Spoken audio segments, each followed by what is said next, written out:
Everybody, today was actually a kind of big day from a news perspective because we got a pretty big trade, and I guarantee you, yeah, it came out of nowhere. I guarantee you, the Dolphins will end up with one of the 5 top receivers in this draft. It is guaranteed. I immediately thought Cardinals 8. Yeah, they'd have to trade up to get to 8 though, right? Because they have 11 and 17. They have 11. Cardinals 8 could absolutely be. He could be available. He there could be. I don't know if he will be. I wonder. There's only 1 or 2 teams that would take him in front of them. I wonder if they're going to wait till 17. I wonder if possible. I wonder if they take like a surprise everybody, take like a Concepcion at 17 or something like that. That's kind of what I'm thinking. I saw DJ mocked Cooper earlier than I've ever seen him go. Where did he mock him at? Was that before or after Jadarian Price in the first round? Before. Oh yeah. 16. So it could be Cooper too. Like they could like Cooper. I don't know. But big news, obviously. Let's start talking about Jaylen Waddle first, Scotty. We'll talk about Jaylen Waddle first, all the implications from a fantasy football perspective. And then, of course, if you are watching and you have any interest in the auction draft that took place a week ago from tonight, in which I drafted the worst team of my life, we will be talking about that as well here in a couple minutes. So you'll stay tuned for that. We've got a draft tonight. We're going to be doing some team blueprints tonight, looking at your guys' dynasty teams, giving you a plan, things like that. So we got a pack tonight. Drop a like on the stream. Make sure you're subscribed as well if you play Dynasty. But drop a like. We hit a certain amount of likes. I don't know. We hit some likes. We'll drop a giveaway in here tonight. So Waddle last year, obviously, you can kind of see his game log. It wasn't bad compared to, it's kind of just up and down the whole season. It wasn't bad compared to, I think my thing with Waddle is like, you haven't really seen. Go to positional, Scott. Always go to positional. Oh yeah. Always positional. I haven't even every time. I haven't even updated my rankings yet, and I have him the second highest somehow. Looks like Mason updated him. I don't think anybody else has yet. But I think my thing with Waddle is like, how much does this actually increase his dynasty value? Like, maybe it will, but should it? Should it increase? Situationally, this is obviously a much better situation that you would ask for him to be a part of than where he's currently being ranked. But honestly, I think the argument more should have been, based on Waddle's previous situation, was he being ranked too high? More than like, hey, should we be boosting up our rankings at this point now that he's actually in a good situation? I think really I'm just going to move him up into up in the tier that he's already in. I'm at wide receiver 26, and I really could see him being ranked over JMO. And then right there was Zay Flowers and Devonta Smith. I don't think I've changed my outlook for him because he's 27 years old. He's going to be, I think, 28 in the middle of this season. No, he's a young 27. But again, he's not a spring chicken at all. This guy's a mainstay, and he's going to remain a mainstay. And again, this isn't necessarily like an anti-Jaylen Waddle take. It just is really how much room does Waddle have to move up boards at the wide receiver position at this point in time in this dynasty market for wide receivers when they're a dime a dozen, and really you've got like these just a star-studded top foundational and cornerstone level areas for wide receivers in general. It's like, how are guys going to move up into that range? How are we going to move Waddle up to a point where people are actually going to end up being happy with it? Like, I don't really think we can without just being absolutely ridiculously aggressive. Like, I don't think so either. I think he's still probably in the mid-20s. So I've got him. I'll move him up to wide receiver 24. I'll split the difference between Zay Flowers and Devonta Smith. Yeah, and I already had him Flowers, Smith, Brown, and Waddle there. And so, like, would I take him over A.J. Brown? Probably. Here's the thing that we don't really. I know. I don't want to be ageist here. I don't want to be the guy that's like. I'm still taking AJ Brown. Here's the thing. Jaylen Waddle is turning 28 this year, so like, this is a guy that is, maybe in his prime from a skill set standpoint. He is not entering his prime. Out of his prime from a production standpoint. Well, he has been, and so we'll have to see what happens this year. Obviously, Cortland Sutton's not a nobody there, not to mention if they were to draft a tight end or something like that. I mean, I don't think he's going to be the only guy getting targets there. I'll be very interested to see him out of the structure of that Mike McDaniel / Dolphins offense, because we saw it obviously when he was, setting the rookie targets record or rookie receptions record, whichever one it was. Yeah. But like now... And we have seen Peyton hyper-focus on a wide receiver in the past. Yeah, we have. Including Cortland Sutton, who was a wide receiver 1 in 2024. So Sutton is still on that offense. I think people are going to make a big deal about that wide receiver and being so crowded, which, by the way, all of the Troy Franklin hype or anybody else who is in that offense hype can just be put to bed because they went out of their way to spend, I would say, overpay for Jaylen Waddle with what he's owed in his contract versus what he's actually given you from a production and talent perspective 3 of the last 5 years of him being in the league. I think they overpaid. I think they overpaid too. I think I wouldn't have paid a first for Waddle. I think, I was going to say, there's no way the Dolphins could turn that down. They're like, yeah, we'll eat the dead money. You take him, give us your first round pick, and we'll move on. It's crazy they got 17 for him. But I will say this is another really good thing for the Eagles if there are going to be suitors for AJ Brown, which there are suitors for AJ Brown. AJ Brown will probably go for, if it's not a future first, it'll be a pretty good haul of players if they trade him after the NFL draft. Which I heard something today, FYI. AJ Brown, if they trade him pre-June 1st, there's a $40 million dead cap hit. And if they trade him post-June 1st, it's only $20 million. Interesting. So they might wait until after June 1st. They very well might. I still don't know if that's going to happen or not, but either way, I mean, honestly, again, I think this makes that less likely to happen just because I don't think anybody's going to give a first. I don't think anybody's going to do what the Broncos did for Jaylen Waddle, for AJ Brown. I don't think Howie will take anything less than a first. I think they're calling New England and the Rams bluff. And I think at some point, somebody's going to cave. We'll see. We will see about that. Yeah, obviously big for. I mean, it doesn't really impact anybody on the Dolphins. I saw people putting Malik Washington on the trade block today. Like, God, come on. You mean Malik Willis? But no, Malik Washington, the wide receiver that was now effectively the wide receiver 1. Oh, serious? Miami. Are you kidding me? Right? Am I That wrong about that? Laughably stupid. Malik Washington. People were actually seriously putting him on the trade block after that. I can't. There's nothing that. I know, it makes me mad too. So, no, he's not relevant. Some people said it helps Achane. No. Why? I don't know. How would this help Achane? Like, how would this help I don't think him? this helps or hurts. They're No, completely it doesn't. unrelated assets. But if anything, in my opinion, it hurts. Like, but I don't think it hurts. I just don't care. Yeah, exactly. That's where I'm at. Sutton already didn't have value, but he should still be fine. I don't think it's going to be a ginormous hit on his What were you production. expecting from a production perspective from Sutton heading into 2026? When his dynasty value was in the 12 Probably a anyways. So, low end wide receiver too. Yeah. Which is still a relevant flex option. That's what he should be treated as. Yeah. So, and then outside of that, I mean, it's really just Waddle, and it's just a matter of whether you think Waddle's dynasty value should go up or down or stay the same based on this trade. I think it's mostly neutral with a slight positive. They are increase because of the 100% situation. drafting a wide receiver this year, and if it's not in the first round, it will be day 2. Yeah. Because it is a deep class. I don't think just because some people are clearing out their wide receiver room as a rebuild doesn't mean that they have to immediately replace it in this year's class up top in the first round. Like, they could just take a shot on a guy in a second or third, and that's totally fine. So we'll see what they end up where they end up going there. All right, we do have a ginormous announcement to share with you guys tonight, so it is time to do that. Without further ado, ladies and gentlemen, tonight is Nathan's birthday. Nathan, happy birthday, buddy. Let's go. Yeah, ginormous. Thank you. It's not my birthday, though, but thank you. Are you seriously it's not my birthday. Seriously doing this again this year? Mm-hmm. Seriously? I'm enjoying my smoothie, though. Everybody say happy birthday to Nathan in the chat. It's a nice smoothie. Yeah. You're so great. You're just, gosh. All right. I don't care equals 0 Achane shares. I have Achane shares. There's starting to be a little bit of smoke with Achane being moved / shopped as well. Wow. Rob says because happy of how many birthday, people Nate. they've traded. I did see that too. Boynton guy says happy birthday, Nathan. Happy Madison said happy effing birthday. Jay Gania, happy birthday. Trey says happy birthday. Shout out Nate for being born from Big Smooth. Happy birthday from JD. Happy birthday from Jeb and Noah. This is great. This is great. Happy birthday from Anonymous, by the way. So yeah, I think. Thanks, guys. It's not my birthday, but yeah, it is.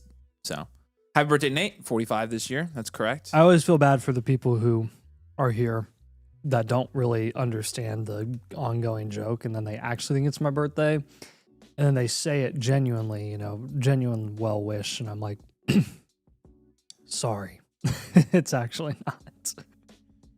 But we're not joking. Is Nathan. What it is, I guess. This is not a joke. This is not a. You I can guess do it this is all a you want. self-inflicted thing, but it impacts other people who are trying to be nice. So I think it only impacts them because you're not grateful. I think that's the reason it's not impacted. Like, it's your fault. You're the one being rude. I always say thanks, but I just like to inform them that it's not actually my birthday. If you really cared about them, you would say thank you so much. That's what you'd say. We are getting around the 1 year-ish anniversary of this thing starting every single stream. You mean your birthday that happens once a year? Every stream. Yeah, congratulations, Nathan. Nathan figured out he has a birthday every year. All right, let's talk about the auction draft. What's wrong with the camera? Oh, well, then get off of it. Yeah, Becca, fix it. Stop fixing it full while screen we're on the stream right shot. now. There we go. Hello. All right, let's talk about the auction draft. Why is there still confetti all over talk about the auction my draft. side of the table? What? Oh, the auction draft is done. Yeah, the auction draft is done. It is time. It's time. I haven't even seen it yet. You didn't show me. No, I haven't showed you. I was probably waiting until intentionally. Yeah. Okay, the auction draft is done. Scott's going to show us the results of the auction draft here on the board first. The auction draft was a lot of fun. Again, I actually really liked drafting in this. It was a lot more fun than a snake draft, in my opinion. Plus, again, you'll see in the value distribution here, it's so lopsided when you do an auction. It's why I didn't used to like doing auctions, but then I realized I could be on the good side of lopsided. And so I was like, okay.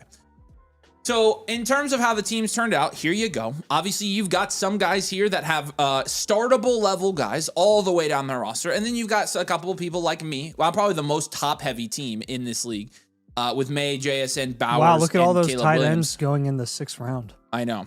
Just kidding. That was a joke. But you'll notice I was able to, after taking those 4 players, I have 3 26 firsts to go with them.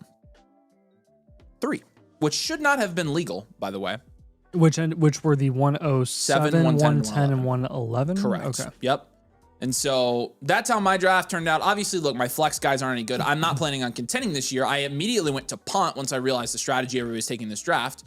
And yeah, I'm pretty pleased with how my scroll all the way down. Scroll down for us. Pretty pleased. I want to see with how this turned out. So everybody went for $1 at the end, pretty much. Nice. So nothing crazy. Nice. So that's how the auction draft turned out. Now, a lot of you guys are waiting to see some analytics on this, which I would love to show you because, interestingly enough, I was getting pretty trash for my draft. I had no idea. So Scott, if you could open a new tab for me and go to the flock, there you go. This is my portfolio. As you can see, I've got my average percentile dialed into 69%. So these are, yeah, it should be good. Woo. These are all the teams Dynasty teams that I have, and they're ranked in order of, well, right now it's on just Dynasty rankings. There's also, we've added rebuilding and contender. I want you to sort by rebuilding real quick. So rebuilding on the site, when you do rebuilding rankings, is sorted by value only. And as you can see, I have had some of these teams that I've been working on for multiple years now. But in this auction draft, in this particular auction draft, I actually drafted the second most valuable team in my entire portfolio now from that auction draft, which is really interesting. Your entire portfolio. It's my second most valuable team. What about the league itself? Well, hold on. So we'll get there. Let's go to when you go to contending view. As you can see, not a great contending team, right? And it drops down to like middle of the pack contending. So like I'm obviously planning to punt this year. And then when you go back to the Dynasty rankings again, you combine both of those, and we're about 3rd overall here. Dude, you got Trey Lance. I did get Trey Lance. I was very excited about that. Scott, hit the little door next to the bid or bid not. let's hit There this. is bitter, So but here's not. There is the no league power rankings try. for the combined contending and rebuilding. As you can see, I think the top 2 teams, I think the guys did the best job of balancing this are at the top, Nagasuma and Lombardi here. I think both of these guys, you know, have pretty solid teams from a value standpoint, but also when you switch over to the contending rankings, they have pretty good teams. And so again, this combines rebuilding and contending. And when you Those are both top heavy styles, right? Yes, they were. And I think that's kind of, they did a better job of stacking production with the top heavy. If you scroll, you can see like for contending rankings, mine's actually 6th here. And so again, mine's a 1-year punt. Like I was intentionally trying to win a year from now. I drafted all the good players for that reason. And I'm about 6th in contention status, right? Which I'm fine with because I don't really want to score that many points this year. When you go to rebuilding, however, so this is going to measure it just based on pure value. A very interesting thing happens when you sort it by value, Nathan. What do you notice changes when you sort it by value?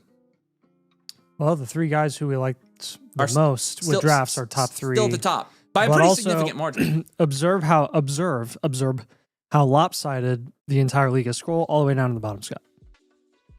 And you'll notice down there at the bottom.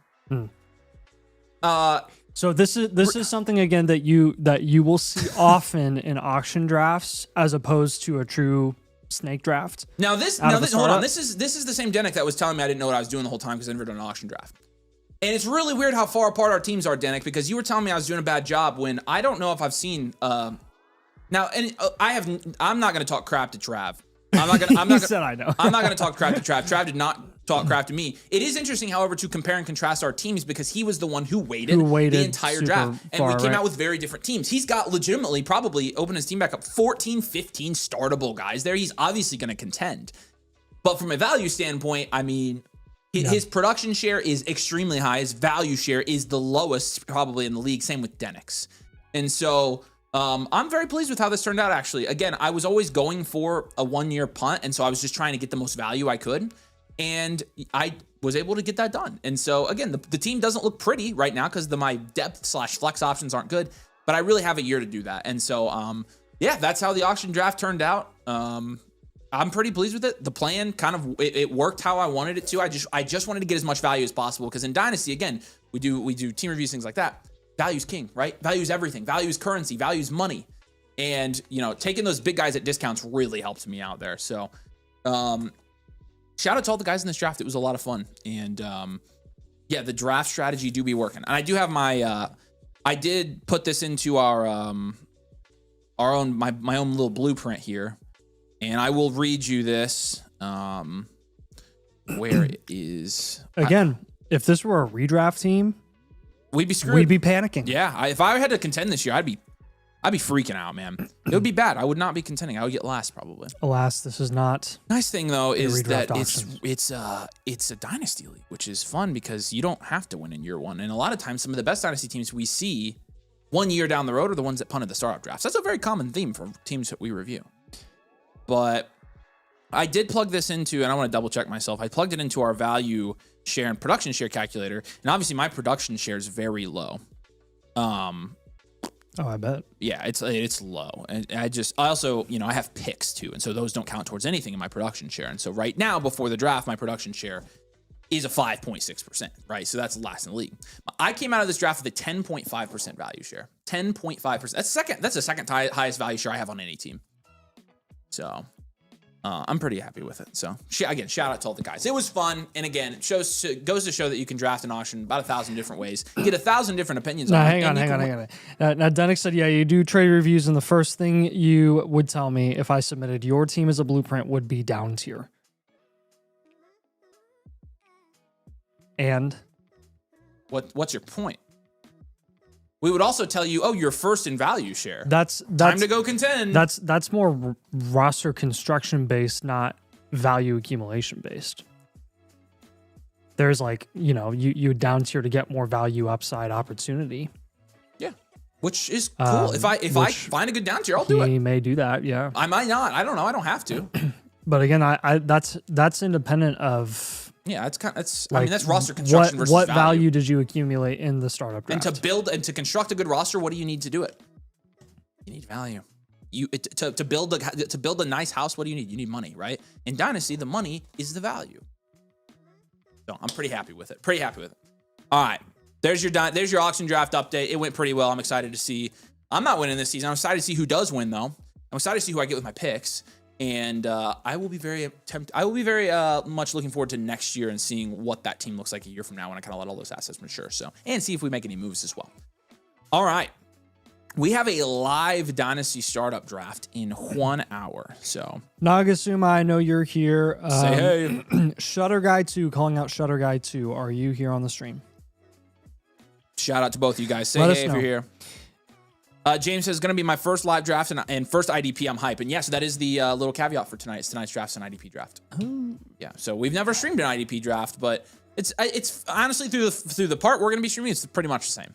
The IDP guys don't go astronomically high in these drafts from my personal experience, but somebody's asking if I had IDP ranks, and I was like, no, I sure don't. So sorry about that. All right.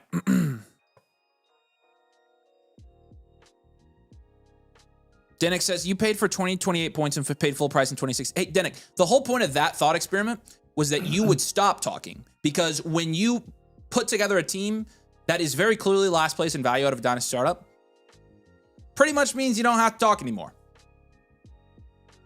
That's just kind of what I was doing it for. So I just, in case you didn't really get that, like your credibility kind of just whoosh when you draft that team. I didn't make you do it, so don't get mad at me for it. But you can say whatever you want.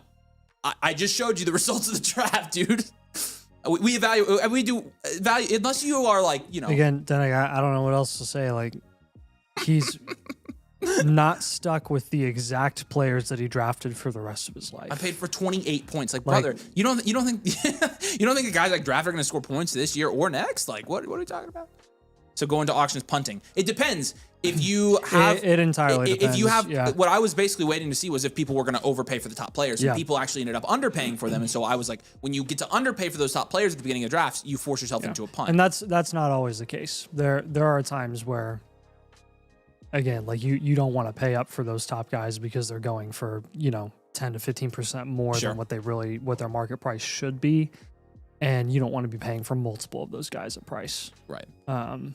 So all right, it's unique in every different draft. But again, if you have like a tool, and if you have a tool to help you out in an auction draft, then it's not funny anymore. No, because it's losing it because I'm so mad at him because it's so personal at this point. Yes, it is personal. All right, let's jump over and do Team Blue Piece. We've got a lot to do tonight. Of course, we do have plenty of spots, and so I've got the link pen for y'all if you guys want your team reviewed on tonight's stream. Again, you do get a free team blueprint with the annual Mother Flocker tier with code DOMAIN. We'll take a look at your team, give you moves for your specific league and team. You're going to get an infinite blueprint to go with it, so you'll get a new blueprint every month to kind of follow up with that. You can get in your own domain league if you want to get in a new one. You can get the rookie vault, the bakery, etc. And again, you do get a free live blueprint on tonight's stream when you do become a member. It's Mother Flocker March. Scott, I'll let you put the graphic up. Our goal for Mother Flocker March is 175 new Mother Flockers, and we're going to be up all night live streaming. And last I had heard, we were on track. We were on track. So we're halfway there. I think we were half. And if we go over, we get more things. So a good time to join again, and you do get a live team review on the stream tonight if you do sign up. So again, it's code domain annual Mother Flocker tier. And if you guys have any questions, wait for it, about the membership or the blueprint, I built a customer service bot. Yay! So, I didn't know you weren't clapping. Why aren't you clapping? It took me all day. Thank you. Why? He doesn't realize. I saved us so much time and money by doing that. Oh, you're talking about the chat bot? Yes. Oh, great job. Yeah, Thank you. That was all fun. Okay. I wasn't listening. So if you go to Scott, open up the chat bot, let him see it. It's not called a chat bot. It's called a help bot. That's the other thing. Chat bot sounds like, I don't know. Hey, one more call out for Shutter Guy. Scott, ask the chat bot. Let us know if you're here, Shutter Guy. When Nathan's birthday is.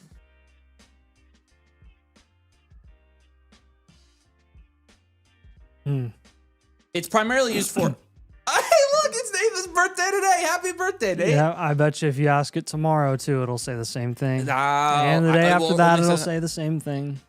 Yeah, let's see what it says. Oh, interesting. Yeah, so that's that's a bug that you didn't. No, it's not a bug. It's a feature. It's a feature. So my birthday's today and tomorrow. So if you have questions about the membership or tools or blueprints or anything membership related, you can check out the bot and it will help you out. And if it doesn't help you, you can always ask us. I figured it would be helpful though. It's pretty good. I tested it a lot. All right, couple trades here. Full rebuild, giving a 28 first and a 28 second too. Giving you in a full rebuild, you're giving your 27 and 28 first. The best player you're getting back is Nico.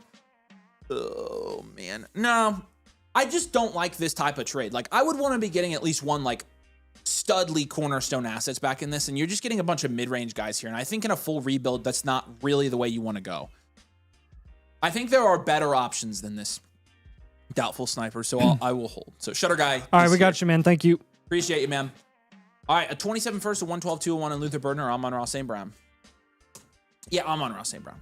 Yeah, you can take this. I'm totally good with this. You just up tiering there. I like that. All right, Electric Dream Machine, 102 and 205, and you're trading basically. No, you want no, not in a million years. No, 102 is by far the winner in this trade. Definitely hold here, my man. Appreciate you. Genty, Omar, and Love. Shout out Nathan. Is my running back room. Thoughts here. So you trading for the 101. He might have already made this trade. I would take the 101 here. Good trade. 101. See, Malik Washington. I told you. A 27 first. He wants his first back. It's not my first. No, make him pay. If he wants his, if he wants it back, if he wants his first back, he'll pay for it. Especially in a one QB8 team start 8. That's a top 8 pick guaranteed in 27. No. You make him pay up, my friend. Make him pay more than that, CK. Bane's got one for us. The value difference between Gads and Smith is made up by the pick swap potentially. No, Gadsden's been going later recently. I don't think this is personally enough. I would probably hold. Oh, yeah, I would probably hold. I would hold here Smitty in the 111. I would try to get a little bit more, David. I've seen Gadsden going like 9th, 10th round recently, so I'm trying to be a little bit careful with that. So. Why is everybody trashing Rage for Jonah? What's wrong with him? Tristan says, if I became a mother flogger in January, do I qualify for a new member league? Yeah, we can get you on. Sure.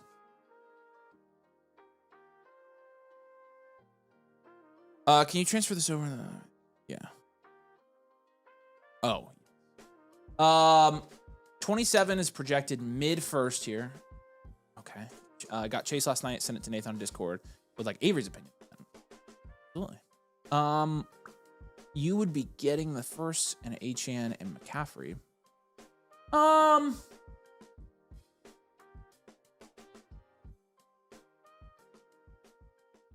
It's fine. Yeah, I think it's fair. I would take the Achan side. Yeah, I think pretty comfortably. I think it's value fair here, so I like it mostly. I think you can make this though.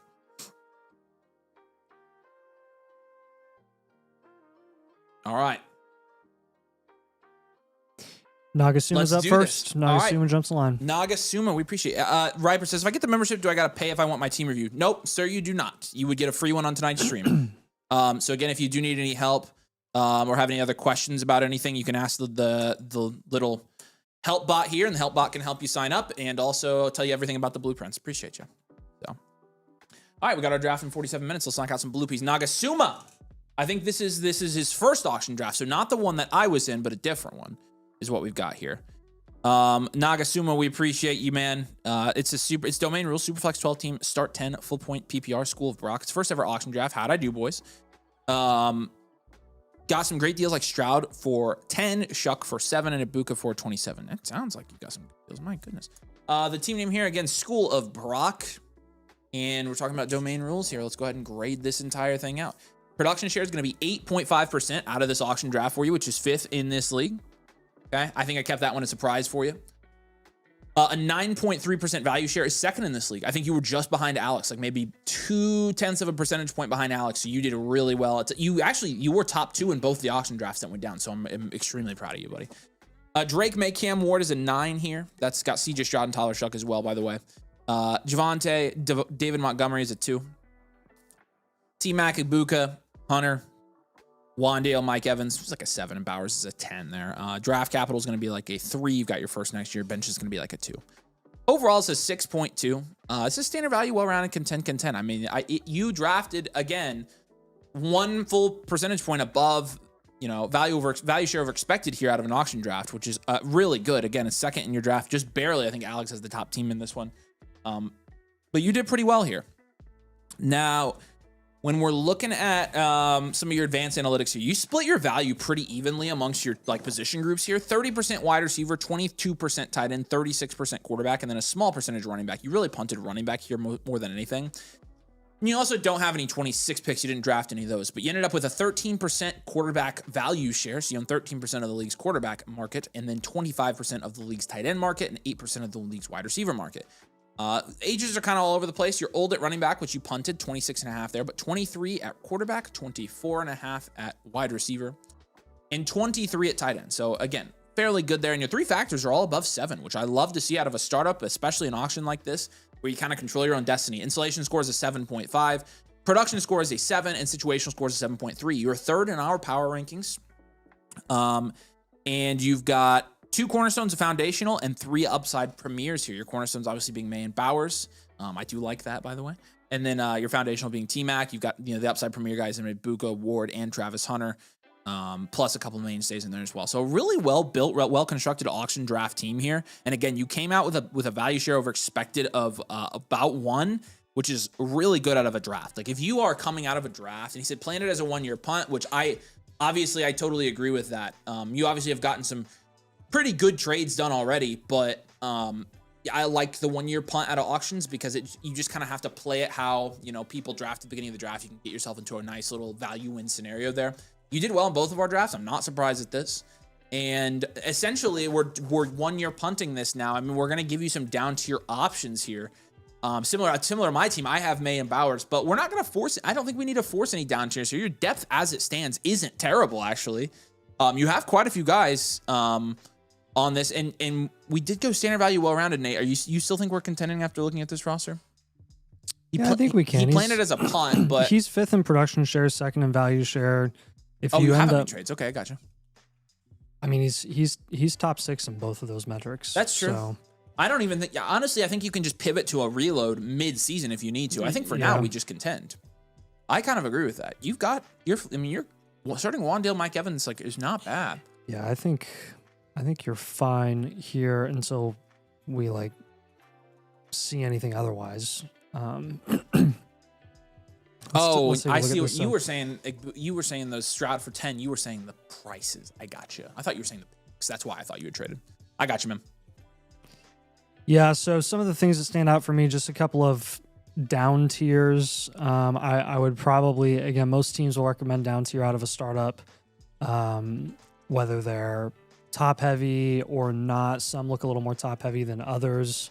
And it also isn't necessarily a knock on your value necessarily. It's more just hey, everyone out of a startup is, unless they're playing with a bunch of simpletons, are going to have a decent amount of depth struggles because it's just going to be pretty evenly spread out across the board. Right. So I would look at the non-essential positions first, where we want to down tier from. You have 4 quarterbacks right now, and then you've got a top 1 tight end, quarterback or wide receiver and running back. Might want to make a couple of moves to acquire some more assets there and really prioritize building around those, because even though you have a good amount of value and production share on this team, you still do want to be pretty solidified for the future in case you do need to reload, and you kind of got a head start there in building around the essential insulated positions. So if you're going to look at a potential Bowers down tier, you want to do a small one just from Bowers to McBride. That McBride team has Jacobs. You could see if you could get him on top. If you're going to do a bigger one down to a Loveland or a Tyler Warren, then you're probably looking at a George Pickens on top of Loveland, and with Warren, probably something just as big, if not bigger. That team has Nico. You could look into that. A Drake May down tier if you're to do that. Going down to the Joe Burrow range, you're probably looking at that team has T. Higgins. It's the same team as Trey McBride and Josh Jacobs. If you're going to do a small down tier like Lamar Jackson, then see what plus you could get there. I see a lot of variance. I saw a trade today on a blueprint that I did where they said like, hey, I just did a trade where I got Lamar and George Pickens by down tiering from Drake May. Like that's one of the craziest things I've ever seen. Yeah. You're probably not going to get something like that, but you can get a pretty decent plus on top of Lamar. Again, depending on what league you're in, but that team does have Addison. I would look into that. And then if you're going to do like a bigger down tier to Jackson Dart or something, you're probably looking at, again, realistically, like one of those Pickens, Loveland type of guys in that value range. Couple of other like normal just pivots from players. CJ Stroud, I know you said you got him for a good value in the auction. What we've seen in auctions is the valuation of those players and the dollar amount that you spent in the draft doesn't necessarily carry over to what their league economy value is going to be even right after the draft, just because auctions are so unique. If you can move Stroud for any of like Zay Flowers, Chase Brown, AJ Brown, I'd go for it. Wan'Dale Robinson is someone that I would shop if I were you and see if you can get like an Addison or an Adams or like a DJ Moore or something with that new contract. Love Wan'Dale Robinson. If you can't get something like that, you can just hold him. I'm just wondering if you can get somebody to overpay. Emeka Egbuka, Garrett Wilson, James Cook, Chris Olave, any three of those guys I would take over him. If you have to hold him right now at the moment, that's fine as well. Not super against it. And then just a couple of Jag guys, Rashid Shaheed and Isaiah Pacheco. If you want to up tier to guys like Shakir, Downs, or just general 27 rookie picks, I'm cool with that as well. You have any questions on those moves? Good job, buddy. Your hard work paid off. And again, I know you kind of planned it as a punt, but you've got enough like depth in your flex spots. So there may be a potential neighbors up tier on the table to support the punt, but nothing finalized. Obviously, that would change things. You would need to make sure, though, you're up tiering in this format. You make sure you get the right value. Again, the advantage to having these top level guys is that their value is extremely insulated. It's unlikely to dip, and you know, a guy like Neighbor's going to hold his value very well, but it does mean you probably can't contend this year, so you just have to be committed to the punt. Obviously, but again, do not take even a value even trade. I'd rather try to contend than take a value even trade for Neighbors. If you're getting a value win in that trade, I would go ahead and take it. So. All right, buddy. We love you. We appreciate you. Good. You crushed both of these auctions. I'm proud of you. Obviously, I love your strategy. You took, you know, pretty much the same strategy I did to different extents in both these drafts. And again, I think you did a really good job. And we appreciate you, dude. Thanks for supporting. If you need anything, let us know. Shutter Guy, you're gonna be up next. Say hey, my friend. Again, y'all, here's the link to get your team reviewed tonight on the stream if you would like. Again, the Blueprint Premiums jump the line, so you do see us doing these Blueprint Premiums now. If you submit one of those, you are up next. It's our last Blueprint Premium in the queue, and so you do get the full Blueprint Premium. You're going to get Infinite Blueprint. You're going to get 3 free trade questions with this as well, so you can ask us any follow-ups. And so it's our top Blueprint package here. It is the best product we've ever come up with, and we do them live on the stream. Again, you do jump the line. You just have to select Team Blueprint. It has to be an a la carte Blueprint Premium, not a voucher for clarification there. So, all right. Let's do this. Shutter Guy 2. This is Wayne's World. Party time all the time. Dynasty Superflex 10 team. It's a 10-team start 10, so start 100 league. Full point PPR. It is a half point tight end premium. He left some notes for us here. What's up, Shutter Guy? Say hey in the comments. I know you're here. Good to see you. He has the 102. So I feel like I'm set at QB with Mahomes, Prescott, Kyler, and Stafford. Yeah. And wide receiver. Wow. Yes. I've tried to trade up the 101. He's dead set on taking Love. That's okay. Try to trade back. Haven't had any takers yet. So help. All right, man. Well, first of all, you are a very clear amount of ahead of everybody on value in this league. And we'll grade this thing out. You've got a 12.1% production share, which is first in your league. So you're the most productive team in your league. And you have a 13.4% value share, which is also first in your league. It's 3.4 percentage points over expected for your value there, which puts you in a really good spot to go ahead and use that value. Continue to contend. You've already got a double digit, a 12% production share here. And we'll grade everything out here. Mahomes, Dak, Kyler, and Stafford's going to be an 8. Genty, Rico Dowdle, Chuba Hubbard, we'll give that a 4. It's really just Genty there with the value. Jamar Chase, CeeDee Lamb, Jefferson, that's a 10. It's a 10 with those guys. You can't get around that. Kittle, Kincaid, we'll give that like a 3. But you also have the 102 this year. You have the 203, 205, 206. And I kind of see your predicament here because you definitely don't need to draft a receiver at that 102. You've got 2 firsts in 2027 as well. Draft capital is going to be a 7 for that reason. Your bench is a 3. Overall is going to be a 6.4 here. This is an enhanced value team. It's an enhanced value wide receiver factory team for sure. And we are going to come up with some ideas for you to help get some running back flexibility here, especially with the depth of your wide receiver room and having that 102. So we'll give you some more ideas outside of just, up tiering to Love. You've got 50% of your value on this team in the wide receiver position. So again, a wide receiver factory build, right? You've got 17% in draft capital, 17.5% in quarterback, and 13.5% in running back. Okay, your value shares at each position. You own 20% of the league's wide receiver economy. That is crazy. You own what 2 teams should own in wide receiver value in this league. That's crazy. An 8.7% running back value share, 9% quarterback share. It's honestly pretty impressive how high those are. 31 is your average starting age at quarterback. You're a little bit older there. Obviously, you've got a lot of guys there. 24.5 at running back, 25.5 at wide receiver, and 32 at tight end. So you're a little bit on the older side throughout the whole roster here, but it doesn't really matter. Insulation is going to be a 5.8. Again, you're not super insulated anywhere besides wide receiver, which is kind of how you built this team. What's up? He did say happy birthday again to Nathan, so shout out. Appreciate you, man. If you do have questions, just drop them in the chat. We'll put them on the screen. We can answer them. Your production score, though, 7.8.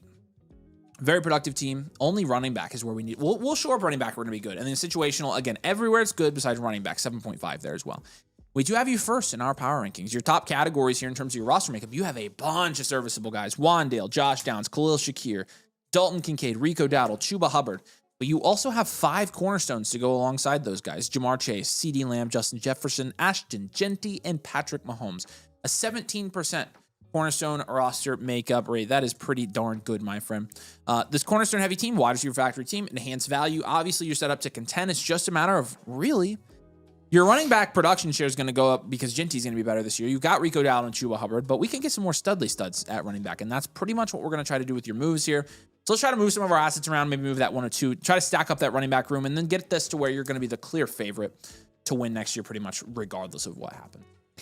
Yeah, I think we really only need to clean up our quarterback room just a little bit here because we have a lot of depth. We have Mahomes and Dak, and then we have Kyler, and then we have Stafford. Right. Yeah. And in a 10 team, really probably want to do an aggressive, significant down tier from Mahomes where you're really primarily getting a guy of another position, if not 2 guys. You could just ride out with Dak, Kyler, and Stafford if you want to. You could just pivot from Mahomes, can't you?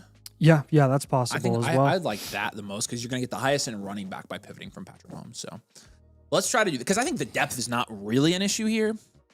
Yep. So at that point, you're probably looking at guys like Achane or Hampton or Pickens. And yes. And Pickens is fine too.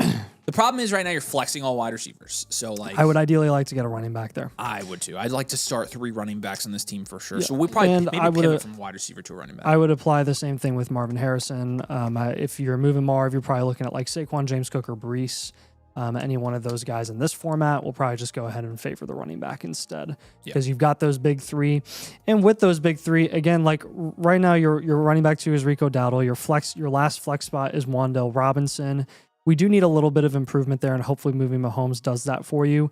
But again, if you can't get one of those deals done, or let's say you can't move Mahomes for Hampton or Achane, and you end up getting a receiver like Pickens or London or Tet or something like that, then you have like just a ton of flexibility at wide receiver. And at that point, that probably gives you flexibility to move off of someone like CeeDee Lamb for a high-end running back like a Gibbs or something. And then you can get a plus there on top if you're going to go down to like a receiver plus or something. But that's worth looking into. But honestly, outside of that, that's pretty much the only down tier concept I have for this team. The rest are going to be low-end up tiers because you have a ton of second-round draft capital and your 102 coming in as well. With the 203 and the 205, probably looking at Jacobs, Javonte, Addison, if you're going to go for a wide receiver, again, preferably running backs given the structure of your current team. 206 and Shakir, try to get up to like a Algier or a Swift or a Pittman. And then with the last move, if you were to shop the 102, I know you said you tried to move up to the 101 and you're not able to pull it off. Just shop the 102 straight up. If you can get any of Tet, London, or Hampton, I'd take any of those guys. And he is asking about rostering both Pickens and CeeDee Lamb. Yeah, if you end up getting, like I said, like a Pickens or a Tet or a London for Mahomes, then I'm going to have you move Lamb probably for a running back in that range. Yes, I agree with or that. like moving down slightly. And it's not even because I care about you having them both on the same team. It's just you have so many wide receivers that I would rather you be flexing running backs in this format. Sure, yeah. But again, we'll adjust if we do get to that point. But it's a value play right now, and I think that's kind of the smart thing to do. We do like Pickens at the moment, so yeah. Do you have any questions on those moves? So I think you kind of have the right idea here, and it's just a matter of trying some different things, trying to execute it a couple different ways. Nate's right. The quarterbacks, like, you can win with that quarterback room minus Patrick Mahomes. You're not losing any value by moving off of Mahomes there. In fact, you technically, if you're starting Mahomes and Dak Prescott and you bring Matt Stafford in your lineup instead of Mahomes, you technically gain production there. And so you're not losing any value by doing that. You're actually gaining production, which is we have enough value to do whatever we want. And after that, it's just a matter of making sure we flex some running backs here. So you got a good team, man. You've got 13.4% value share. Like, you've got enough value to do whatever you want, and value's king. And so, but we appreciate it, man. If we gave you a trade question, you do get 3 free trade questions with the Infinite Blueprint. If you do have follow-ups, just submit on the site or just DM us on Discord, man. We appreciate you. Thanks for getting an Infinite Blueprint. Thanks for supporting. Appreciate you, man. All right, Jared's got one for us. Jared, we appreciate you. This is going to be a Blueprint Premium with Infinite Blueprint included. We appreciate you guys. The link to get your team blueprint. Again, you do get a free one with a new membership, and so you can get your team reviewed live on the stream. Yes, Jared, we have time for as many premiums as come in tonight. We've got a pretty open queue tonight, and so we got you guys. We appreciate you. But this one's from you, Jared. We appreciate you, dude. And this is team name. Eddie has a micro penis, so I don't know who Eddie is, but I do feel for him. Fresh out of a startup here. Didn't pick until the beginning of the third. It's a 1-point tight end premium. I punted too far on tight end. Do I sit and pick Sadiq at the 105, or should I target to improve? Okay, interesting. So I don't care that you punted tight end in a startup. That's my favorite strategy. So I don't think we're going to be leaning, hey, like, you have to get Sadiq in the draft because of this. I do like that. I'm very interested to see how this turned out. As you said, you didn't pick till the third. A lot of times you trade back in these startups and it ends up being really nice. So we'll see. Team name. Oh, wow. A lot of these team names about Eddie. Poor Eddie. Well, let's grade this thing out. Again, 12 team Superflex, full point PPR. It is a full point tight end premium as well. You have a 9.7% production share, which is third in this league. 9.8% value share, which is second in this league. You've done a good job here, man. Man, your flex spots are awesome. Yeah, so you came out about 1.5% above expected. I know, poor Eddie. You came out about 1.5% above expected here. And that's pretty good out of a startup, my man. So trading back clearly got you some value wins there. People had to have overpaid for those picks. You got Dak and Jared Goff. It's a 5. Achane, James Cook, Kenneth Walker, and Derrick Henry. That's an 8, if not a 9. I mean, that's really good. Lamb, Olave, Terry, Sutton. That's a 6. And then Evan Ingram's a 1. You obviously punted, and you said you punted too far. But you look at your first. You've got 3 firsts this year, including the 102. And you've got a first next year. Draft capital is a 7. Bench score is going to be a 2 here out of a startup. That's pretty typical. Overall is a 5.4. This is a standard value, well-rounded team. Contend for you here. We'll definitely have you contend. And I'm not worried about your tight end position at all, dude. It takes one low-level bench guy to trade for a tight end that's going to score you 12 points per game in your flex spot. And so, in your starting tight end spot. So, like, don't even, you did the right thing punting tight end. Don't even worry about punting tight end. Worry. That is honestly, I don't remember the last time. Well, actually, I drafted, no, maybe I didn't. I almost always punt tight ends. I almost always punt tight end. And people, I never draft. No, who cares? Like, you can trade for tight ends. Now, in terms of how you kind of split up your value here, 37% of your value went to running back, 27% to wide receiver, 25% to draft capital, and 10% to quarterback. You have a double-digit value share only at one position. It's running back, and you have an 18% running back value share. It's really good. 8% at wide receiver, and then 3% at quarterback, and 0% at tight end. Your average starting age at each position, 31.5 at quarterback. So fairly on the older end there, which you kind of get that. 26.5 at running back, which makes sense. You've got Walker. You've got Derrick Henry in there as well. Kind of bringing up that average age. And James Cook's no spring chicken, even though he's, just getting into his second contract. Wide receivers 27, tight ends 31. So you're pretty old. This is a pretty old team that you drafted here, to be honest with you. And it kind of shows when you're doing like a 10,000-foot view of this roster. It doesn't necessarily scare us, but your insulation's a 4.5 because of that. That's obviously lower than what we'd want it to be. Production's a 7.5. You drafted a crazy productive team. Situational 5.3, and that's kind of the other thing. I think there are some concerns with this roster, even though we do have you second in the power rankings here. I think the main thing, you got the 102, 105, 110. You've already got 2 cornerstones and 2 foundationals and 2 productive vets, not to mention Derrick Henry, a short-term league winner. You are set up very well to contend. It's just a matter of insulating this team, in my opinion, which we can do. And obviously the picks are going to help you do that as well, because those aren't counting towards your insulation score yet. So you will add to that. Not worried about tight end. We'll give you a tight end move, but honestly, for us, it's just going to be mainly about moving some assets around here. I do like that quartet of running backs that you're starting right now, let's surround them with some higher upside guys, I think is what we're going to kind of go for here. What are you thinking, Nate? Yeah, that's what I'm thinking. At wide receiver, again, some of that going to be helped out by who you may get with the 102 here in the draft. I'll give you ideas for like who you'd want to move the 102 for if you were to do that. But honestly, it's really just going to be like, if you can get London or Tep for the 102, then do it. If you get Hampton for the 102, do it. Otherwise, just hold. With the 105 and the 110, I'd be a little more interested in potentially shopping those because there are some guys in those value ranges that I think are a bit more interesting than, you know, maybe who you'll be looking at in the actual draft. But Ladd and Rome are two guys at where if you could move those, the 105 for that asset or for either one of those wide receivers, and I just take the proven guy. And then Brees Hall's another guy at running back if you wanted to go there. Same with the 110. Addison would really be my go-to there. A late first for Addison. I'm definitely willing to spend that. Otherwise, you're probably looking at like Scatterbo or Jacobs down there with that 110. A couple of other moves down here. Actually, I was going to give you an idea for like a Lamb down tier to kind of fill out these flex spots a little bit more. Ideally, I'd like to see Derrick Henry come off the bench. And that would be helped if you were to do like, you literally only have to do one down tier with this roster.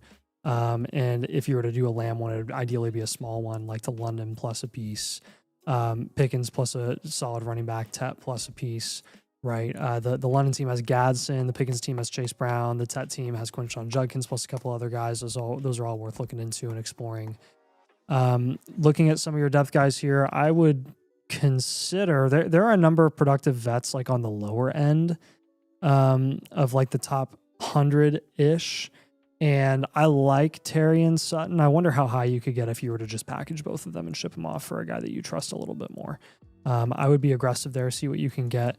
Devontae Adams we like a lot. Jordan Addison already is a guy that I mentioned there previously, but there are some other guys up there like depends on how expensive. Waddle used to be one of those guys, honestly, but he's going to move up because of his move. DJ Moore was the other guy that's kind of down there, where if you package those two veterans and went up and got him, I honestly wouldn't blame you if you wanted to do that. And then let's take a look at some of your like lower end Jags. If you can package any of these Jags for assets that could actually have a potential to make a difference in your starting lineup or in your flex spots at any given moment in the middle of the season, I would go for it. I like that you have Tyreek Hill on this team. I would probably just hold on to him at this point and see where he ends up going. But Jim DK and Jaylen Knoll, for example, like if you can get up to a Rico Dowdle or a Shakir or a Coker or something like that, those are guys that could end up making a dent in your flex spots at some point this season. Same thing would probably apply. I would shop Montgomery and see if you can get like Swift, who I just trust a bit more than Monty this year. Monty was traded for a 5th round pick. There's no indication to me that they're not gonna draft a day 3 running back that could end up competing for touches there with Montgomery. Montgomery has a slew of injury history dating back to again, like before his Detroit days, and a lot of his career he's been in a backfield where they've like evenly split time and he's still gotten banged up quite a bit. I don't think they're planning on him taking on a bell cow workload. So Swift is one of those guys that we've seen is really productive despite not having a bell cow workload, where I just trust him a little bit more. And again, if you want to go the receiver route, you could look at like a Pittman or something, or just take a shot, an upside shot on an Algier. So those will be our 6 moves for you. Do you have any questions on those? He's been radio silent since we started, so I'm assuming he's taking notes here. But yeah, we obviously have all these written down for you, and so yeah, he's here. Okay, cool. Yeah. But yeah, what questions you got? I mean, again, fresh out of a startup, and you ended up again trading back, and you end up with value share and production share 1.5% over expected. I mean, I don't know how much better you could ask for that. That's a good job. I guess the question is, you didn't pick until the beginning of the 3rd. How the frick did you get CD? How'd you get CD and Achan? They both were there in the 3rd round? That would be nuts. That's wild, actually.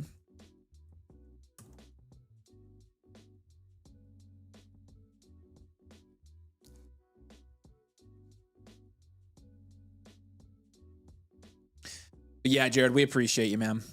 If you do have questions, just put them in the comments for us, dude. Hopefully that all makes sense, but good job. I mean, again, out of a startup, you can only really look at value share and production share out of a startup, and you just crushed the value share here, so we appreciate you. All right, here we go. Nagasuma. This is another premium shout out, Nagasuma. We appreciate you, man. Again, y'all, the link to get your team reviewed is pinned in the chat. If you do have any questions about any of the blueprints or the memberships or how to sign up or how to get a free blueprint or anything like that, you can go ahead and drop them. You can open up the little help bot chat there, and you can ask the help bot. It knows everything about our blueprints and our products and our memberships. And so if you need help with anything, just ask that. Jared says, thanks. All right, appreciate you, man. If you have questions or follow-ups, just message us and let us know. All right, Nagasuma, you're up again. Hey, Denick, just FYI, you used a voucher to upgrade to the premium. Are you wanting this one off screen? I think he wants it live, which is fine, but we'll have to leave it in the queue, and it will just stay in the normal queue since it was a voucher one. So, all right, here we go. Here we go. All right, so took over an orphan, been playing around with various pieces, was thinking to pursue an up tier to consolidate some players with the 30 slot taxi. What were y'all thinking with early domain leagues? Oh my gosh, this is Dynasty League 8. No way. I was in this league. I don't know if I don't think I let somebody else run it. This was 4 years ago. That's crazy. Nice. What's the team new here? Nagasuma. Wow. How did you even find this orphan? That's freaking hilarious. A lot of these guys. Nah, I'm not going to say that. All right. I'll just shut up. 12-team Superflex. I hope you have fun in the league. 12-team Superflex, full point PPR, half point. This is like I'm telling you, like, this is not even like a Dynasty Domain channel league. This is a podcast league. That's how old it is. Like, we made this before we even were making a dime. Like, this was so yeah, this is start leagues, trying to get people to listen to us. All right, let's do this. Yes, that was true. This is way back in the day. 9% production share is 5th in this league. Like, listen to our content, not like listen to us. Yeah. 11.1% value share is 3rd in this league. Obviously a very lopsided league. It's an older league. But you inherited a pretty good orphan here. I wonder which one of these teams used to be my team. Anyways, it's not a bad team. No, it's not. It's not bad. It's not bad. We got Caleb and Sam Darnold's a 7. Yeah. Not bad. Gibbs, Henderson, Kyron, Jacobs. That's a 9. That's great. Igbuka, Ladd, Rome Odunze, Luther Bird, and Alec Pierce. That's a 7. This is a good orphan. Jake Ferguson's a 3. You've got no picks except for next year. You've got 2 firsts. That's a 5. Bench is a 3. Overall's a 6.2 here. This is a standard value, well-rounded content. Dude, this is a pretty good orphan that you picked up. Like, I think we got a lot of flexibility to make some moves here. Let's talk about how this team's kind of constructed and look at the 3 factors, see if it's healthy on the inside here with our analytics. 34% running back you have 34% of your value at running back, 31% at wide receiver, 22% at quarterback, 10% at draft capital, and a very tiny sliver at tight end. Another punt tight end team. An eensy-weensy sliver. An eensy-weensy spider here. This is a 19% running back value share. It's very good. And 11% wide receiver value share and 9.7% quarterback value share. You're right on the verge of really just having 3 double-digit value shares in a 12-team league here. 26 is your average age at your quarterback starters, 23.5 at running back, 23 at wide receiver. It's in a young team, too, so your installation's a 7. Nice. Your production's a 6.5 with your quarterback and tight end kind of dragging that down, and your situational's an 8. 3 factors are great. We have you at 4th. I really want to know, I forget who started running this team. Oh, is Waffle in this league? I don't think Waffle had my team. I don't know. But you're 4th in our power rankings here. Your main category is upside premier because you've got Igbuka, Ladd, Rome Odunze, and Luther Burden. You've got 1 cornerstone and Gibbs and 1 foundational and Caleb. And a lot of times when you only have 1 cornerstone, 1 foundational, but you have this many upside premiers and a couple of productive vets in a mainstay, you are gonna contend. Even though we like to see at least 5 combined cornerstone and foundationals, you only have 2. Your upside premiers, you have so many of them that you're definitely going to contend because of it. And so you inherited a good team, though. You inherited a really good team, in my opinion. Now. Well done. Now, let's. I has ideas. Let's make some moves here. So this is dang near a perfectly constructed roster. It's actually awesome. It is awesome. I think for a team that's looking to compete in 2026. The flaw being you don't have a stud wide receiver. I was on going this to say team. the upside of a potential wide receiver, Yes. or honestly, you could just take Henderson and up tier if you wanted to. You absolutely could do that. But you actually, since you have so much depth at running back, if you were to up tier from Henderson, then you'd be looking at, again, trying to get into that Hampton or Achane tier at running back or getting into the London Tet range. And if you can do either of those, I think it's worth making that move. And then you've got like your stud wide receiver paired with Lad. Huh? What? Is it there? Refresh YouTube, guys. Yeah, YouTube's YouTube is screwing probably us. glitching. Big tech is trying to censor domain, of course. Let us know if it comes back. If it's saying we're sending it out, then we should be good. So, yeah, just restart the YouTube app. There you go. So, Dinick, I did send you your voucher back, by the way, so you have it. You technically paid $50 too. We'll talk. We'll fix it for you. We got it. Yeah, appreciate you. So that's an idea with Henderson and up tier there. Whatever it gets to get up to that range within reason, I'm okay with it. I put in Alec Pierce as a placeholder because Alec Pierce is a guy that's gained a lot of value with his contract. If you want to pair Alec Pierce with Henderson, see how high you can get. Pair Burden with Henderson, see if you can get even higher. I'm okay with that as well. But again, the idea is there in terms of like we want you to prioritize up tiering from Travion Henderson. Really only one down tier I want you to look into here, and that is probably a down tier from Caleb Williams, down to like a Purdy, Dart, or a Hurts. Purdy plus, that the Purdy team has London, the Dart team has Quinshawn, the Jalen Hurts team has a 105. I'd be good with any of those moves. That'll just give you a little more flexibility to look at one of these up tiers that I mentioned. Because I can't talk. Emeka Egbuka. If you're talking wide receivers in that range, probably Olave or Garrett Wilson are priced in his range. James Cook is a running back that you could look into there. If you, again, end up moving like Henderson for wide receiver, maybe you move Egbuka for a running back. Luther Burden, if we're going to pivot off of him, I would just try to go for a guy that, again, you're taking a lot of shots here on Egbuka, McConkey, Rome, and Burden, and Pierce. Like, let's get a little bit more comfort here. Honestly, I believe in the value upside from now through May, like the month of May, of the 103 than I do of Burden right now. So I would look into that. If you want to go for a wide receiver, again, see how high you can get. I have seen some crazy prices for Chris Olave. But be aggressive and see what you can get there. I already mentioned Garrett Wilson and Chris Olave for Egbuka. Burden is right there in that same range as Egbuka. If you're going to go running back, then we're probably looking at like a Quinshawn or a Brees or something like that. Pause for effect. Zimoon. Other moves, looking at some of your Jags down here. Blake Corum in the 207. Package the 207 with anything. If it gets it done in the up tier from Travion Henderson, use it there. If it gets this up tier done from Blake Corum in the 207 to a piece that's going to be a little more relevant that you can actually flex any given week, or even take an upside shot on someone like Travis Hunter, who's so dirt cheap right now, it's not even funny. Wandale Robinson is a guy that you could go for. DeAndre Swift is a guy that you could go for. Same thing with Isaiah Pacheco and Chim DK. Just get somebody that's relevant. That's going to be really worth looking into starting any given week. Chuba Hubbard could be in that conversation. Josh Downs could be in that conversation. Jaden Reed. So any of those guys. Does that make sense? Nagasuma, do you have any questions on that? On your Bloomprint number 2 of the night?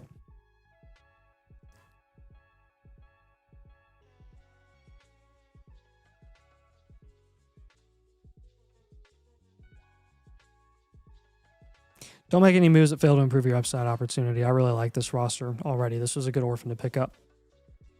I would say you're generous for picking up an orphan, but this was a very desirable one. Yeah. This is a team that's going to be Dynasty Domain Podcast League as well. So. Right. Yeah. I would say tell those guys we say hi, but you probably should.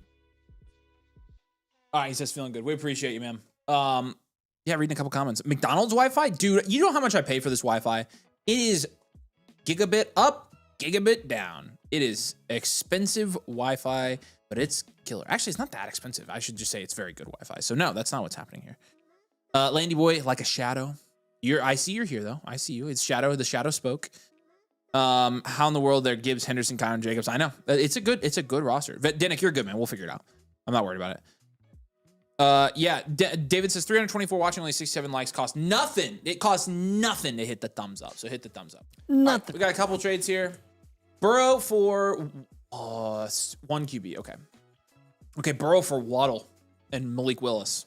Nate, you taking Burrow or Waddle in a 1 QB? 1 QB 10 team. Fair? In a 1 QB 10 team? Ugh. Icky. Ugh. That's icky, you guys. I almost always revert to the skill position guy. Yeah, I'll take Waddle. And Noah says, how much is it? Mine's like the same for 60. I think mine's like 80. Yeah, I'm 81. good taking Waddle there. So it's not that much more expensive. Alex got a trade question. This is just a pivot. Caleb Williams for George Pickens. I mean, Nate. Is that a troll job, Alex? What? Well, because I did that in our last round. I was picking between Caleb and Pickens. I view those guys in the same tier. Market says Caleb. So I was gonna say I'd probably try to get maybe get a little bit more on top but of Pickens. Yeah, like I don't dislike the idea of moving a quarterback for a wide receiver who's a foundational wide receiver. Like that's fine with me. But you should be able to get a little bit more. Yeah, I think if you're picking between them, I think the market value lies with Caleb, so you take him pretty much every time there. Appreciate you, Alex. All right, Jeb 217 countered. Speaking of which, I just had a dream last night that George Pickens got like a fat contract. Interesting. Definitely, you think it's prophetic? Do you think it's coping? It's probably coping. Yeah, it's probably coping. Yeah. Harvey or Alec Pierce? Prophecy or cope? It's cope. Definitely. Yeah. Alec Pierce. Ooh. Easily give me Alec Pierce. Actually, you have Alec Pierce ranked above Harvey? Yes. I mean, Harvey's going in the. I would say, if anything, it's Harvey's going in the 9th round in a startups pivot right now. I think that's too low. I think you should be going like in the early 8th round. Yeah, one of them startable, the other is not right now. Okay. I'd take Pierce. Okay, hold on. I'll push back on that a little bit. Harvey was pretty good down the stretch last year. Like he was definitely startable. He was. I know. So I don't think Pierce was any more startable than Harvey at the end of last year. Yeah, right? he wasn't startable with he was only startable when Dobbins was out at the end of the season. Harvey down the stretch 21, 22, 10, 22, 18 with no Dobbins.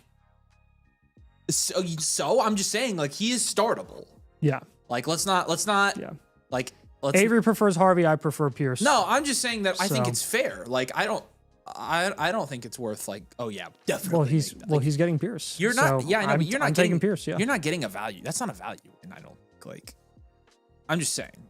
I mean, I've seen upwards of a 2-round gap between. You those said two one's guys. startable, one's not. I have to say I don't agree with that. Okay, but they're the same. They average the same amount of points. Market does prefer Alec Pierce over Harvey. That's a fact. Really?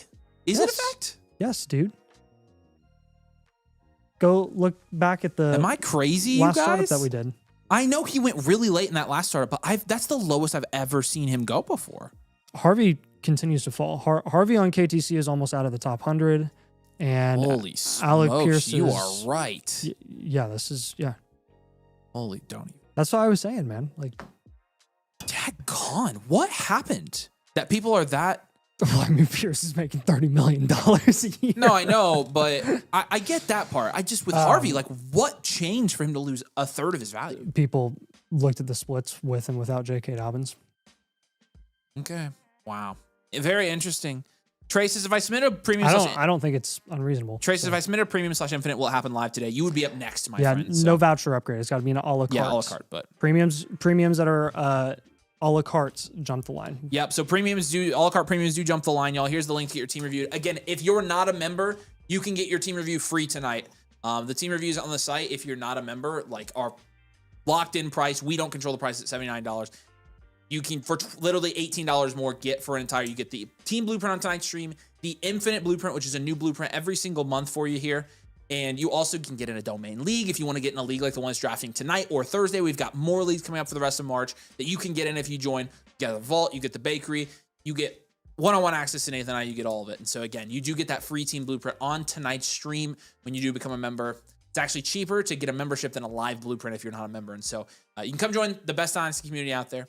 and stop throwing away your buy-in. We can try to give you a plan for your dynasty team. So, all right. Lemon Herbert, let's do yours real quick, man. You've waited for a while.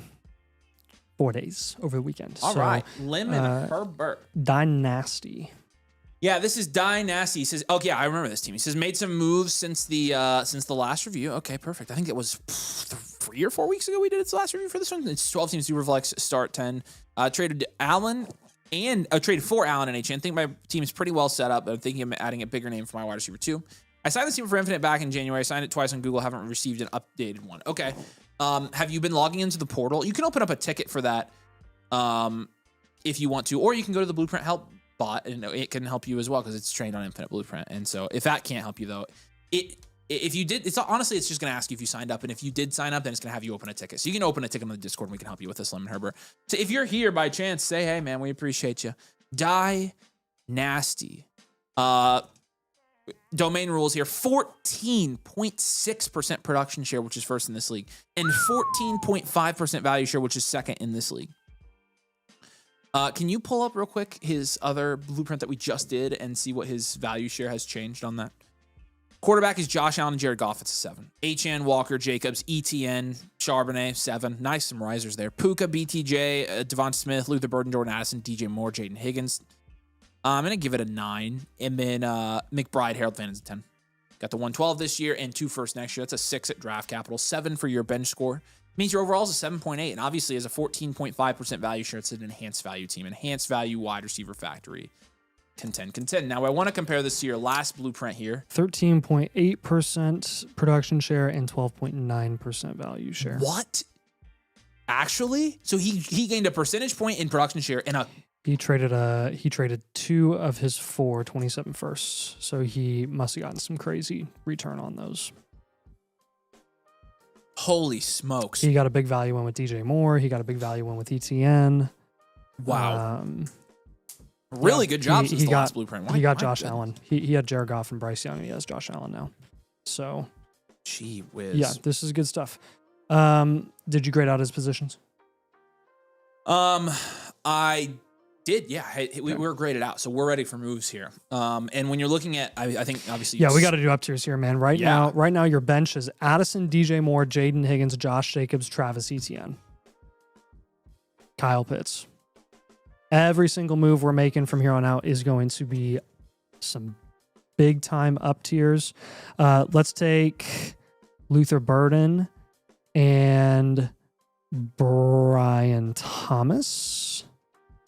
And yeah, we'll try to package both of those guys. Last time we had a recommendation where we said take Brian Thomas in the 109 and up tier. You can get a bigger up tier now with Burden and BTJ. That'll get you a really big upgrade at wide receiver. Your quarterback room is perfect. Allen, Goff, Bryce Young, Tua. You can just ride with those guys. It's totally fine.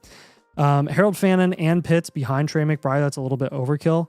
Let's take Fannin plus DJ Moore and we'll up tier.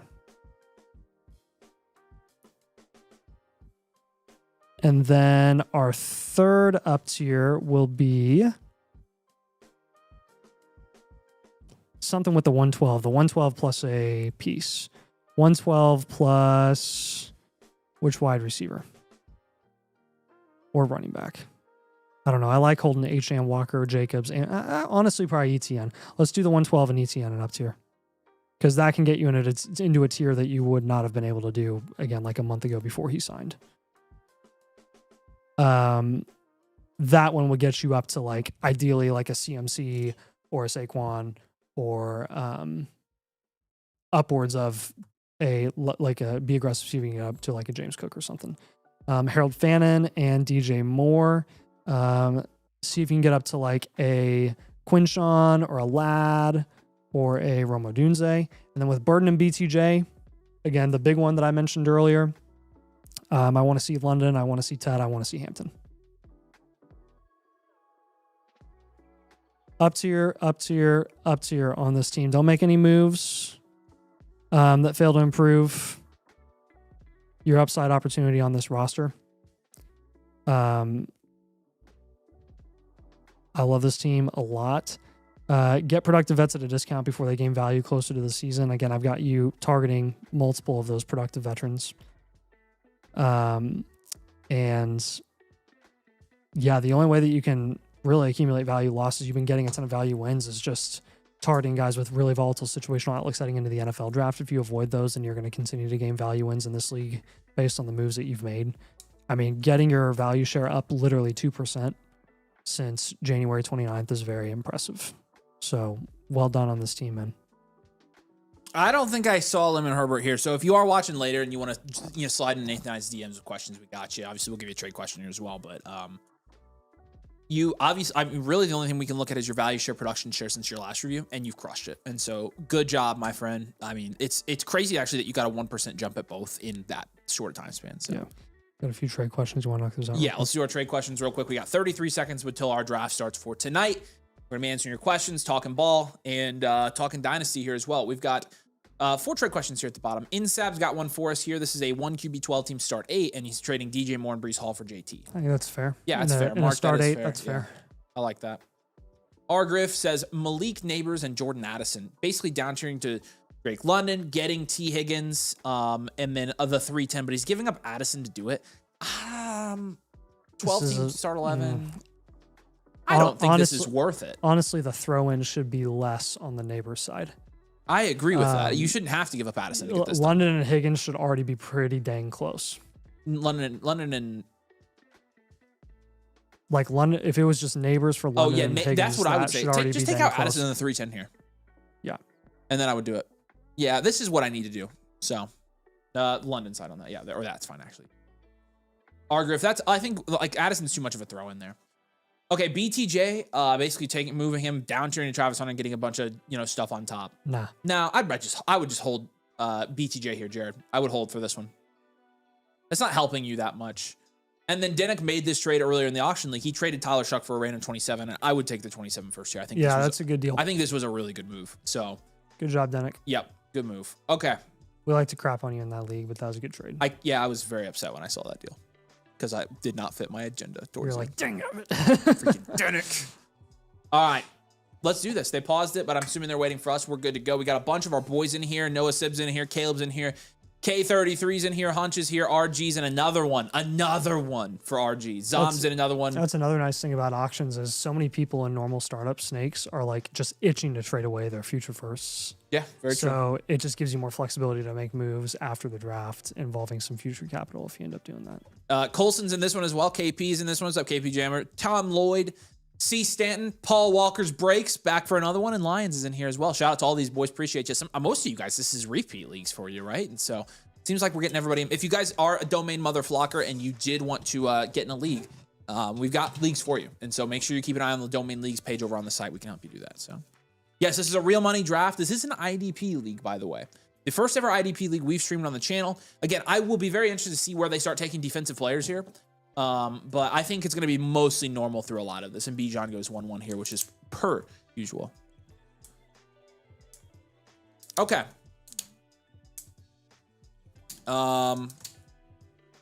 Yes, this is odd shot. This is an IDP one.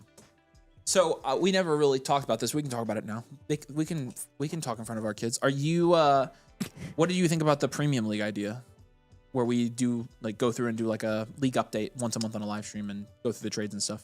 I mean, any flaws to that? I'm just time doing other things.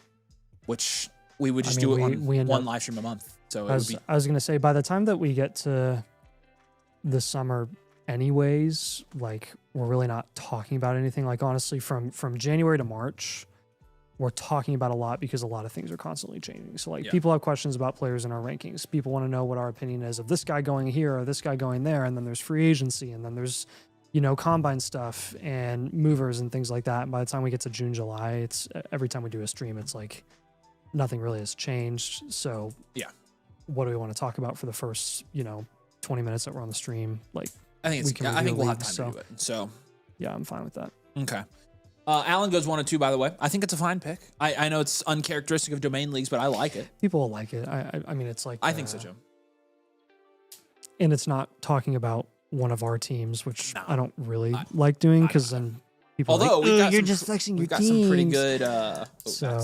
I have our video written. Oh, really? Yeah. Well, pulled here up the- it's on my notepad. Oh, I wrote it while I was cool. talking about stuff. I just wrote down Platinum League, Nathan's birthday party league under the. The video is going to be a theory video, and it's going to revolve. It's going to be a revisit video, but it's going to be about value. Value. Value. The most important word in Dynasty. The 2-syllable word that will change how you. It's involving our teams, right? I have them on here. Yeah, that's part of it. Yeah. Basically, using value to decide what you should do with your team, and then executing that plan. But centering the whole thing around. It's not a Dynasty strategy video if it isn't about value. That's very true. Well, but when's the last time we actually did a video talking about not focusing on roster construction, not focusing on? I was gonna say, actually, we've done a lot of player category based stuff this year. Yeah, this is a back to basics type thing, and we haven't done this video in a while. So yeah, I think we're gonna talk about it. I think the last time we did it was like the art of the down tier.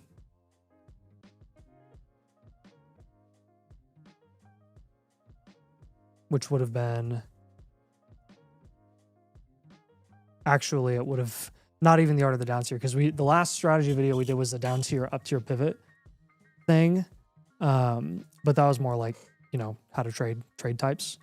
I'm talking about the one that we did probably last fall, where we did like the value upside thing.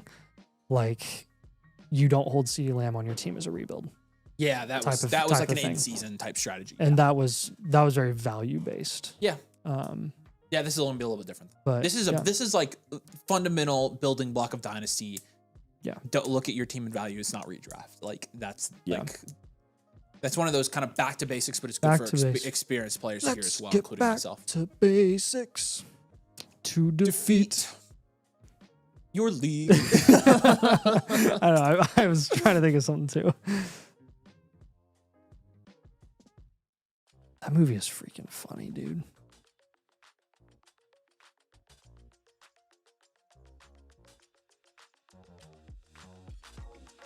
Wow. So that'll be interesting. That's nice. Okay. Neighbors goes Amon Rock, Jaden Daniels, CeeDee Lamb, and then Devon Achane goes at the 112 there. A little bit higher than what we've seen for Achane recently, but he obviously is, a 20-point per game running back, so you can't necessarily argue with that, I don't think. So that's fun.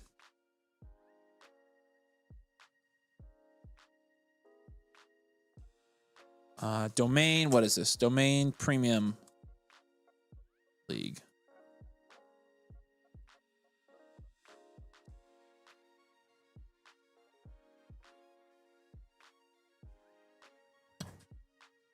I'm putting a poll on the Premium League. Again, the Domain Premium League would basically be $100 buy-in league. We would stream the draft, but then we are going to take a time out of every live stream once a month to go over the league economy, what trades have gone down, grade your trades, regrade all the teams, see which teams are moving up or down. So it's like basically we're kind of tracking the status and the life of a Dynasty league that was drafted on the show. And so vote in the poll. If it sounds like a good idea, then I think we're going to start one up. So I will start 2 up, actually. I have a new member one and existing. You want to answer that? Answer what? He messaged. Oh. Okay, cool. Give me a sec. Oh, man. And Hutchinson goes 2-2. Wow. So we've got, oh my gosh, dude. We've got UMBC and Howard are playing right now. Oh, for sports and right. Nice. Texas and NC State play at 9:15.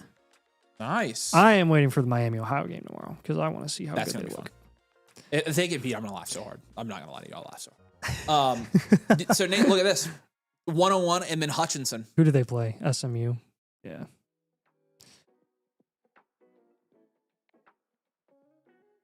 That's kind of crazy. So click on Hutchinson's player card for me. What are the IDP settings? That's what I would. I want to see how many points per game he averaged. Click on his player card. Yeah, not Hutchinson.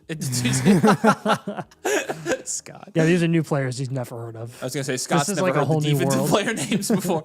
Okay, shrink us so we can read this. Yeah, dude. Does that say 1.2 points? No. Wait. Oh, because he wasn't playing. Right. Okay, scroll down. How did he get points if he was... Scroll down. Well, no, those are projections. Scroll down. Okay, stop. What?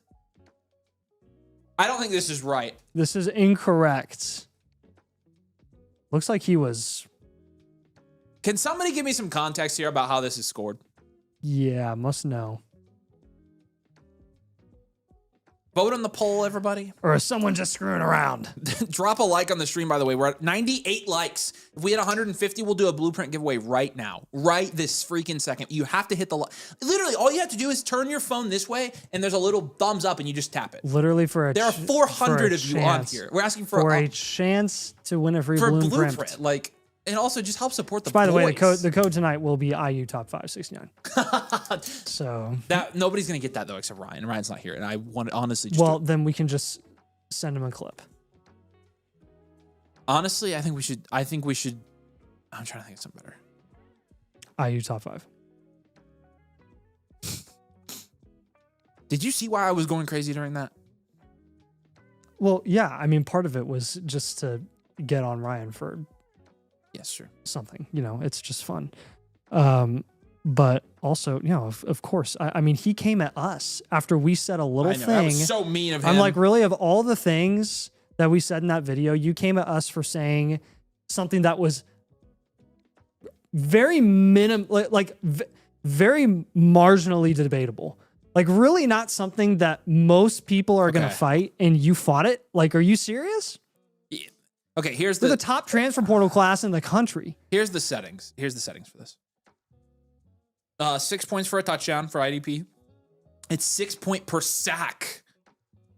2 point for hit on QB, 2 point tackle for loss, 3 point block punt, 6 point interception. So Hutch is going to be pretty. Why did Myles Garrett? Well, because Myles Garrett is older. That's why. It's a dynasty IDP, yeah. Nathan. Yep. Okay, I get it. Those are some heavy point bonuses for defensive players there. Yeah, but I mean, think about it then. Every sack is a touchdown, and you don't really see most highly productive sack guys go higher than 14, 15 on in normal years. Yes. So I don't know, even then, they're still gonna have to log a pretty solid tackle count on the year. All right. I would guess how many points per tackle?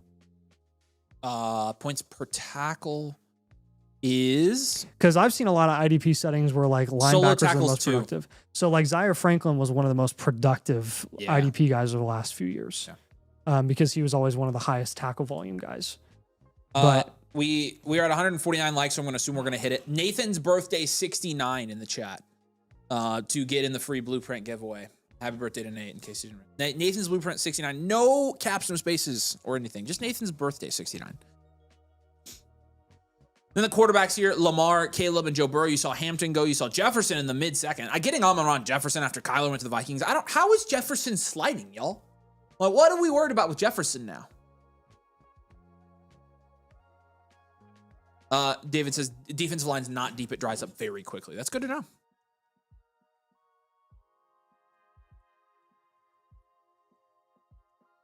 Yeah, Nathan's birthday 60.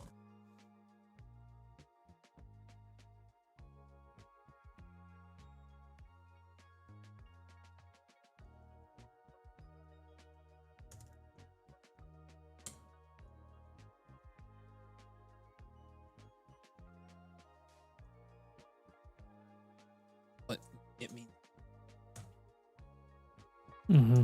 that's the way that I forget.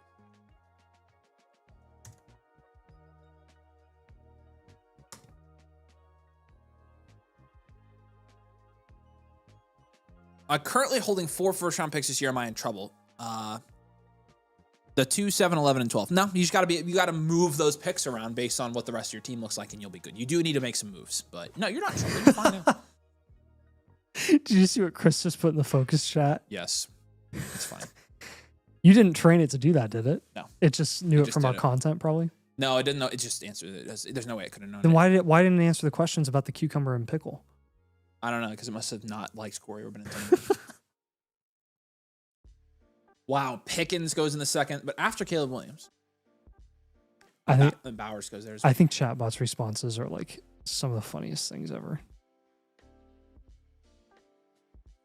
Who do you have winning at all this year, by the way? I haven't finished my bracket. Oh. That's not. Do you do a lot of research in your bracket? You just do kind of Normally based off I'm vibes. so well versed in college basketball that I don't need to because I do so much during the season. And this year, Yeah. I don't know. Jack. Yeah. I still have a pretty good idea. I like I was gonna say I know about some teams, but I'm never like that well versed. I think the Big Ten teams are real good this year. Yeah. I do like St. John's. I always like St. John's though. I was gonna say I love Rick. I love Patino, and So I'll always pick him. UConn's gonna go. I mean fairly far Arkansas again. went on a run last year. Arkansas and I think looks they good can, right now. I They think won they the look SEC solid. tournament. I have them in the Final Four. They're my big upset team going to the Final Four. And then I didn't get cute. I have Duke winning it all because they're the best team in the country. Yeah. And it's not even close.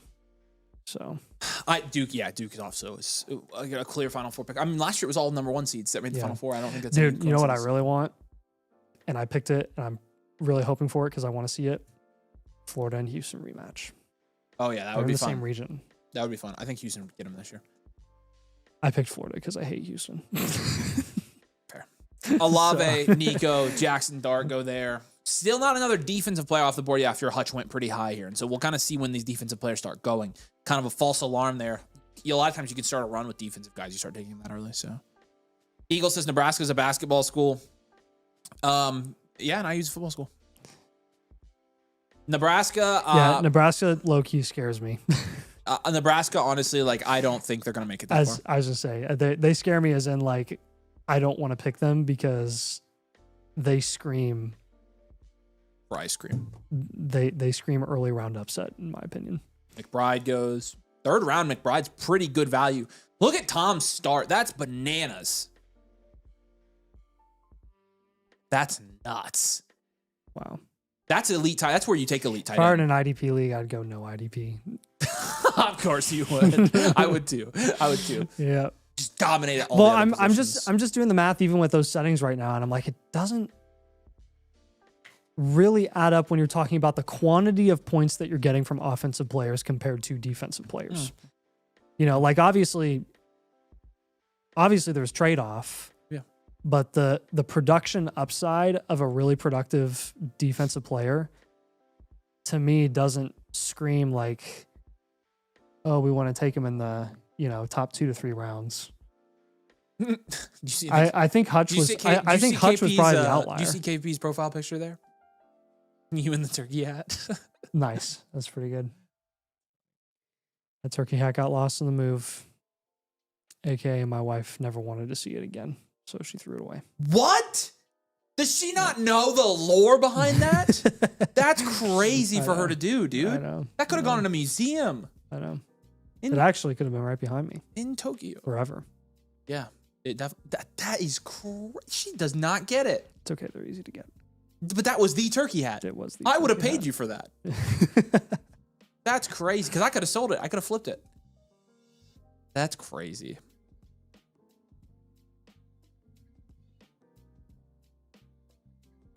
Nebraska hasn't lost anybody outside of the top 30 KenPom. Troy's 143 KenPom. I don't think Nebraska's going to lose in the first round. I'm just saying I don't think Nebraska's going to make a super big run. I think their ceiling is sweet. I think I have him out in 32. Nathan was homeschooled 69. I like that. We could have raffled it off for charity, Tom. I agree with you. You're right. Wow. Went with your advice trading Willis and Kraft away for Chase Brown and Zay Flowers. You did what? How did you get the 2 better players there? That's crazy. Good job, man. Well done. Denix, what is that from? What? That quote? What are you quoting? Well done. Yeah. Who else? The man himself. The emperor of all emperors. When does he say that? I'm trying to remember the scene. Does he actually never say well done? No, that's why I don't remember. Because I was like, when does he say that? He gets all. Maybe nice. I'm quoting somebody else then. I don't know. That's what I was wondering. Dennis says he wouldn't trust Nathan homeschool math. So there's that. Any large double-digit seeds you guys are upsets you guys are doing? I haven't done mine. I need to complete. Also, we have a. Hey, I have 1 double-digit upset. I always try to do like 1 or 2 every year and literally just shoot my shot. this year, it's going to take me a second to pull it up. Pause.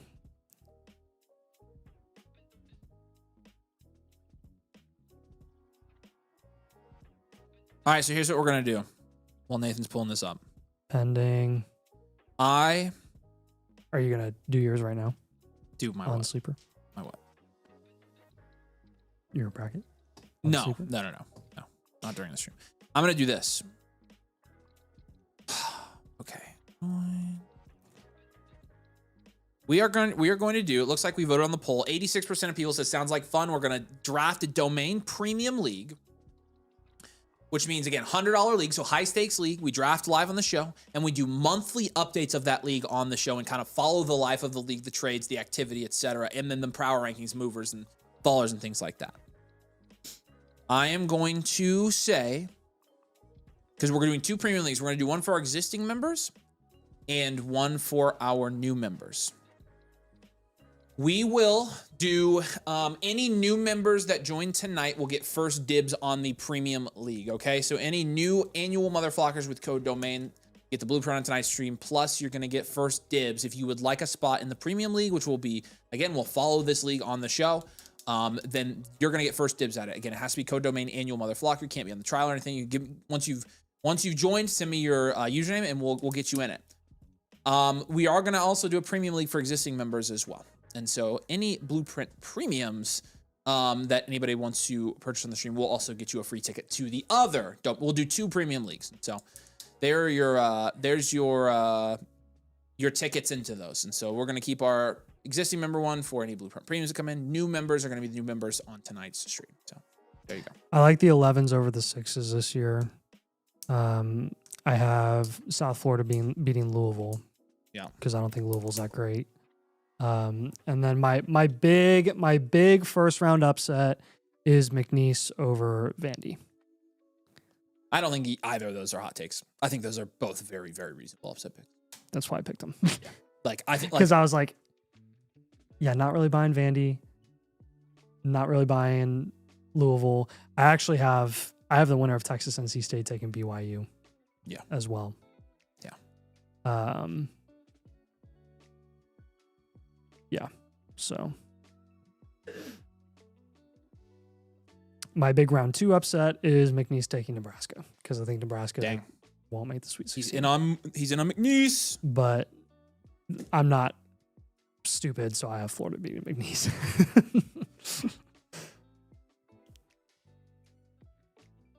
I always pick St. Mary's every year to win at least one game because every time I don't pick them, they screw me. So I always have them winning at least one game.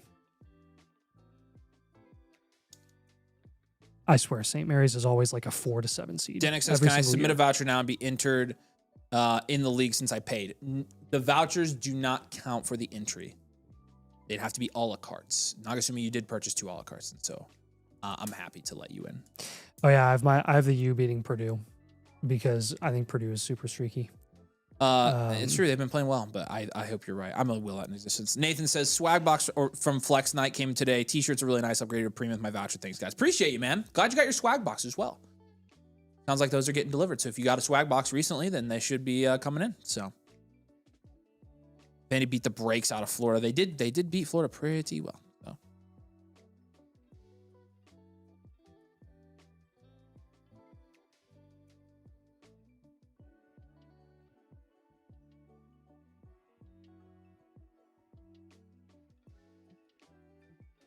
All right.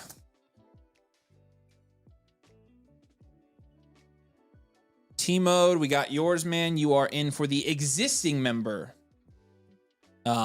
premium league. I wrote you down right here. I'm keeping a list of all your guys' names, and we'll get with you. Waffle will get with you. So you're good, man. We appreciate you. Alex got his swag box today. Nice, man.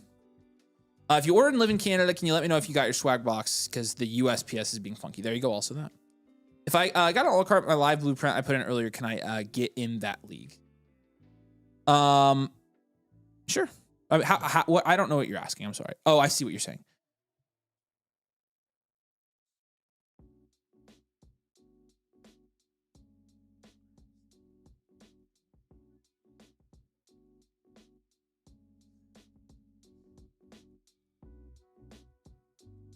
We'll see. We'll see.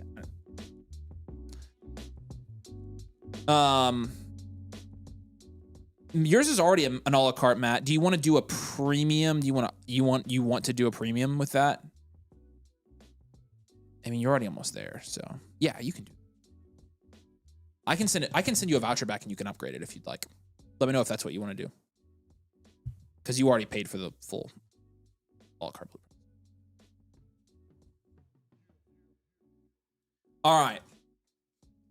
Mahomes still haven't had our second defensive player yet. So Hutchinson went very early. But then the 102 went in the mid-third here with Garrett Wilson, Jalen Hurts. Pat Mahomes went mid-third, and then James Cook. Trevor Lawrence goes at the end of the third with Ladd and Justin Herbert. Obviously, the 103, Jonathan Taylor. And then, of course, there you have it again, Kenneth Walker going 4-3. And I just, when I've got Kenneth Walker and Jonathan Taylor back-to-back, like, I just would much prefer Jonathan Taylor. Emeka Ibuka goes there 4-4 as well. So far, so normal for this draft. Nothing really out of the ordinary. It's probably pretty much going to ADP. Colson Loveland, 4-5. He pretty much always goes there. I think it's good value for Loveland at this point in the time. So.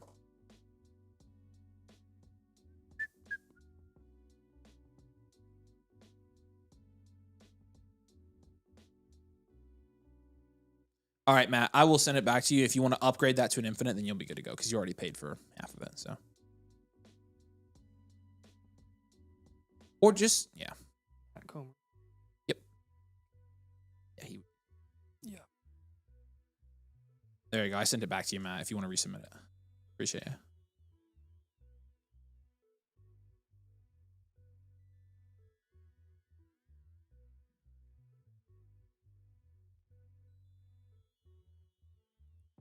All right.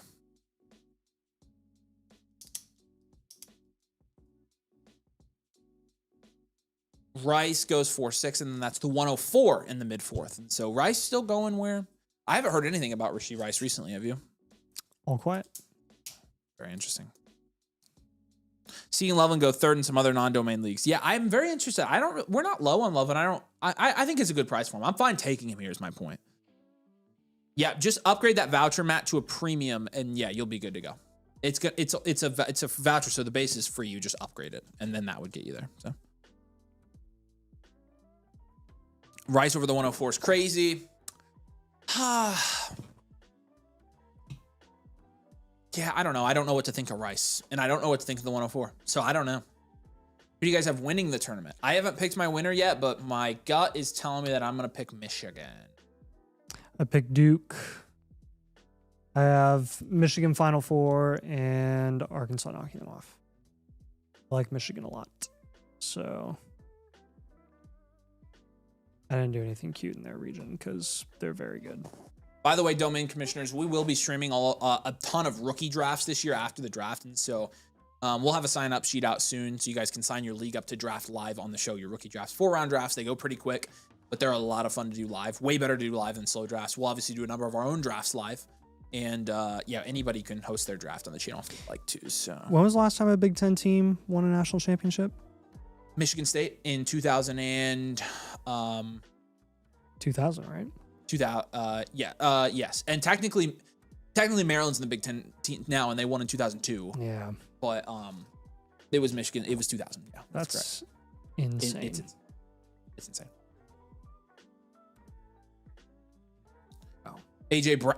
Wow, AJ Brown goes pretty early in this draft, stacking him with Hurts, obviously, but he normally goes in like the 6th, I think. So. Yeah, so I'm a Michigan fan. I chose Duke to win it all. Nobody can touch them, I think. I don't know. Michigan looks pretty untouchable for a long time there. That's what I feel like with Duke. They weren't fully healthy either, were they? They're not fully healthy. Like that's the Don't they have their guys coming back? Yeah, theoretically. And they're still 31-2. Yeah, I mean, but if they're not healthy though, they will get beat. I think. Oh, if they end up hitting up St. John's, they could easily get upset. Oh, it was an auto pick. Oh, that's rough. I was tempted to pick St. John's. Didn't Wisconsin win? No, Wisconsin went to the championship game. I was actually at that championship game against Duke because it was in Indianapolis, and I got tickets for it. And they lost by like 4 points. That was the Grayson Allen freshman year Duke. That was Frank Kaminsky on Wisconsin. Sam Decker. Sam Decker was like my favorite. player I really wanted Wisconsin to win on that team. and they did not. Yep. Shout out Bo Ryan. Jaleel Okafor. Yep, Okafor was on that team. Was a big center on that team. He's also a freshman. Yeah, he only played 1 year. They had a couple. Okafor only went 1 year. I think Tyus Jones was the point guard on that Duke team. I could be pulling that out of my butt. Tyus Jones. Grayson Allen stayed for 1. I was right. Grayson Allen stayed for another year. Because that was his Grayson freshman Allen year. stayed for 4 years, didn't he? Maybe I'm wrong. He may have. I thought he stayed for a long time in college. He ended up being like, he was like the league's most. He stayed there. He was like the most hated college basketball player for a good stretch. Because he played dirty, dude. It was ridiculous. Yeah, I thought it was kind of funny.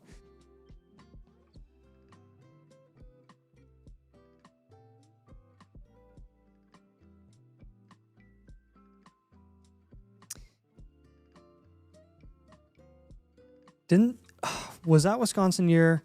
Didn't they have that one guy who like jumped when he shot free throws? Or was that the year before? I don't remember. I do not remember. I might be thinking of a different year.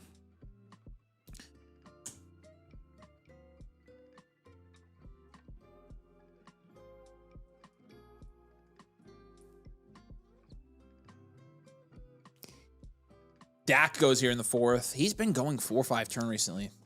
Purdy goes 4th. Odunze goes 4th. Pretty normal for those guys there. And Lions has got the 2 picks at the turn here, so we'll see where it goes. Rice is definitely not an auto pick. Chris took him with 1:50 on the clock. I think they were talking about AJ Brown, I think. But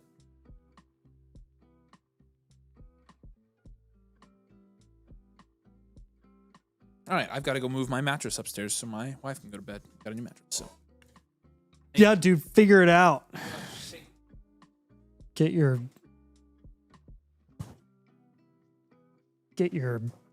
mattress figured out. Chris, the pass rusher should be going. No, I don't know, man. This is the first IDP draft that we've broken down. Scoring settings are all over the place for IDP, so it kind of depends again on the scoring settings that these guys have. I'm hearing 6 points for a sack, 2 points per tackle. That kind of stuff.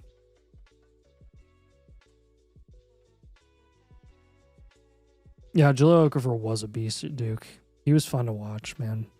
That was a really, really fun year. Because you had some major powerhouses in college basketball. It was Wisconsin was phenomenal. Duke was phenomenal. And then that was like the goated Kentucky year where they had like the blue team and the white team. And they had like 8 pros. There were so many stacked. That was their undefeated year, and then they got knocked out in the Final Four. Wisconsin beat them. And, you know, we're IU fans, so that was like the worst year of our lives watching Kentucky potentially pull off the greatest season of all time, which would debunk IU's perfect season in 70, or in 71 or 78. Sorry. But yeah. Nathan, what do you think of my comments about AJ? 27 Patriots first incoming post June cut. Howie getting what he wants. Yeah, no, I don't think that's a bad take at all. I think that's very fair. I think that's something that, like, I think Howie is absolutely calling New England's bluff and the Rams' bluff, or whoever wants him. I think he's saying, like, he can wait. He has no rush to he's in no rush to offload AJ Brown, whether it's now or whether it's in June.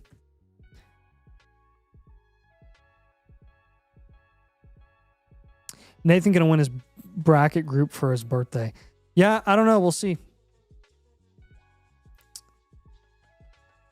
Sometimes I win, sometimes I don't. I've realized that it doesn't matter how much knowledge I do or don't have of every college basketball season. It makes zero difference in the outcome of my bracket. I just have to get lucky. Have to get lucky with my upset picks. and have to get lucky with the guys that seem like clear winners. I don't feel like an idiot. Like if I get a matchup between a 2 and a 3 wrong, like in the Sweet 16, then I don't feel like an absolute bozo. So like those, honestly, the ones that are close, I have less of a problem, less of an issue selecting those, because it's like if I get them wrong, I get them wrong. Like, what am I gonna do? But no, like there are just some guys where it's like every year you kind of just bet on them. It's like I don't ever, maybe once or twice in a decade you'll see Michigan State go out when they really shouldn't, but most of the time they're going pretty close to where you think they're going to go, which is around the Sweet 16.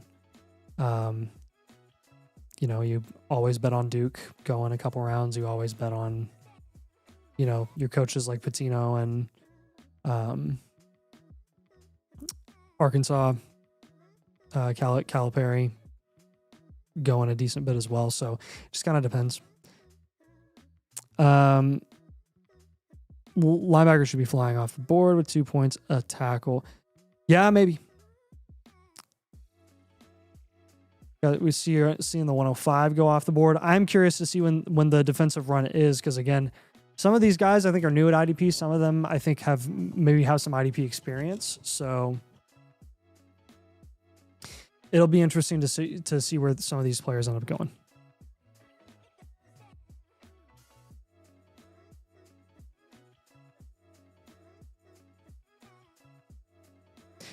All right, Matt, we got you. Thanks, man.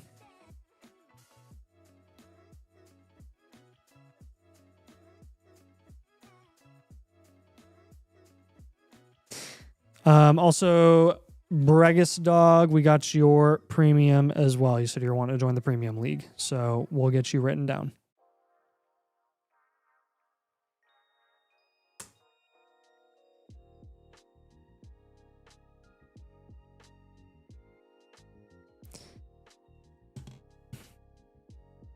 I may never have gotten an 8-9 matchup right in my life. Nice. IU basketball has become a disgrace. It's super unfortunate, brother. I'm going to say one thing, and this is all I'm going to say.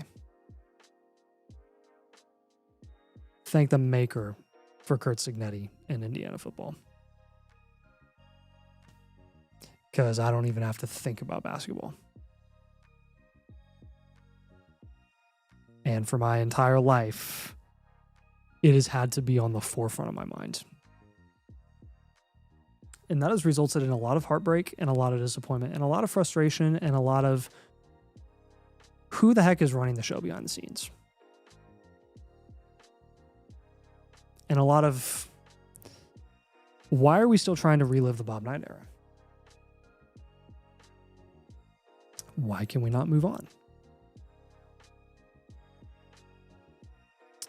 However, and alas,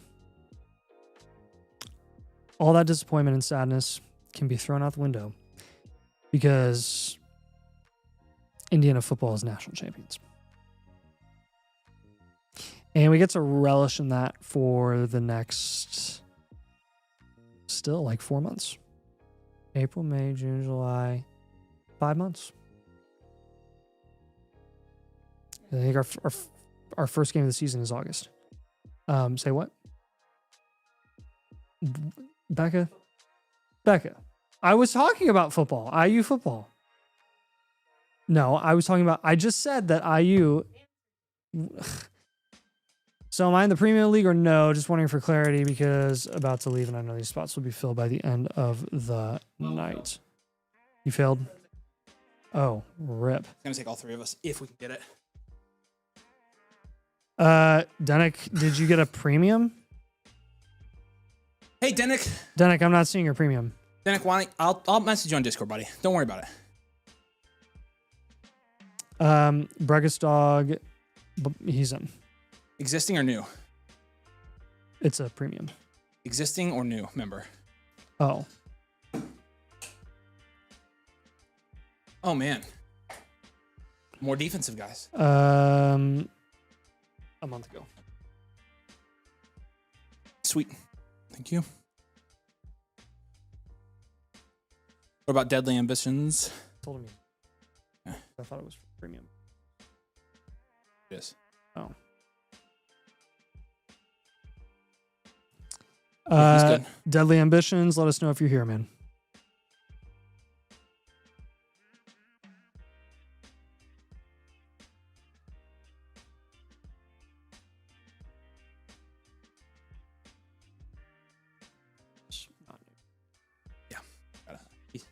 Yep. Matt is also good. Yeah, Matt's good.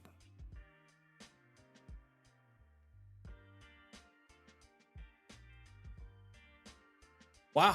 Okay. Got some defensive players off the board.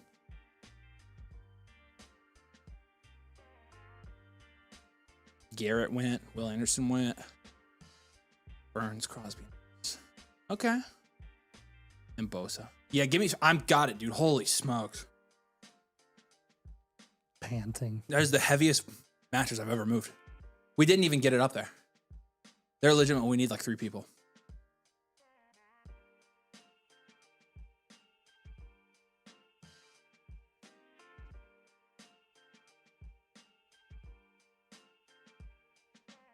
All right.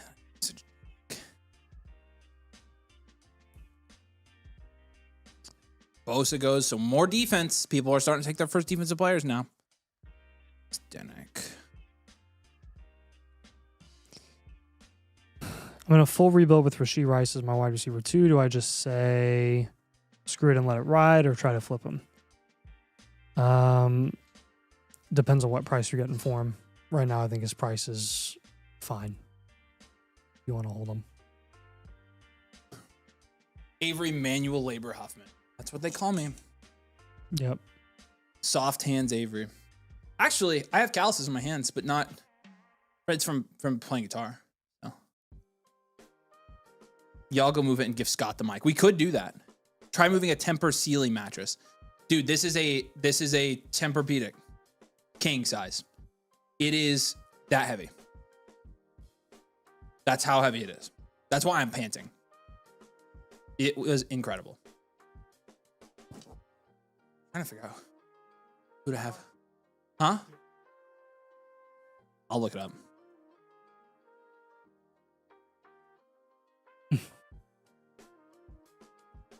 I know it weighs a lot because I just Here go BTJ and Marv.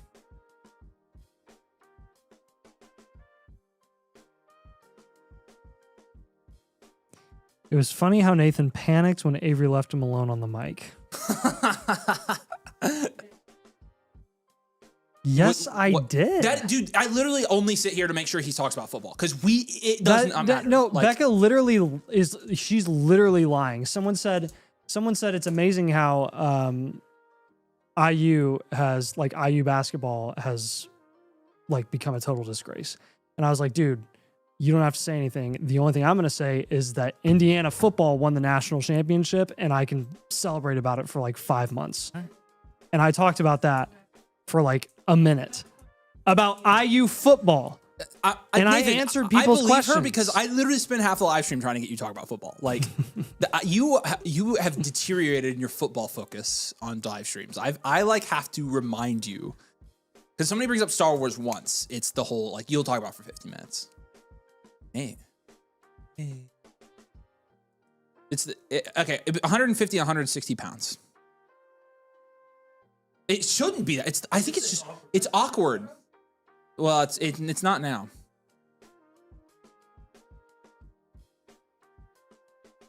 All right, we need to draw for the blueprint. The winner for the free bloopy is Zachary Casto 4389. Congratulations, Zach.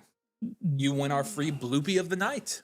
Dude Stuff said I'm the only one not impressed at all by this year's draft class for Dynasty. You are not the only one not impressed. I can tell you that. Is it just a blueprint premium, or will the live get you into the premium league? No, just the blueprint premiums for those. We already have. Like I think we already have. It's already halfway full for the existing. Tim, you are eligible for the existing. Avery's the type of guy to play acoustic guitar at a party. Number 1, I don't like playing in front of people. Number 2, I play electric guitar. I'm not that guy. I can play acoustic. But I'm an electric guitar player. And Nathan's the guy. Nathan wouldn't play at a party either. No, I would not. What do you guys define as an overpay for these 27 draft pick trades? It just depends. It's so hard to quantify that because again, where's the pick going to be? And it's really hard to know that at this point in time. I think anytime you're giving up like a foundational or cornerstone piece for a 27 first, unless it's like the guaranteed 101, that's an overpay.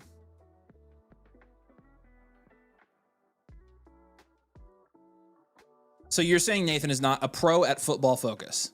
That's a good way of putting it. Pro Football Focus. Nice. Hey, put the live stream goals up or the motherfucking March goals up. You guys, we did domain concert is for 200. So if we get enough people to join, we're doing a domain concert on the live stream. So you get to hear it. Oh boy. Speaking of guitars, I gotta get a guitar. Yes. And I need to do it before I leave. I'm gonna help Nathan spend money this week.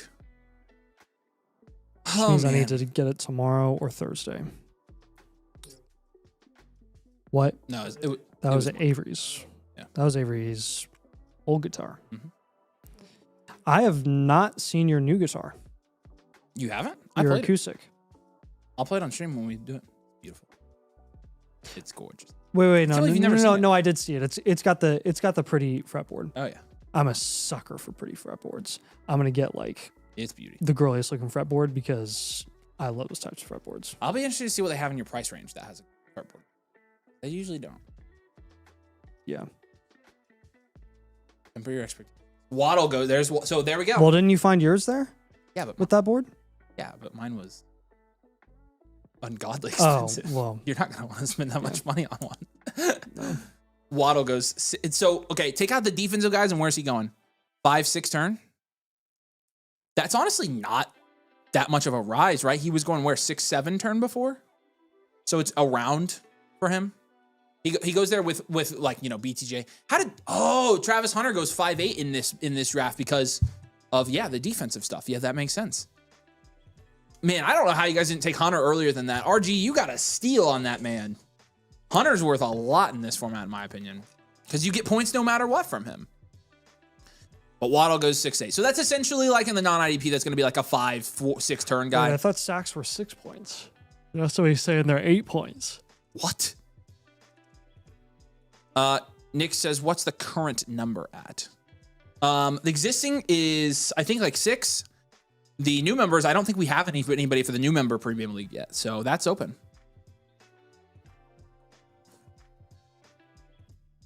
All right, you guys are saying I see it. Living Legacy said I want the premium league too.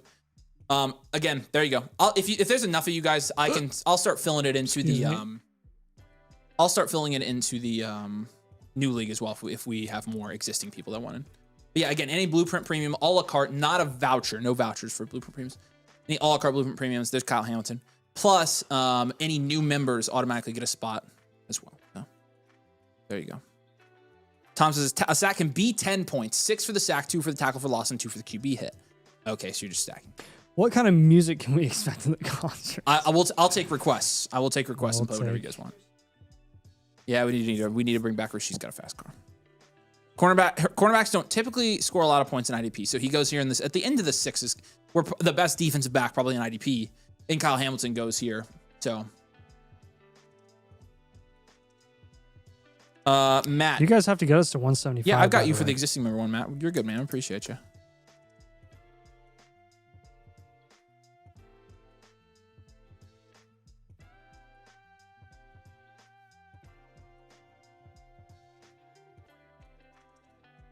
Why the heck are there 3 sleeper icons on the Malik Neighbors pick? Somebody said good, the 3 people said good pick. Oh, that's what that is. Cool.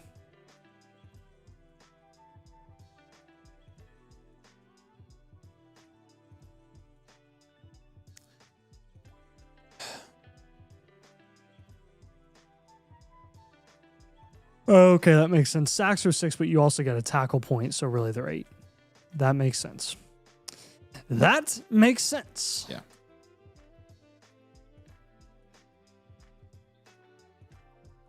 When can we expect the draft? We'll do it in here in March. I'll have Waffle set the date for it. Probably not next week, but the week after that is when we'll do these Premium League drafts. So, yeah, again, if you guys are not members, you can get in the Premium League as a special tonight. You get in the Domain Premium League, but you also get a free team blueprint. Any new member does get a free team blueprint on the live stream as well. And so, code Domain Annual Mother Flocker 2 will get you that one. Again, you can get you a plan for your Dynasty team, get you going tonight on the stream, get you in that league, and yeah, you get everything with on the site, the Discord, everything else for a year as well. So we'd love to have you join. Nathan, be aloof as heck tonight. What does aloof mean?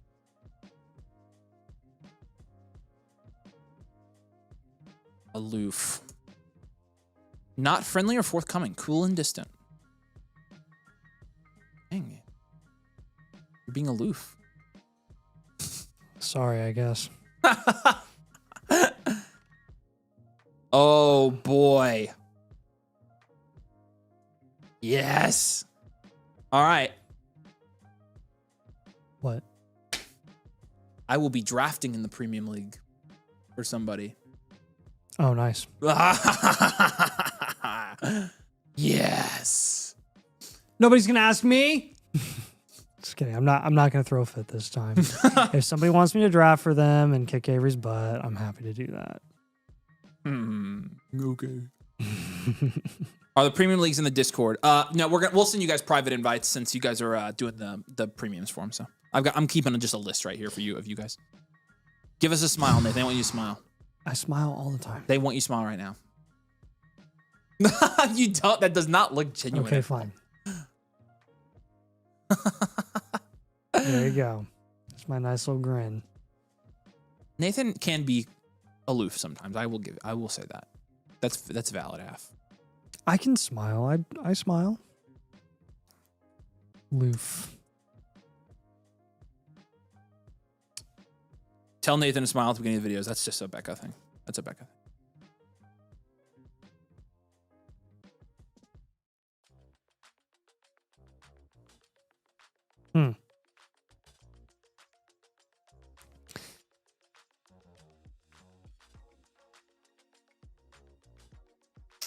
Nick Benito, TJ Watt,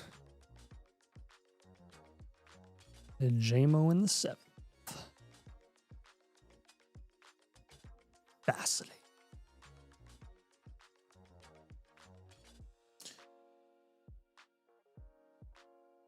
There you go. I get that a lot. Thank you. Tiptoe says you guys doing more team reviews after the startup. Yes, sir. And if you are interested, Tiptoe, we've got a couple more spots in our Domain Premium League. If you do a premium, you'll get in that Premium League as well. So if you're not, we're doing normal live reviews as well.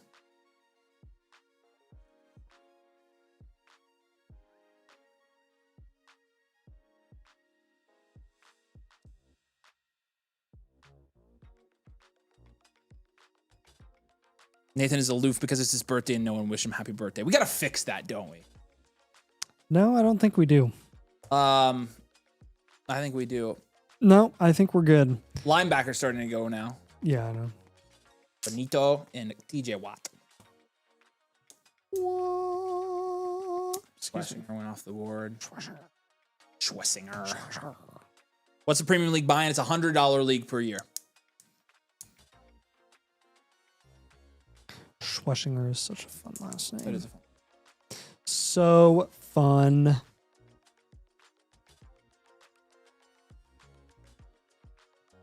Happy Madison said, Nathan, were you responding to me?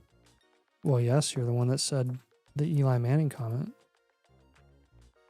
So, yeah.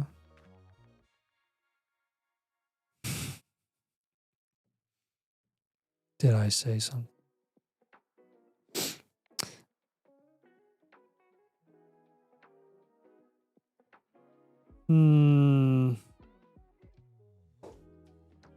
I'm trying to figure out how to get this. So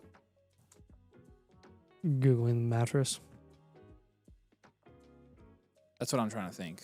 I don't think I have one though. It won't slide. It's so heavy. Like, can't. Like, yeah. It's like a couple 100 pounds. Yeah, it's 150 pounds. Like I got underneath of it and pushed it like a football sled and and it would not move. Like it was crazy. Nice. Mattresses suck. They're like very awkward.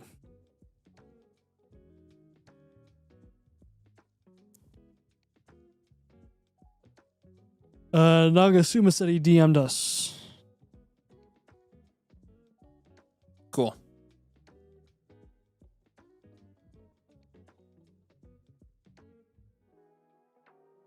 You think your dad has a ratchet strap? No. I don't have one.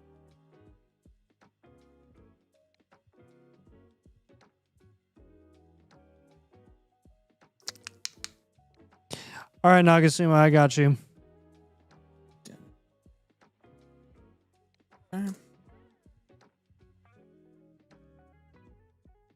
Burden goes here. Wow, these IDPs really does make a difference. Christian McCaffrey goes here. Kyron Williams goes here.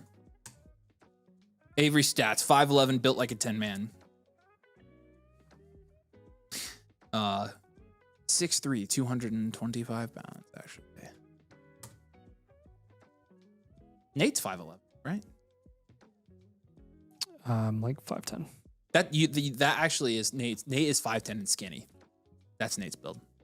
Who else is 5'10"? I don't know. He said that was my build, but it's actually that's Nate. Whose build? He said it was me. Oh, your build? Yeah, 5'11". Avery does strike you as a 5'11" type of guy, doesn't he? Yeah. That's supposed to. I don't know. All right, Carter's got his. He said, "I'm gonna check your Carter real quick, and you'll be good." Yeah, no, I'm a wee little man. Kiata. And then Dirty McCurdy's in. You know how like most people hit like growth spurts in high school? I was like 5'10" in 8th grade, and I just stayed that way. Oh, okay, 1, 2, 3, 4, 5, 6, 7, 8. We have 4 more spots in the existing member league. Do we have any new members that have taken a spot yet for the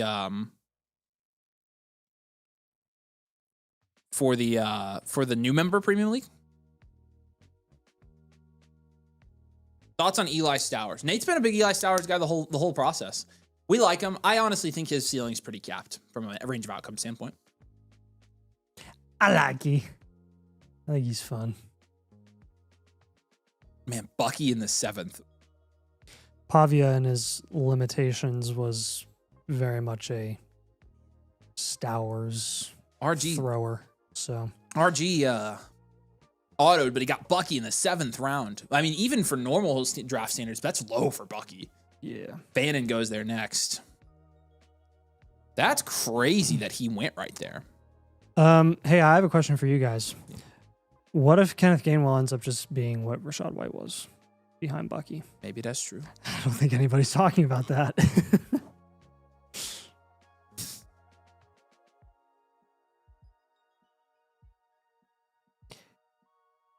Javonte.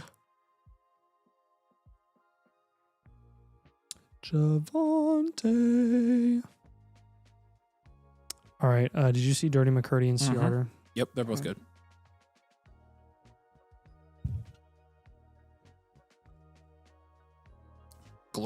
Good. Yeah.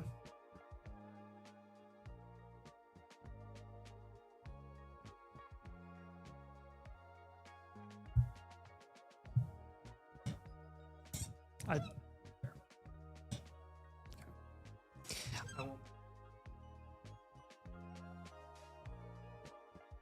think that's fair. Cool. All right. Hope Bucky destroys this year and makes all the haters pay. Yeah, I mean, that's cheap for Bucky. Javonte goes right after him. So, I mean, went between, like, this is essentially 6th round for Bucky still. Like, we've only had, like, 12 guys go right EP. Maybe 13. Carter says, Nathan, if you want to draft for him, that you can. There you go. Everybody loves Nathan. Who's had the best draft so far? It's hard for me to tell because I'm not an IDP expert. I like our RGs, though, and he hasn't drafted he drafted Travis Hunter. RG has my favorite draft, I think. Did you get Dennick's super message? Yep. So you got him marked up. Denick, All right. Denick is Denick, good. we got you, man. Roquan goes there. Nice. Again, it's hard for me to tell because like I don't know the points per game levels of these defensive guys in this format, but I like RG's because he has a defensive guy that's playing both sides, but his offensive values have been crazy in this one. So. You guys agree with the board on Waddle over Burden? Honestly, I think I have them. I think I have Burden a tier ahead of him. So I would have to say in that instance, no, I don't agree, actually.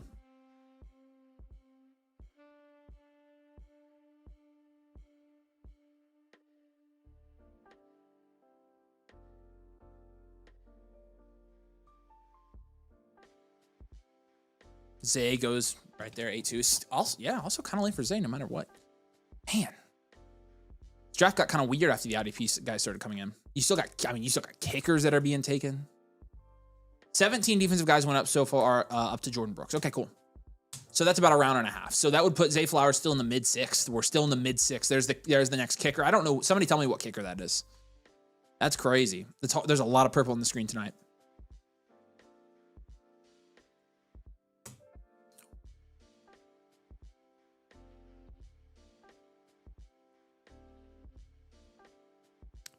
Purple.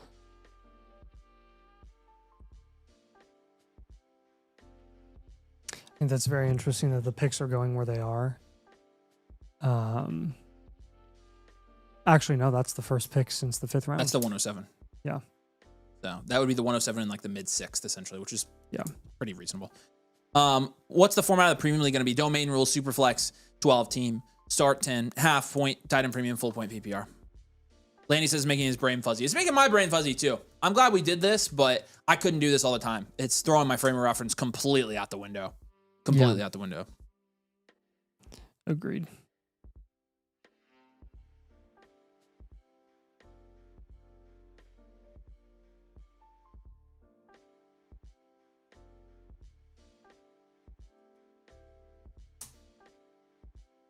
How many got? 1, 2, 3, 4, 5, 6, 8. Excuse me.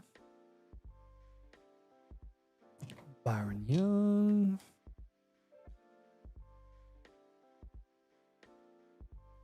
Scattaboo. Wow, Scattaboo and Harvey go back to back. Holy moly. I didn't realize Saquon hadn't gone yet. Dude, Saquon went at the 7-12. After I know. So that's mid-6th for After Saquon. So there Javonte. still are some fallers here. Like Yeah. other guys are getting pushed up. That Waddle got pushed up. Who else went higher? Hunter, technically, yeah. I say it lost connection. We're still live, right? Okay, cool. Make it stop. Hopefully it still works.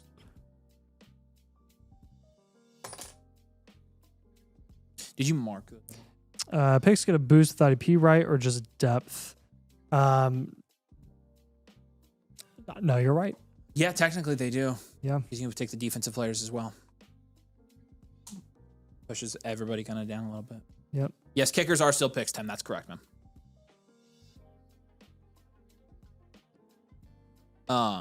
Did you mark those? No. You want me to? I can have Aaron. Okay. RG's still on auto. Is that true? Refresh the page, Scott, and see if it... Yeah, sorry, Zom. I'll shut up. You're right. You're right. Although we didn't... Yeah. Young goes there. Latu goes there in the 870. Is he really... Is he really that productive? Guess defensive lineman. He said they mentioned defensive lineman. That's not super deep, so... Yeah. It's probably because he's young.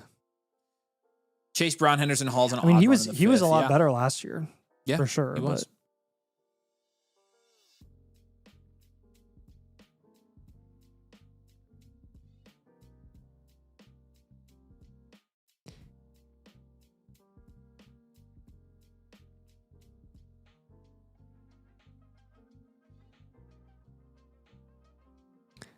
Chase Brown, Henderson, Hall is an odd run in the 5th. Yeah, I don't know. I mean, that would be 4th normally, which Yeah. is pretty that was typical. before the big defensive run. Yeah. So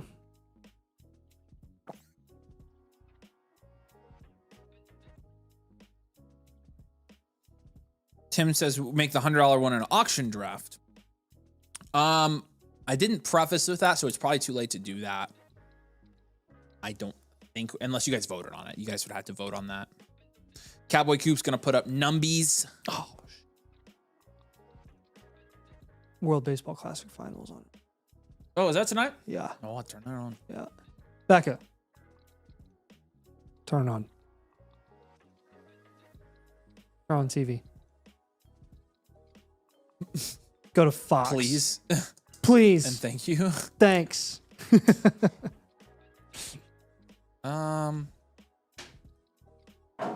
Over there some way.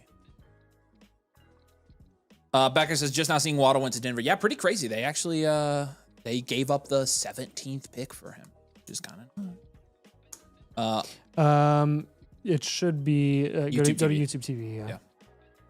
Yeah. World Baseball Classic. If it doesn't show up, just go to Fox. Matt says I prefer no auction. Yeah, you guys are gonna have to vote on that one. I'm not getting in the way of that one.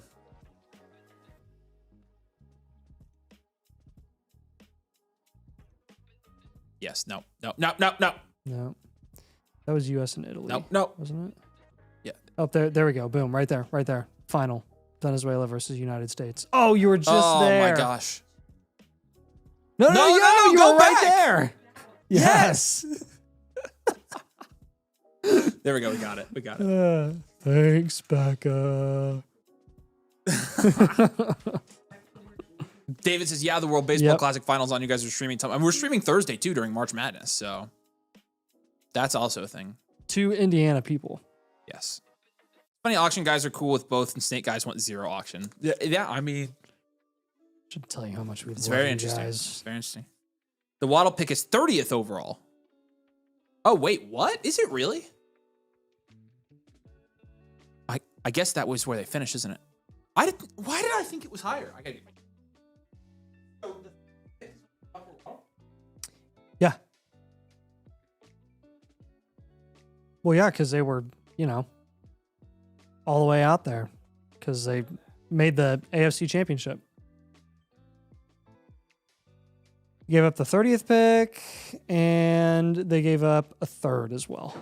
Well, I thought it was like. Yeah, there was a pick swap there, but there was an additional 3rd. So the Dolphins traded away.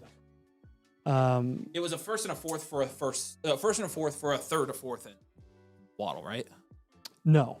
It was Waddle and I think a 4th for a 1st, 3rd, and 4th. That's literally word for word what I just said. No, you said something different. No, I didn't. That's what I said. I said a 4th and Waddle for a 1st, 3rd, and a 4th. There's the 4th round pick swap. What and it the 3rd ended up on top of being Waddle. was a 1st and a 3rd for Waddle, basically.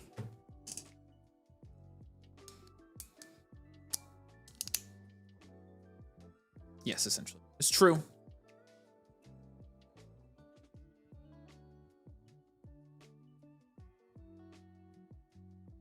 All right.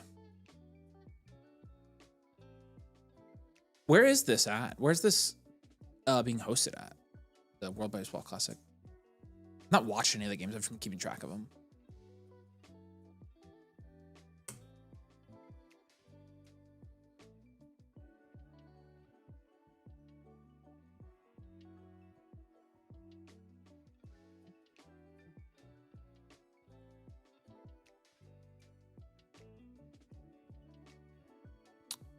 Okay. No wonder he's so aloof. What do you mean I said it reverse? No, I didn't. I'm pretty sure he did. Yeah, that's what I thought. How did too. I say it then?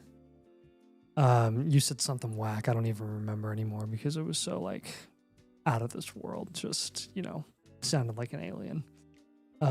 But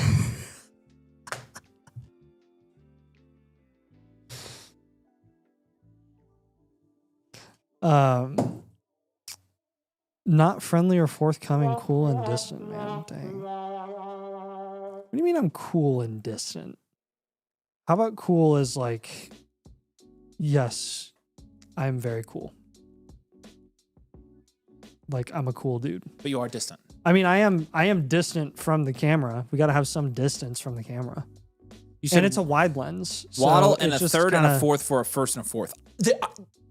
No, I didn't. You guys are gaslighting me. I will not stand for it. I did not say that. I thought it sounded weird.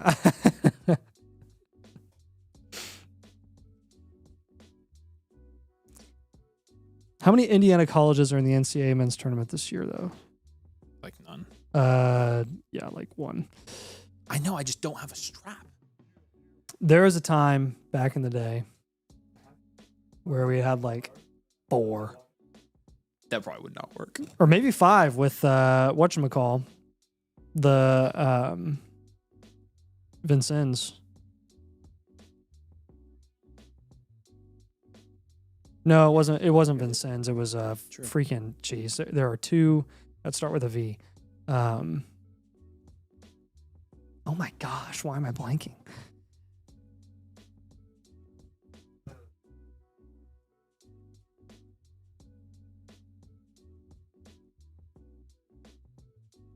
Yeah, I heard that, Deadly. That's what I heard. Can you all predict if Brees or Pickens holds out, and if so, what happens? My prediction is neither hold out.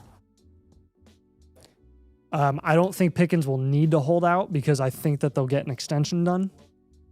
And he's actually making a good amount of money this year. If the Cowboys have been clearing out a bunch of cap or moving a bunch of cap around just in case Pickens actually ends up playing on that tag. But if I were to guess, I would guess once the wide receiver market settles, Pickens might be waiting for JSN to get extended, which I think is going to happen this offseason. And, oh my gosh, 3 people talking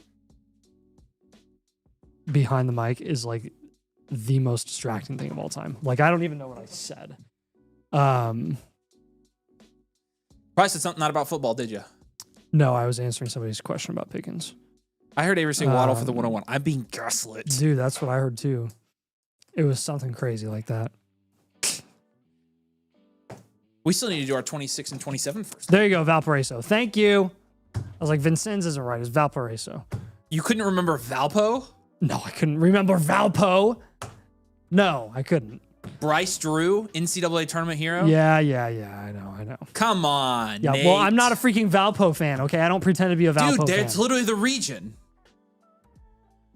I was blanking It's an on Indiana Valparaiso. school, Nate. I know. I was blanking on Valpo because I was stuck on Vincennes. I was trying to think V, and I was like Vincennes, and that's not right.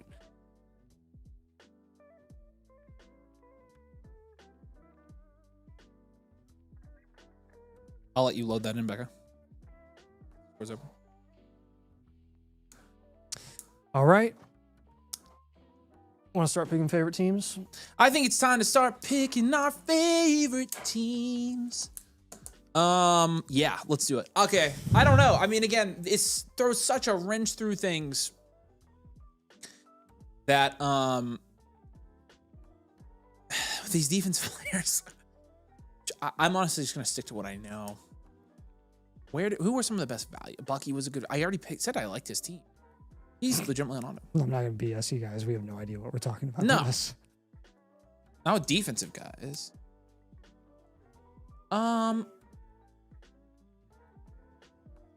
What? I know. I'm kidding. Oh. I heard you. I don't know. I don't Yeah, know. I I was gonna just say, don't. I don't know. I can't figure it out. I'm trying to do the defense and I'm trying to do the kickers, but there's too much purple, and so I don't know. The colors are all tripping Chat, out. who are the best teams in this draft? Tell me in the chat. Yeah, you people tell us. Tom best team by a mile is what? Okay. Okay, interesting. I like to start the best. I like Tom's team. Yep, Tom, you win. Yeah, Good job. I agree with that. I think we're going with Tom. Yep. I'm so I like confused. T. Higgins at the 6'12". Tom just messaged me on Discord and said, just say me again. Deal. You all did so good, and all did equally as bad as well, in my opinion. So there's like no possible chance Brees is traded because the tag that they tagged him on requires the taggy tag. 2 first-round picks if he were to be traded. Schwessinger is a steal, says David. Like that, like by rule, it has to be 2 first-round picks with the tag that they tagged him with. Zom says it's rigged. Zom, I love your team. Dude, I love Young and Jones and Young. Yeah. RG plus Hunter is very. I loved RG's team. I already said I liked his team, so because I like Travis Hunter where he got him. I think Travis Hunter should have gone in the 4th in this draft. So, what's our long-term outlook for Brees? Man, same as it has been the last really 2 years for Brees. Like a good running back will produce on a sucky waiting situation. for him to leave. Yep. By the time he's 32, he's gonna get out of there. I cannot freaking believe they tagged him, man. Oh my god. Extended in New York, or we're looking at a value win in a year. Essentially, there's no way he leaves, right? What's the situation behind that? That's what I just said. So, someone said he's going to be traded. He can't be traded because there's a 2 first-round pick requirement for a team to pry him away from the Jets. And that's not the Jets saying it's the we tag. Want 2 first-round pick. It's the tag that they used. It's 2 first-round picks. Yeah, but still, is he going to play on the tag? I mean, what's he going to do? Not play? He could. That the only time we've ever. So, are they going to seen extend him? What if he doesn't sign an extension? Then what happens? Then he probably plays on the tag and just leaves next year. So he can leave next year. They can't stop him unless they tag him for a 2nd year in a row. They could tag him again. Well, yeah, I mean that is crazy to me that they can keep it. So well, it was collectively bargains. Like you can tag somebody as long as you want. It's just not a good business decision. Like from a cap perspective, the Jets are not in good business. Kirk Cousins was tagged twice. That's crazy. Drew Brees was tagged twice. Kirk Cousins in the modern CBA era was the big guy that was tagged twice. Was he when he was on the Skins or the Vikings? Yeah, it was the Skins. I don't remember that. Yep. All right. They then tagged Brees him twice and then they let him walk. Here's the thing. I would love to say if you buy Brees Hall now, it's going to be a value win when he goes somewhere else next year, but he's going to be 1 year older. Plus, the Jets are probably going to keep him there somehow. I didn't think the Jets could keep him there this year. I didn't think they'd be dumb enough to use a franchise tag on a running back that by the time they're relevant, he's going to be irrelevant. So yeah, I agree. That's beyond me. It is also beyond me. Whatever. All right. Andy, did you want in the premium league, by the way? I think we'd have fun running the Jets.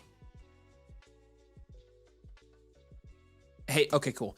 Hey, would you guys watch? What if we did a series just for our like members where we like played Madden and rebuilt the Jets? Would you guys watch that? Nathan and I rebuilt. There's like there's a whole market for that, right? I know. That's what I'm asking if they would watch it. We could. That's a great idea for the all night live stream. We could rebuild the Jets in the all night live stream. Honestly, we need to do that. I think because we could put a camera in there, run the line, and then have area mics and just sit in there and screen share them from the Madden. I could split the signal out of the Xbox. That's a really good idea. That would also be a lot less boring. Nathan and I could rebuild the Jets, I think. They're all saying they'd watch it. I think we could do it. They've watched us do dumber things. That's very true. That's very true. So, of course, they're going to What's up, Jeremy? Good to see you, man. All right, guys. We're so glad you're here. We're going to pivot over and do some team bloopies now. Again, we do have the thing, if Becca, you want to put it on the screen. We've got the Premium League is what we're raffling off tonight. We have 8 out of the 12 spots filled for the Premium League for the existing members. New member, we have plenty of spots for new members as well. So the Premium League is a $100 domain rules league drafted live on the show, where we're going to do updates on your league every month in the show. You're going to have a segment on our show where we do league updates, go through all the trades, the league economy, the power rankings, etc. Again, we have 8 out of 12, 4 spots left for that for existing members, and then quite a few spots for our new members. I don't know if we've had any new members claim any spots yet. And so again, new members do get a free team blueprint with the annual Motherflocker tier with code domain. And so that's how you can claim your Premier League spot. But check it out. Let's pivot over and let's do our team blue piece here. All right, we got a couple trades. Jahmyr Gibbs or Travion Burden and Higgins. Not Gibbs. In a 1 QB start 8, not even close with Gibbs for me. Not close. Would you play the games or just be manager and sim? Probably both, right? I think both. I think we'd play some of them. What would you guys want? Pearsall, DJ Moore in the 202 or Higgins? I mean, I just take T. I think I just take T here, Randy. I like that.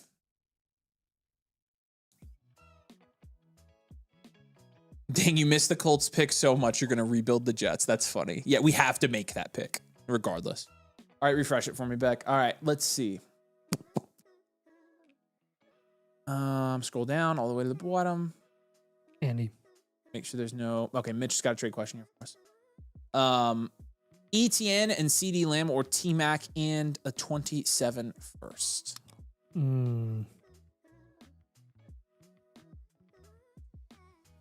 This reminds me of the Shut up, Becca. neighbors down tier 1 for like London and Higgins. I'm not doing it.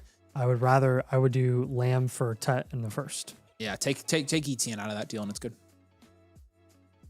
Yeah, and then winner on the other side now. Okay. Yeah, full screen it, Becca. We're gonna address that right now. We're actually. I don't want to get Nathan. I'm gonna address it. I'm not gonna let Nathan talk because Nathan will rant, but I will address it. Rant about what? Travis Etienne told us that we could call him whatever we wanted to. We are not going to call him Travis Etienne.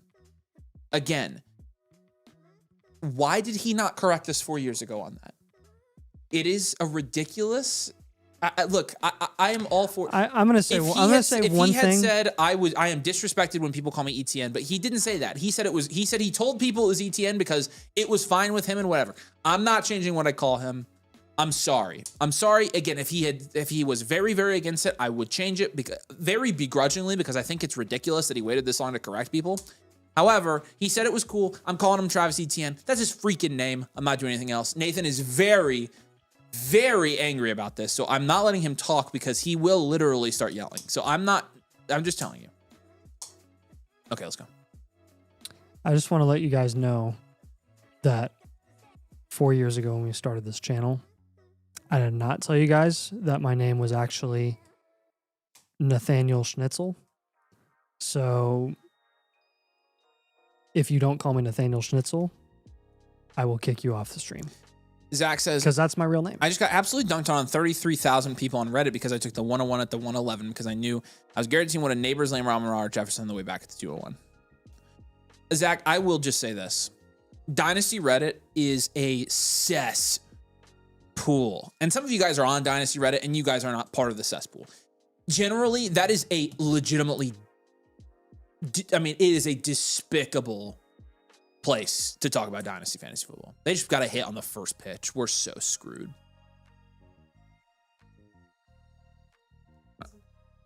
Yeah, we get reference on the Dynasty Reddit all the time.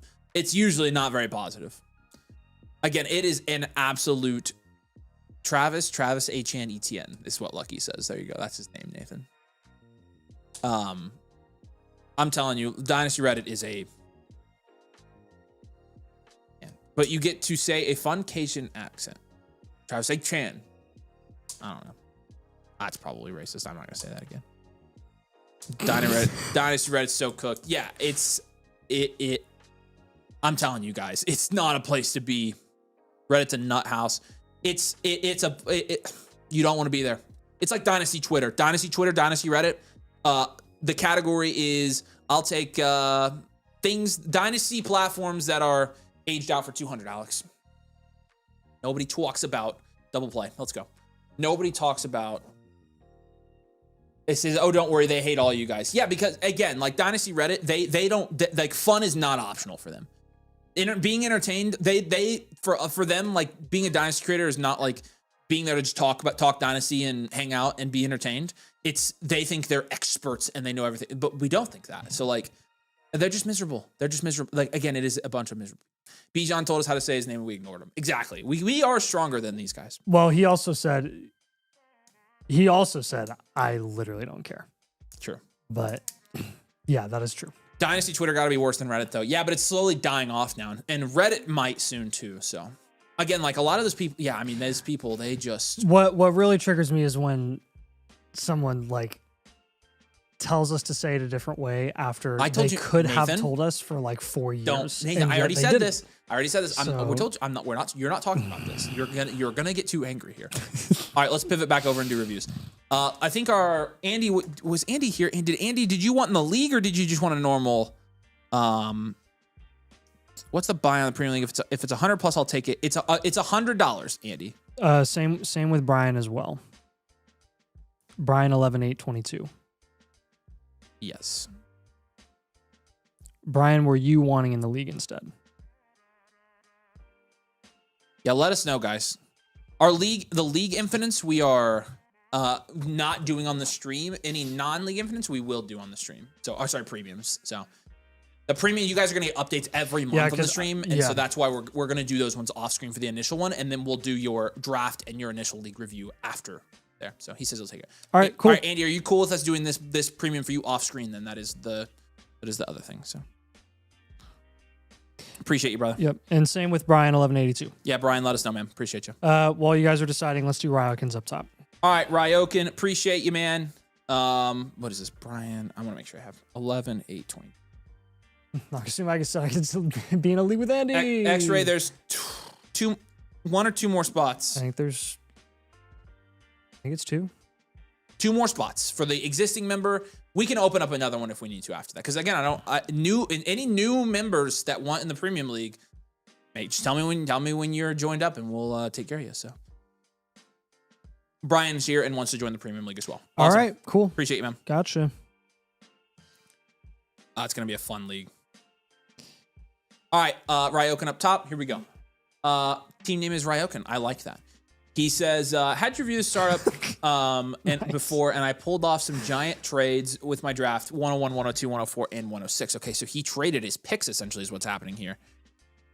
He did say he's uploading the trades in the chat, so I do want to go over some of his trades real quick. Team name Ryokin. Some of these trades he made.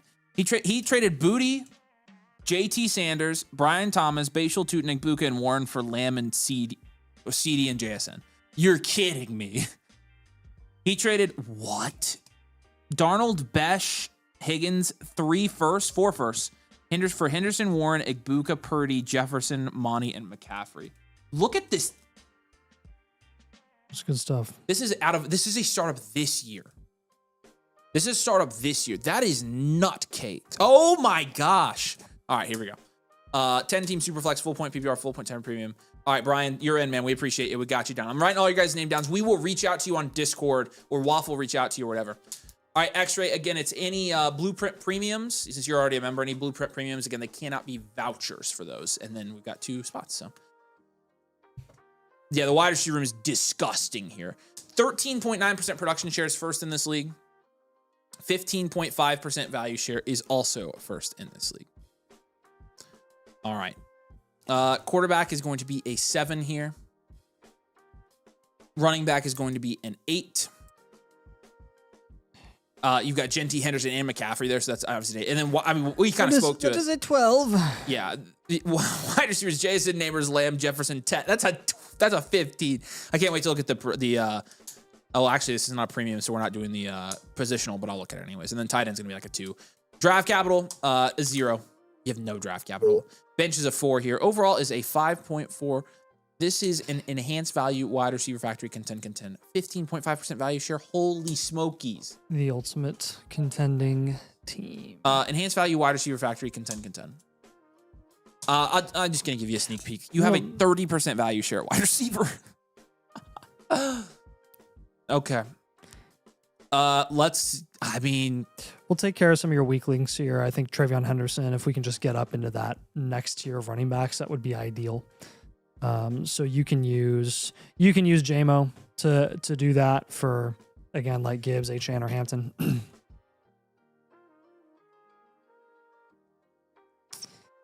Basically trying to turn all of the current assets that you have on this team into players that I am like 100% confident are going to be guys that are, the highest of upside production guys. Like if you can move Neighbors for like Puka or Chase, or pay a little extra to try and get up to Bijan even, that would be awesome. So that would be another one that I would look into. You're not going to have to do much of a plus on top of him because he's already right there in that same tier as those players. With the exception of Bijan, you have to play a little bit more. But again, a depth piece there, like a Charbonnet or a Monty or a Jaden Reed, I'm cool with you doing that. And then if you do those 2 up tiers, that does leave your bench to like nothing. So at that point, you're probably just looking at like, hey, what non-cornerstone assets do you have on this team? It's pretty much just Tet in your starting lineup that's a non-cornerstone. You could probably down tier from the foundational guy to another foundational guy plus a mainstay, and then that'll help out a little bit there when you're talking about the guys in the last spot or your last flex spot. Yeah. But in my opinion, that's well worth the sacrifice of up tiering from Travion and up tiering from Neighbors. Dylan says, where does it show you percent value share? We spent the entire offseason, or Dynasty offseason, so kind of the season, building out our calculator on the back end where we can put your team in and it gives you our self-calculated production share and value share. We built an algorithm to calculate it ourselves. There's lots of rules and stuff that go with it. We exclude certain players, but that is domain technology that is trademark patent pending by domain. So the only way to look at it is to get a team review. That's why we did it, because it's pretty valuable information. We were trying to up the value of the team blueprints. So yeah. It's like my... Ooh. Okay. All right. Do you have any questions on this one, man? With the Tet down tier idea that I gave for you again, like Lad plus Devonta Smith, George Pickens plus DJ Moore, Chris Olave plus Saquon. Just guys to mess around with in your flex spot there. If you're going to do those up tiers from Neighbors and Henderson. If you're not going to do up tiers from both of those guys, or you're just doing pivots from those guys, then you don't need to do that other down tier. But again, that's just the cost if you're going to do both of those. I know you said you're doing stuff with family tonight, so if you're seeing this on rewind, he's here. I saw him. Okay, cool. Then questions, Ryokan? Ask me questions. Congratulations. I mean, the value share is elite, by the way. So like that's crazy. Gilby says the league full. We have 2 more spots. I know Jordan was going to try to get one of them, so we technically have 2 more spots. Simple math formula giving every player X% of total value of 100%, then adding the accumulation. In theory, it is that simple, but it wasn't actually when we went to develop it. So yeah. Trust me, we have paid a lot of money to our very brainiac people to develop some of this stuff. It's a lot easier. It's a lot harder. Of course, you could create this metric on your own in 5 seconds by doing that, but we found that it wasn't very accurate if we did that. So. But I mean, if that's true, then you can calculate your own value share, and then that basically does the trick, right? But it doesn't do the trick is the thing. You're still going to want to know ours because ours is better. I'm just saying, you could say all you want that anybody can do it, but if that's the case, then we're out of business, right? Where'd Scott go? Home Depot. Oh, nice. I said him to get ratchet straps. It's the only way we're gonna get that mattress up the stairs. Yeah. Savannah's gonna have to wait. Like she's not gonna be able to go to bed till we're done. We have to it's gonna take all 3 of us. You don't have your other mattress up there right now? Oh, they moved it down. Oh. Why don't you just move that one back up and then make them come back and move it up for you tomorrow? No, we're good. Oh my gosh. We're too deep into it now. Didn't think of that. Oh my gosh. You couldn't go one more night sleeping in that old mattress. Dylan says domain's goated. I'll give you this. Mark, this one is complete. Becca pulls. Yeah, this one's good. Appreciate it. Free trade question and then complete. Click on the profile picture. Boom. Yep, trade question. There you go. All right, Ryokan, we love you. We appreciate you. Dylan, I will say, it's not that simple. Like, truly, it's not that simple. But because a lot of it stems from the 3 factors. It's a whole deal. All right, Pat. 1023, trade question. Scroll down.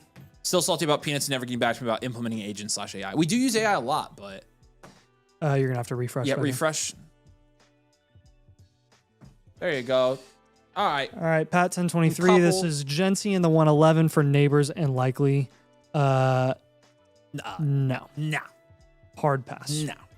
Genty Neighbors. The amount of trades that I've seen come through involving Isaiah Likely is yet again maddening. Yes. We'll hold Genty here. Tiptoe, we got you, man. We appreciate you. Select you're in the side as a winner and hit complete. Yep. Hold that one, Pat. And then yes, you're here, Neighbors and the 101. No. Oh, No. No, you're giving up the two most valuable assets in this deal. No. Okay, mark it as new. When's this all-nighter to re-rank Star Wars? What day do we pick? The 10th is the all-night live stream? If we hit our goal, it's April 10th. Sounds right. So yeah, we got to hit our goal. Yeah, we got to hit the goal. So just so you know, people got to become new members. That's the whole point. The goal isn't there for show. The goal we got to meet. So yeah, yes, click the neighbor side on this one and complete it. Yes, I'm curious your thought process behind this one. All right, Will Avo's up All next. right, Will, if you're here in the comments, say, hey, man, we appreciate you. Let's get going here for you. This is a Superflex 12-team start 10. It is a full-point PPR league.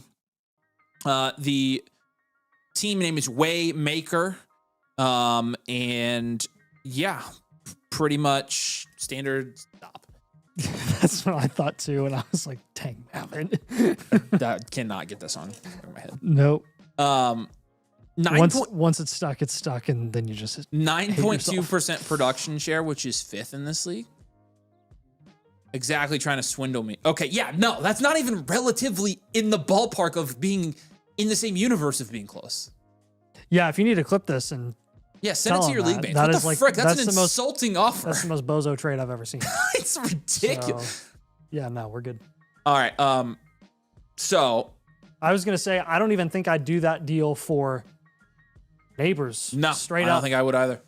11.5% value share, which is second. Actually, I'd consider it, but in this league, second. At quarterback, Mahomes and Justin Herbert's going to be, and Malik Willis there. It's going to be an 8. Kenneth Walker, Chase Brown, Kyle Monangai, Zach Charbonnet. We'll give that a 4. Puka, CeeDee Lamb, Rashee Rice. That's a 7. And then Trey McBride's a 10. You've got 1 first next year. It's the only first you have. Draft capital is going to be a 3. Bench is going to be a 1. Overall is going to be a 6.4. We'll give you a standard value here. Standard value, well-rounded, contend for you. Okay? Honestly pretty good. Your second in value share in your league, your top 5 in production share. We could probably get a little bit more productive. Right now, you're flexing Monangai, flexing Charbonnet, flexing Rice. It is a shallow league. Actually, I take that back. It's not. It's a start 10 still. That's weird. It looked like it's not a start 10 because you're flexing those running backs. And I think the main thing here is we're going to have to do a down tier or 2 to make those flex spots better. Maybe we take a couple of your depth guys, your Jags, and up tier a little bit as well. Don't have really any picks to move around until mid-season when we can move that 27. And so we're probably just going to, I think our big move is going to be a down tier from Herbert. For sure. You could honestly look into down tiering from both if you wanted to. I think you probably only need to for sure down tier from one of them because you do have that 203 plus a depth piece. You can package those and get a guy that's going to be very startable in your flex spot that's going to look a little bit better than what you've got there currently with Monangai and Charbonnet. And then honestly, the value range of where Charbonnet is being priced is not bad in terms of the production output that you're getting. Charbonnet's just probably not getting the best production output in that value range. So if you move Charbonnet, just pivot from him to like Adams or Swift or Pittman, you're probably going to get better production there. Yeah. Same with the 203 and Shakir. You're going to get around where Charbonnet is being priced. Other guys there involve like Waddle, Derrick Henry, Travis Hunter, inserts Michael Wilson if you want to. It again is going to depend on your league economy there, but Terry McLaurin's another guy that you could think about. So I think all of those are pretty solid options. I think the big move here is definitely going to be that Herbert down tier. If you're going down to like Bo Nix, that Bo Nix team does have T. Higgins. The Dak Prescott team has Garrett Wilson, and the Jordan Love team has A.J. Brown. So I'd look into all of those different combinations, see what you have to throw back, what you have to include, and that sort of down-tier quarterback concept. But really, you're going to get by no problem with Mahomes plus a cheaper quarterback than where Herbert's being priced at the moment and getting pretty much the same production output. And then Willis as a QB3 is fine, unless you want to shop Willis for like a guy that's a little safer, like a Goff in that range. But if you want to hold on to him with the rushing upside, I'm okay with that. Really just want to use this down tiering with the intent to raise your production ceiling in your flex spots primarily. Try to get productive vets at a discount before they gain value closer to the season. And I expect you to contend. If crap hits the fan and it doesn't work out, you can always reload mid-season because you do have your 27 first at the moment, and I would plan on holding on to that.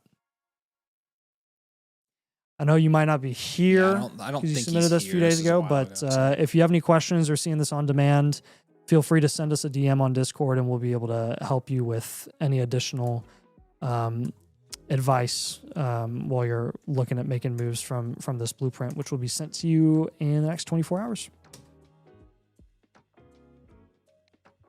Rashed says, how do we join the Premium League? I'm a domain member. If we have an existing member domain league that we are fired up right now, we've got 2 spots left in it. And again, it's any Blueprint Premium non-voucher purchase will get you a guaranteed spot in that league. But we do only have a couple spots left for that. So, all right, Jace me up next. The Hell About 300. This is an expansion league. Correction. The original 8 members. One spot on that. One Gilby spot. grabbed a spot. Okay. So. Last spot. This is an expansion league, so this is a 10 team. The original 8 members could protect 10 players each. Myself and the other expansion manager had a draft where we could pick from the other members' bench. I've decided competing this year is not wise. How can I get this team on track? Okay.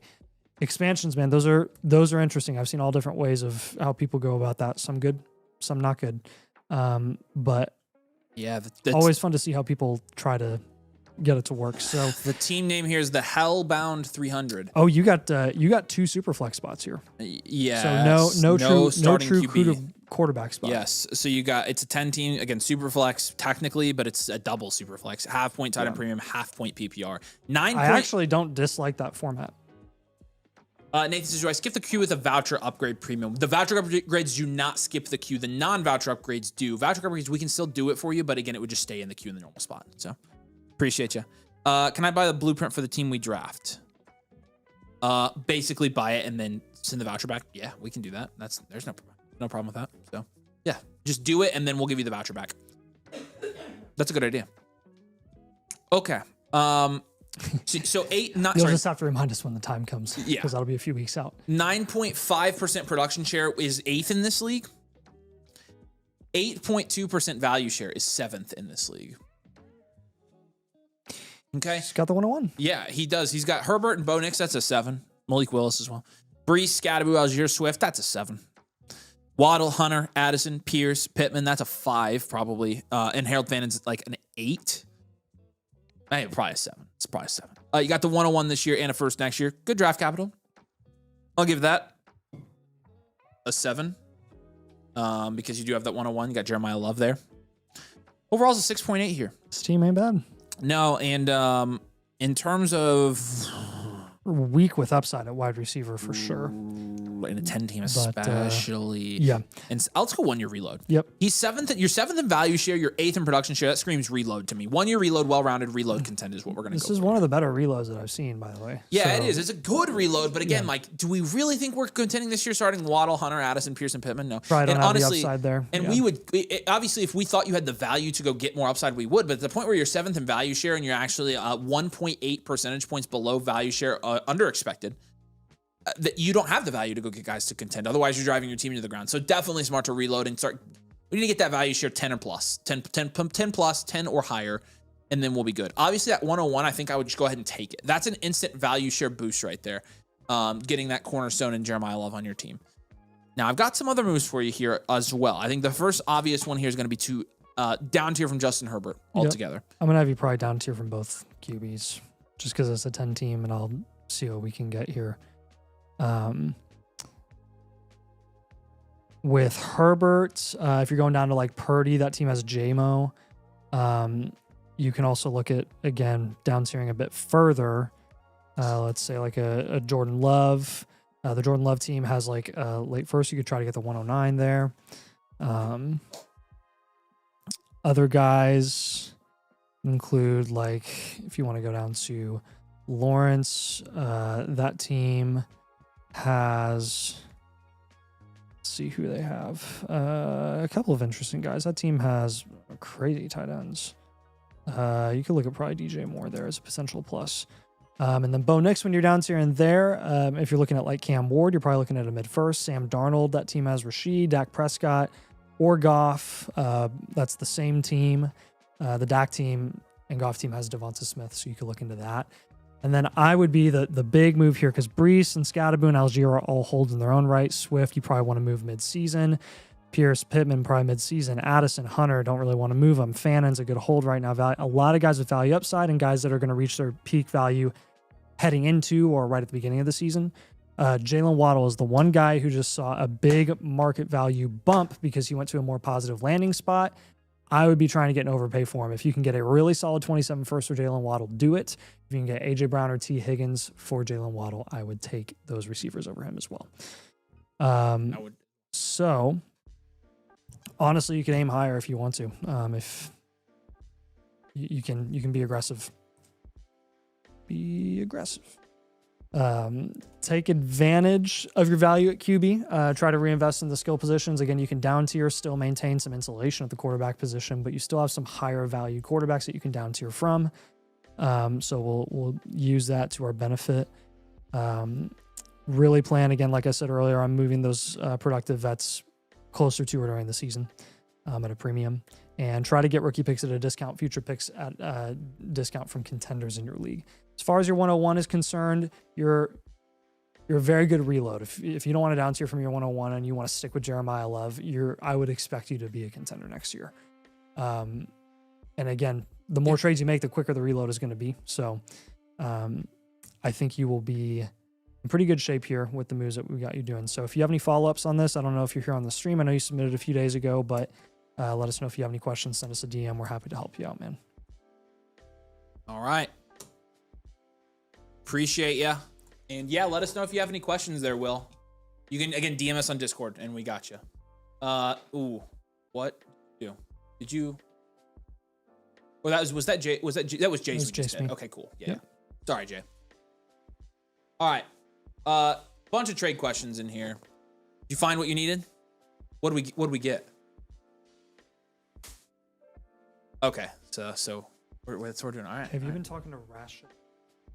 Yeah, Rashid is here. Rashid, you submitted a regular team blueprint. He said, I bought a team review, not sure if I did it right. To get in the league, we're doing the blueprint premiums, and to do a live blueprint, you would have needed to select a live one. So we have your blueprint. If you want us to move it over and you just wanted a regular team blueprint, that's fine. Let me know what you were trying to buy, and we can help you out with that. Yeah, we appreciate you. Oh, Jordan Smith says he's here. All right, cool. All right, JP Fire. There's one above that. Go ahead and click on Land of the Cleaves first. They're switching. Let them. Okay. Transition. Just do this one. JP Fire, the 103 or the 27 first. 103. Most likely 101. Take the 27 first. Yep, take it. Look, go to team. Okay, it's fine. Yeah, go back into that and go to the team. I want to see what he's talking. Scroll down. Well, we don't know what the first set is. If it's Trey Watt, yeah, that's unbelievable. Yes. Yeah. Land of the Cleaves here. Let's go to that one right above it. Malik Neighbors or Bucky, the 104 and the 102.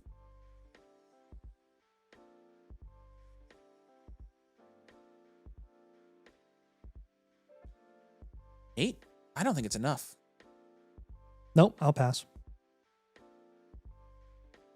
Okay, cool. 102 is a early third round pick. 104 is like a fifth round pick. Yeah, Bucky's like a value round pick right now. Value drop is honestly. Yeah. So a month ago that would have looked better. Yeah. Yeah, hold there. You're down tiering too far here. I really want a lower end cornerstone asset or a higher end foundational asset. Cam Ward for Saquon and Pittman. Oh, yes. It would be Saquon all day. So I sent this to a guy who thinks Ward's not worth. Well, he's probably right. It's not that far off. Like Ward and Barkley are very close in value, but like. Yeah, we're taking the Barkley side. But we would take the Barkley side pretty clearly. So if you can get it done, I would do it. But yeah, I get it. I see Achane and Stafford for Waddle and ETN. No, I don't. Achane. Yeah, keep the better player in the deal here. Don't trade for Waddle the day he got traded. You'll probably end up overpaying there. I see. Appreciate you. Mahomes, Coker. Okay, Mahomes. I see. That's funny, man. What do you say? That there were some comments about Achane in that league. And I was like, oh, I'll shoot my shot. That's my deal. You sent him that? Go back out. Go back out. I did. Oh, gosh. Oh, yeah, I did. All right. Sorry, I undercut. Because there were like 2 or 3 people talking about Achane in a like very negative light. This is not league. Close. This is like you're Brazilians. You are blowing the what? Drake London is more valuable than Patrick Mahomes, and you're getting 2 firsts on top of him. Like. What are we doing? Take it and run. Take it in run. a 10 team too, brother. Jeez. Jeremy Curtis says, if I get a premium, does that make it alive? Yep. Any premiums jump the line, you'd be up next. Yeah, because our league is full at this point, right? Yes. And then Rashid did say a regular team review and interested in joining the premium league. So to join the premium league, you would have needed to submit the Blueprint Premium. Hence the name there. So you can let us know what you want to do there. And we can take care of you. Or so the regular team Blueprint will not get you a spot in the premium league. I can get you in one though if you wanted to upgrade a voucher to an infinite or something like that. Let us know what you'd like to do. We can help you out on that. Yeah, that's funny. I see. That is funny. Dylan Taylor says, I've just made my 150th trade in a league heading into year 3, week 12 deadline. We reopened March 1st. 18 trades since March 1st. Am I a maniac? Yes. And in the best possible way. It's why you're good at this. It's why you have good dynasty teams. It's because you're a maniac. The best dynasty players, the best dynasty teams are always the ones that trade the most if they are getting small value wins. If you know the market and you're making lots of trades, you'll crush. I say if you had 150 trades and you have all hard rebuilds, then it's a different story.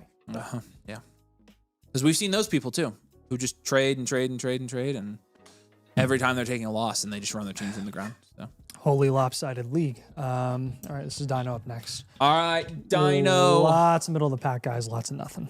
Okay. All right, let's do this. Yeah, so this is a 12 team start 10 super flex full point PPR. Team name is XX Dino.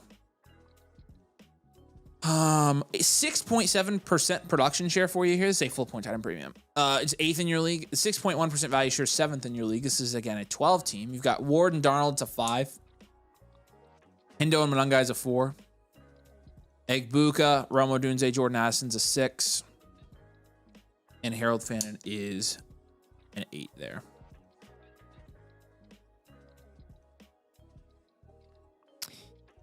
All right, draft capital, you've got the 103 this year. No first next year. We'll give you a 3. Bench is a 1.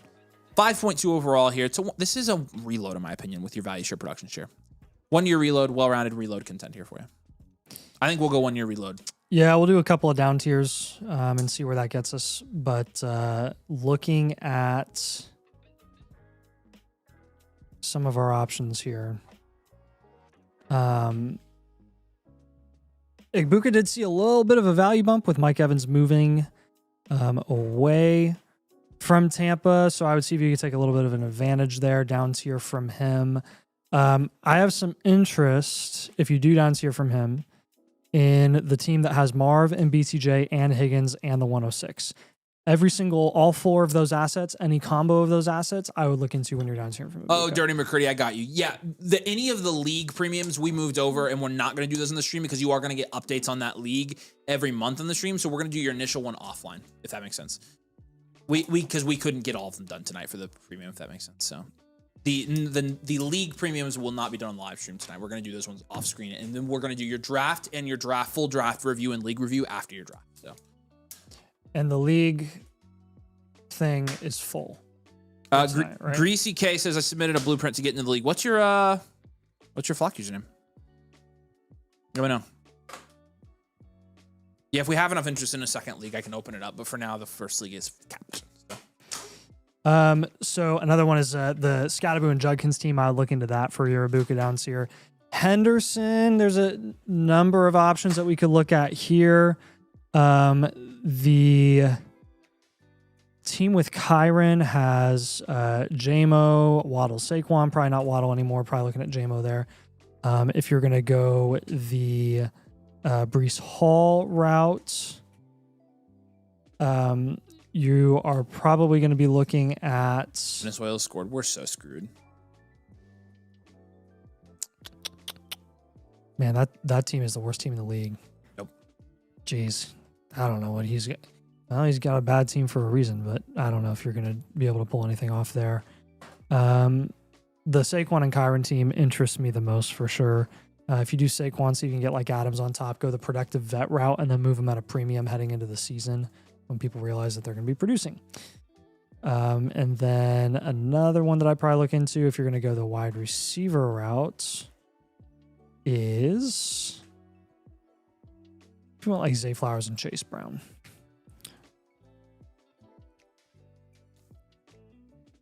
And then with Ricky Pearsall, I'm going to have you move off of him as well.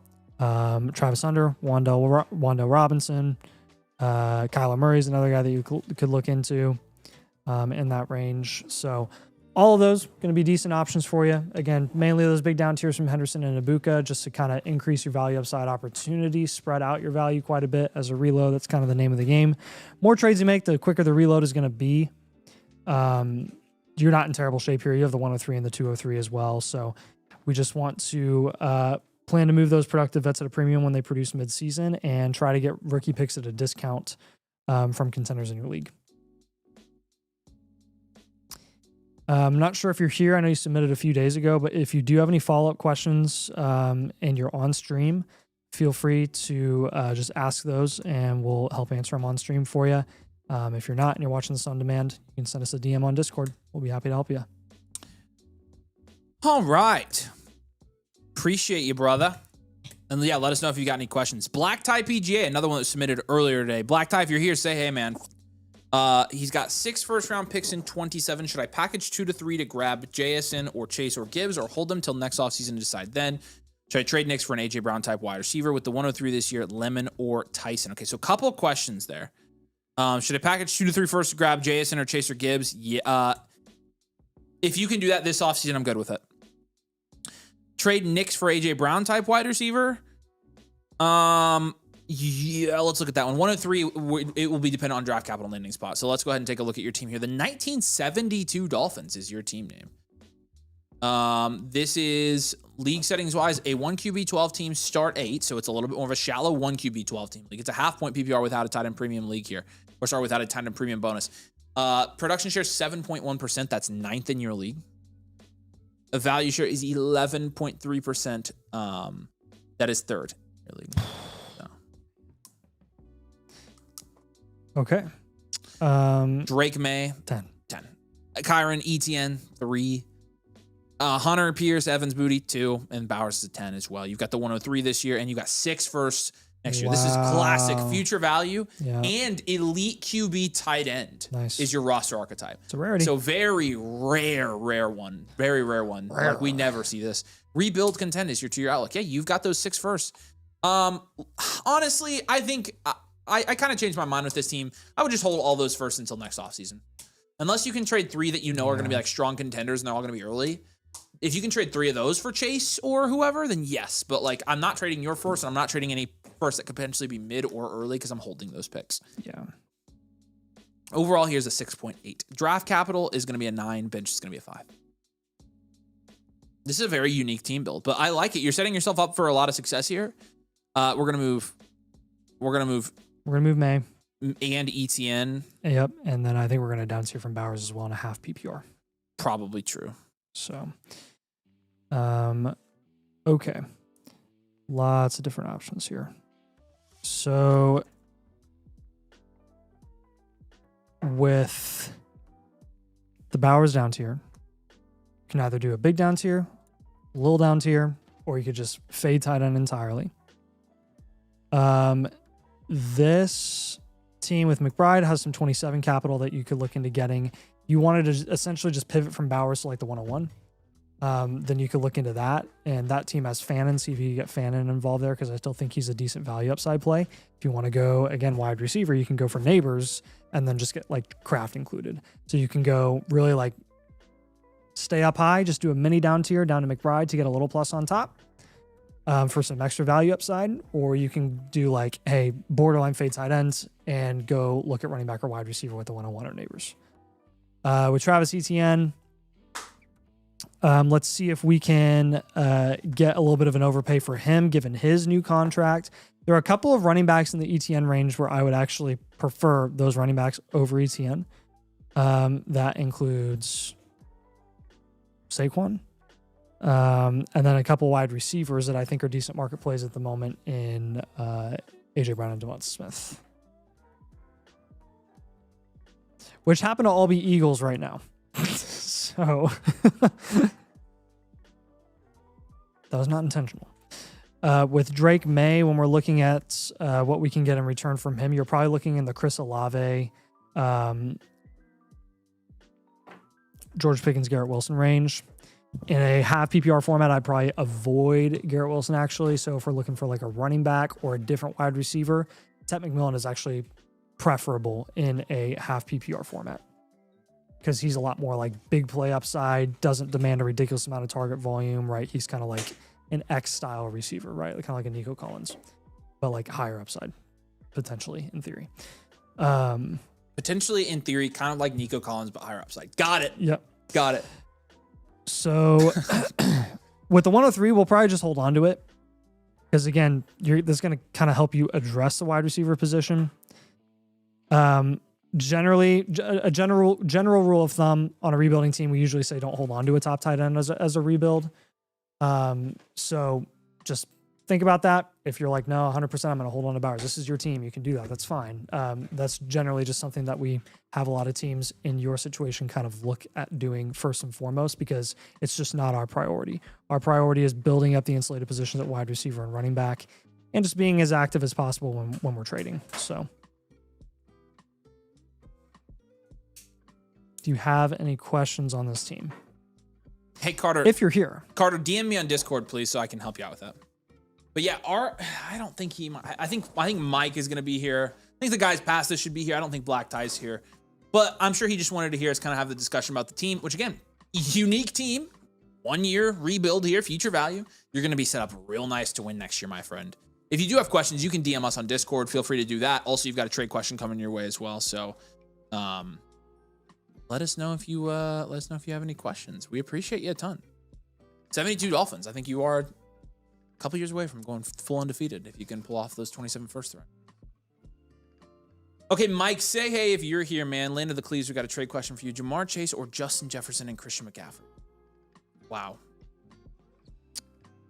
JJ. Yeah, I'd probably say fair. Yeah, I think it's fair. Yeah, what are we... He hasn't said yet. Rashad, are you here, my friend, still? Let us know what you want us to do with your team. We can move it over. I think he left comments in his submission. Okay. Yeah. If you mind leaving the comments in the YouTube chat. Yeah, and he just wants to upgrade it. Here's what I'm going to do. Okay. I'm sure he's listening. I'm going to give you a voucher. Just upgrade your voucher to, it will only charge you the difference. Upgrade your voucher to the infinite/premium when you submit that, and then you'll be good. We appreciate it. And we can get you in a league as well. I'll probably run another one. All right, Michael's here. What's up, man? Good to see you. Thanks for jumping in. All right, Rashad. Yeah, if you can just resubmit that, then you'll be good to go. So, all right, y'all, real quick. We've got plenty of spots. What time is it? 9 o'clock? 9 o'clock on the dot. And Rashad's here. Yeah, okay. I just sent you a free voucher back, so upgrade that free voucher to that Blueprint Premium and Infinite, and you'll be good to go. And I'll get you down. Okay. And then also, real quick, we have, hold on, counting 1, 2, 3, 4, 5 blueprints in the queue right now. We have room for about, probably no more than 10 more blueprints for tonight. And then we will be done. So we have spots open for tonight if you want to get an a la carte, or if you would like to get, again, you do get that free blueprint with the membership as well. I got the link in the comments. But with that membership, you do get the free blueprint on tonight's stream. So you'll just go through, submit the voucher. It will cost you nothing. And and you will also get like an infinite blueprint with that. So you're going to get the free blueprint on tonight's stream. You'll get the infinite blueprint every single month after that to follow up on that team review. So you keep getting advice. Plus, you're going to get, again, in one of these domain leagues, if you do join, we have a new member premium league that we're getting people in tonight. You're going to get the Rookie Vault. You're going to get the Bakery. You're going to get the Discord. You're going to get one-on-one access to Nathan and I. So if you're not a member and you're considering it, it's a good night to join. You do get in that premium league. Plus, again, you do get that free team review on the stream tonight from Nate and I. So you can check it out at the link below. So do you know if mine's in the queue? What's your username, Jack? Yeah, if you don't... Is that Jaxie Fried? Yeah. Jaxie Fried, you bought a regular team blueprint. Oh, okay, cool. Yeah, so there you go. Yeah, you did not buy a live one, so. All right, Mike Herbs is up next. Jack, and Mike did say, appreciate it. He's trying to figure out what to do. Is there a way to contend, or should I start selling Trey? All right, well, let's take a look at this. Team name's Jack Ollie. Trying to figure out. Hey, after this one, by the way, we'll do Matt's because technically he was up next. there and he had to resubmit. So no, this 101. The obvious pick is Jeremiah Love. It is, if you hold it, take Love.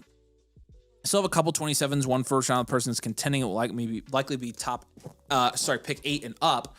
Have the 27 second where Buddy's thinking about rebuilding it as well. All right. Well, that's helpful. Team name here I think is Jack Ollie, right? Yep. Okay. Let's grade this out. 12 team Superflex, full point PPR, half point tight end premium. You've got a 6.1% production share, which is 9th in your league, and a 7.4% value share, which is also 9th in this league. And yeah, you did say in the comments, is there a way to contend or should I start selling? We wouldn't give you a contending status with those production and value share ranks. Dart and Nix is a 7. That's solid. You got Willis 2. Javonte is a 2. J-Mo, Terry, Worthy, Downs is a 2. McBride's a 10. You've got the 101 this year, which is great. You've got a first next year. Your draft capital is going to be a 7 for that reason, but your bench is going to be a 0. And so overall here, we're going to go 5.6. In terms of... Yeah, we're probably going to go... Do you think this is reload worthy? I'm trying to figure out... hard rebuild? Yeah, I'm trying to figure out if it's rebuild or reload. Got it looks like a top-heavy league. 2, is it a really top-heavy league? 4. Yeah, check that. It is. So, yeah, so he's 9th, but there are 4 really... Scroll up for me, Scott. This is super lopsided.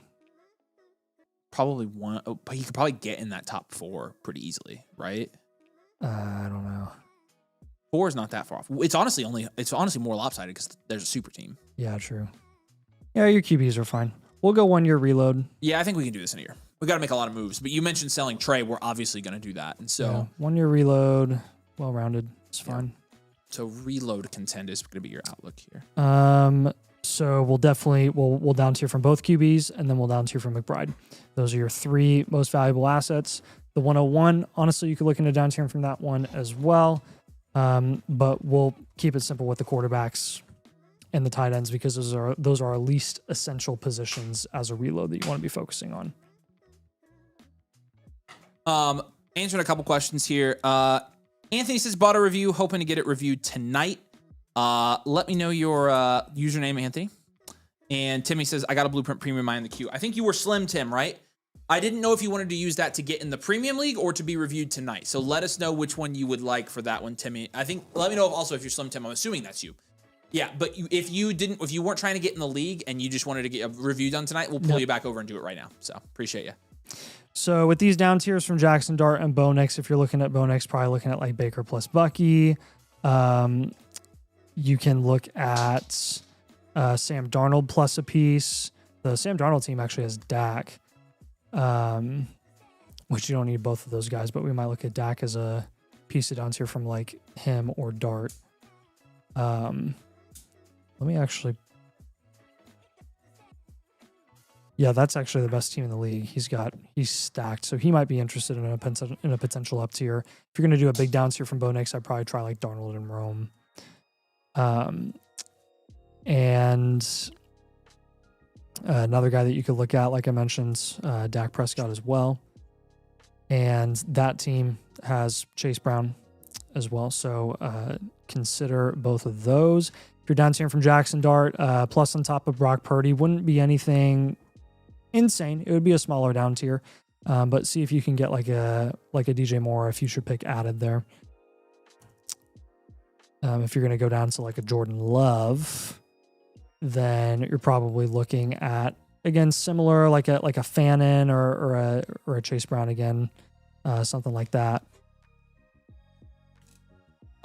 Anthony, I'm not seeing yours. Flock name Schmillo. I don't see anything with that name in. Can you make sure? Last thing I have from you was a trade from a long time ago. So let me know. I don't see a team review in here from you. So double check that it went through.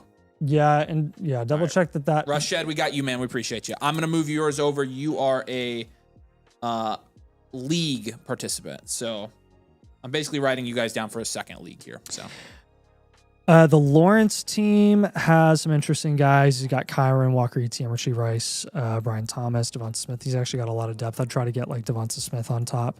And then if you're going to go down to Cam Ward, that team has Marvin Harrison. With McBride down tier, if you're going to go non-tight end, Devon Achane plus Flowers, Genty plus Addison, Olave and Nico. I think all of those are possibilities that you could look into. Try to sell people on, obviously, the tight end premium format that you're in. Main focus, though, again, don't hold a top tight end on a team that's rebuilding, reloading, but really just want to focus on wide receiver and running back primarily.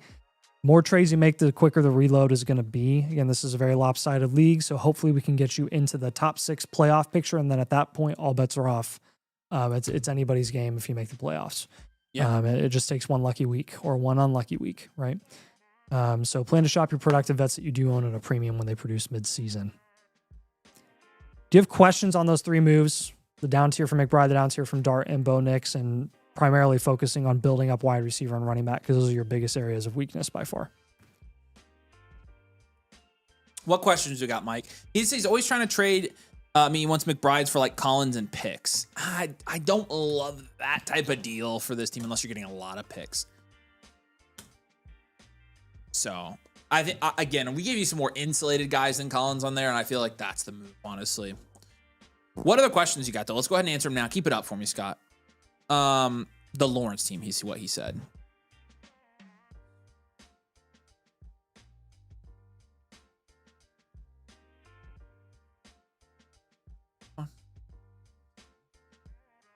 We can, yeah.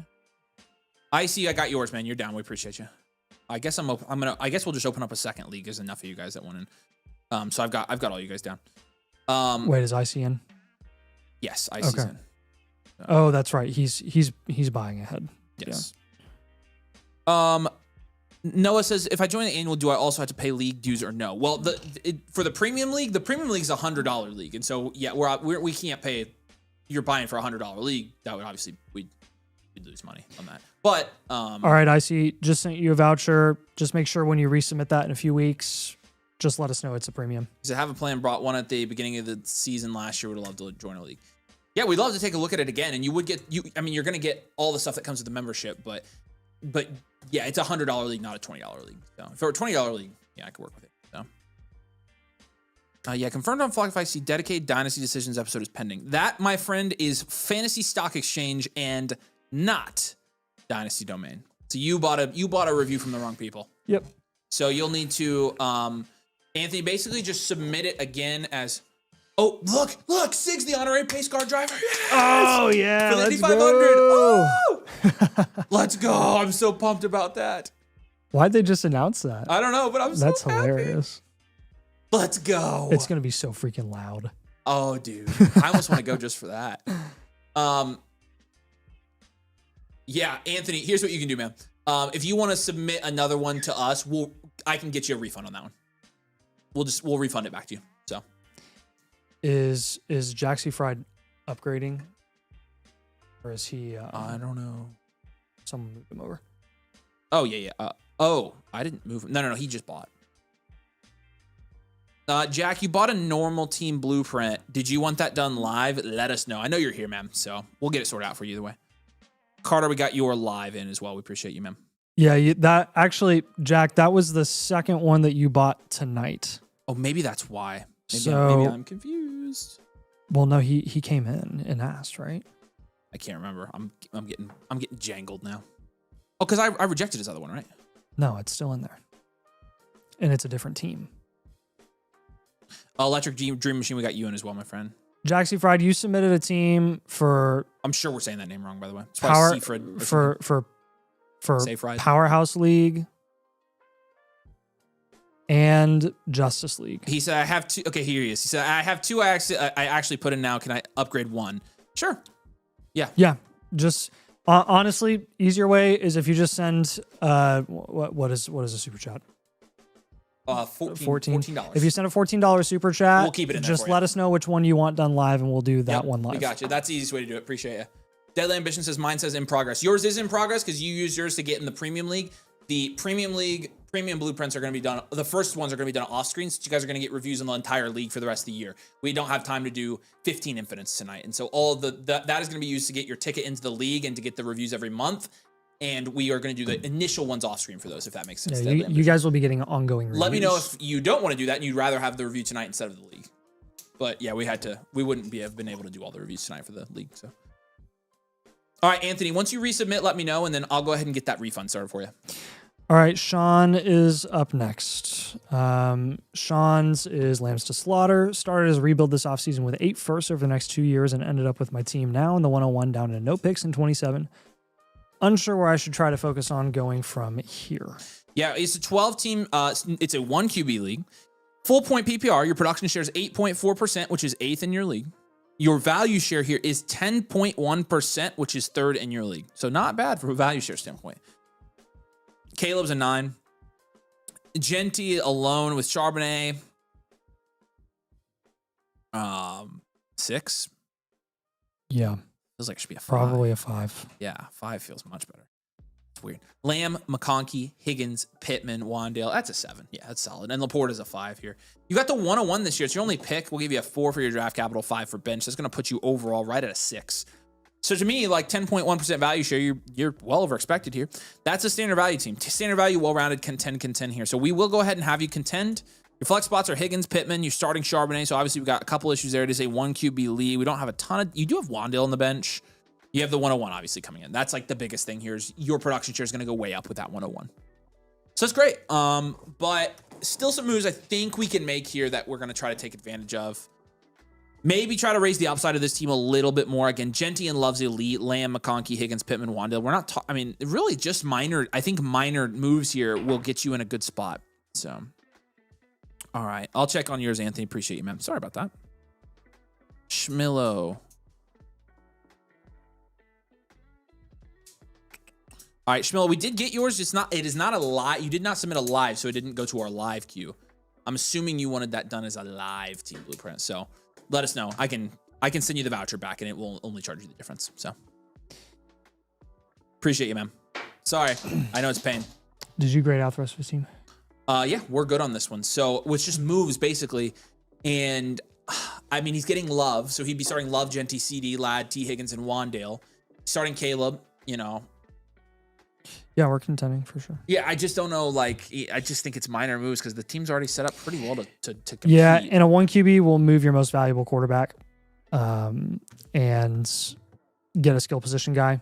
Well, I love adding Jeremiah Love with Genty at running back. We'll do a pivot from Zach Charbonnet for a guy that we think is going to be a little easier to flex consistently this season since Charbonnet is injured. And then probably eyeing Sam Laporta here as well to kind of improve our flex spots, and then we can either fade tight end or we can just get a cheaper tight end like Kittle in a separate deal. But if you're looking at that, you're probably looking at like Scattaboo, Flowers, Javonte Williams in exchange for Sam Laporta if you were to move him. Then with Charbonnet, we're probably looking at like Adams, Swift, or honestly even Travis Hunter because he's so cheap right now. And then Caleb Williams. Again, 3 main pivots here. Just kind of some maintenance on this team that I think is going to help quite a bit. But if you're looking for another running back to pair with your young guys like Genty and Love, you can go ahead and get Saquon Barkley. You could shoot for Breece Hall, maybe like a Judkins or something like that. See how high you can get with Caleb Williams. See if you can get him to overpay a little bit with the hype. So just want to raise that flex spot upside as much as possible. Try to get productive vets. Don't be afraid to get productive vets at this point in time. You got a ton of young cornerstone guys, and they're going to get more expensive as the season gets closer and closer. So do you have any questions on these moves? Really just want to prioritize building around wide receiver and running back as you look to be a top contender this season.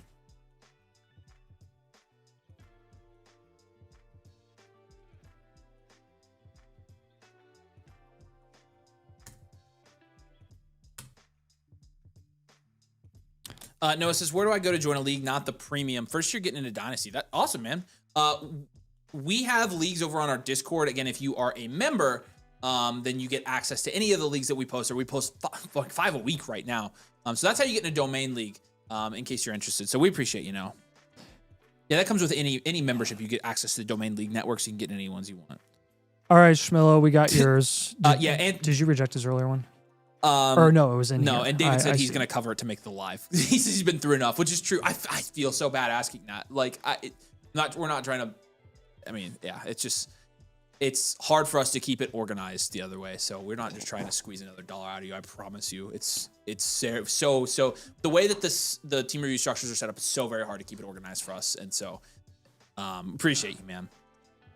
All right, Jaxie Fry, we got yours for the Justice League. He's good. And Daniel says, if I want to join Domain Premium League as a newbie, how do I join? Again, annual Motherflocker code Domain. It's that first link there on the bit.ly there, Daniel. And once you're joined up, you can also get you'll get your live blueprint tonight on the stream. And then just give me your username once you've joined and we'll get you in the league. So we've got a new members league and we don't have a ton of people in it yet so far. So Sean says, no, not really. Pretty straightforward in what I was thinking. Yeah, okay, good. That makes sense then. I mean, again, you've pretty much set yourself up to like where you're one piece away and you're getting that one piece now. And so any other moves we can make to like increase value / production here is just going to be a bonus in my opinion. But if you do have any follow-up questions, let us know. Right. Micah says, any room left in the existing member premium league? I'm basically have an overflow list for, yes. So yeah, I'm writing we're going to have 2 leagues. I think we're going to have to, there's too many people that want in. I didn't think there'd be this much demand. So yep. Bye, Becca. Thanks for your help. 27 first, the 203 or the 104 and Parker, Washington. Where does that pick? See the team. See the team. Show me the team.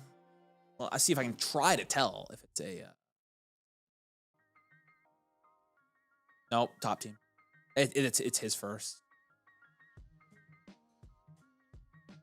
I probably lean make that. It's probably even, don't you think? The 104 this year is probably equivalent to a late first next year. Yeah, we'll call it fair. I think it's fair. I'm fine making this trade. I see why you would do that. All right, Insab. That's weird. It does say Schmilla bought a live team.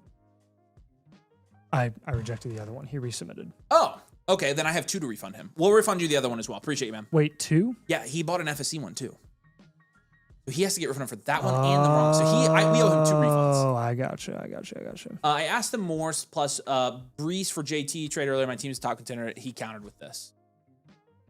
Oh no, it's another homer for Venezuela. This is yeah. We're cooked. We're never gonna win this game. Venezuela. We literally took over that country in 5 seconds, and we can't beat them at baseball. That's crazy. Oh man, I'd probably hold Brees and Olave here. It's dead even, right? Olave and JT are dead even. Brees and Rome are dead even. This is a dead even trade. Yeah. I would try to get a little bit more back if you want to pull the trigger on this. Yep. Give him another trade voucher. He tipped, by the way. Yeah, it's fair. It's fair. Yeah, give him another trade. Appreciate your tip, man. No, you're good, Anthony. Sorry, it's a pain in the butt sometimes. I know. Trust me, I know. But I appreciate you guys. Andy's up next. Andy, say hey. Yep. Customer numero uno. Closing in on the blueprints record, which we'll have to track the blueprints record and see when you take the all-time for the most blueprints owned. But we appreciate you, man. Our top customer of all time, Mr. Land of the Cleaves himself. My man. Sith Happens. Ooh, I like this one. Good. I like that name. 12 Good. team. Okay. Full screen, Scott. I will stop it for this. The Dune trailer. Thoughts? Oh my gosh. I about lost my crap. Yeah. So tell me. Soundtrack teaser was sick. Yeah. Obviously. It seems to be very in line with the books. Really? Okay, that's what I was gonna ask. 'Cause I don't know the books. Because in the books, it'll be they'll make it a little less like because there's some anyways. He and Shani end up staying together in the books through Doom Messiah, and they have, I think, a couple kids. Yep. And then Paul ends up going crazy, and his, wife, who's the daughter of the Emperor, goes, I think, crazy, and I think she might kill Shawnee's kids or something. But anyways, there's like a ton of crazy stuff in the books. So in terms of the overall concept and like the interactions between the characters, it seems to be very in line, where it's like a political relationship with Florence Pugh, yeah. and then Paul and Shawnee stay together, and then you've got Duncan Idaho, who's back, and he's a clone. So he was cloned in Doom Messiah in the book. So that's legit as well. So they didn't just bring him back to bring him back. And then clearly there's the war. So and they're expanding the scale. The Doom Messiah takes place 12 years later. So what I gathered from what they showed in the trailer, which I was hoping they would do, is I think they're showing a little bit of stuff in the between the last movie and this one with the 12-year gap. I think they're showing some stuff in the 12-year gap. That's going to be because nice too. They're talking together about like what they're going to name their kids. He's got his long hair, then his hair is really short, and he looks totally different. Yeah. They're either going to do like a flashback style, or that will be a good chunk of the start of the movie is like them getting to like that 12-year point. So I don't know. I haven't done a ton of research on it because the trailer just came out on like what people are expecting, but at least storyline for Doom Messiah and like the daughter and stuff, who is Paul's sister. Like that's all, she's grown up at that point. Yeah, the 12 years later, because she'd be, 12 or 13 years and old. she's like way OP. So after Doom Messiah, so Paul Atreides' story ends at Doom Messiah, and it's tragic. It's like Anakin style. Okay, no spoilers now. No spoilers. But no. I mean, like everybody, like this is common knowledge. No, I don't know it, so it's not common. So I don't want to hear. I don't want to hear. Okay, but what I'm saying is we don't actually know what they're gonna do with them because they've deviated enough where it's like, okay, they could do something else, but like it could still end very tragically. That being said, Paul's sister, they actually the books, like the 3 books after Doom Messiah, she's like the main character. So she's like pretty big deal. Pretty major. Oh, I'll be excited. And she's a big actress too. So if they were to actually keep going, Anya Taylor-Joy would be like the person. So that's good to know. Yeah. All right, let's jump back over. All right, production share for this one for Andy. It's a 3/4 point tight end premium, by the way, but full point PPR 12 team. 10.8% production shares, third in this league, but the value share is a little bit lower here. 8.9% value share, which is 6th in this league. Did you like that the vocalist that Chalamet was doing like the chants? Yeah. It sounded pretty boss. Yeah. It looked and sounded great. Yeah. Darnold, Bryce Young is 5th, or sorry, it says 5. Gibbs, Chase Brown, Javonte, that's pretty good. I'm going to give that an 8. It's pretty good. Jefferson, Odunze, Marv, Devontae Smith, Michael Wilson, Wandale, that's an 8 as well. And then Colson Loveland is an 8. It's a pretty good team. So Star Wars themed league, I thought you would dig it. Yeah, we love Star Wars themes. Man, your value share being 6th here, but you're clearly contending. So this is a standard value, well-rounded contend. And we're looking at where your values spread out on your team here. It's because you have no QB and you don't have picks. Exactly. And those are weighted heavily. Yes. So 43% wide receiver and 34% running back here. So you're looking at 80% of your value at both of those positions and the other 20% at quarterback and tight end, essentially. You have double-digit value share at running back, wide receiver, and tight end. 15 running back, 12 wide receiver, 12 tight end.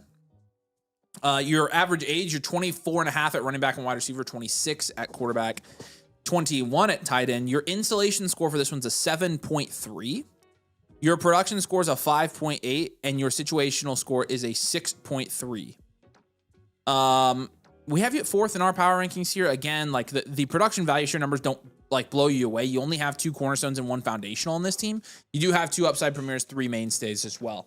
And you have 2 productive vets. And so a good amount to build around here. Again, the running, basically punting quarterback and tight end. I mean, really just quarterback. You didn't even punt tight end. You got him. Oh, wow. Jeez. We're going to have to start swinging the dang bats here. This is ridiculous.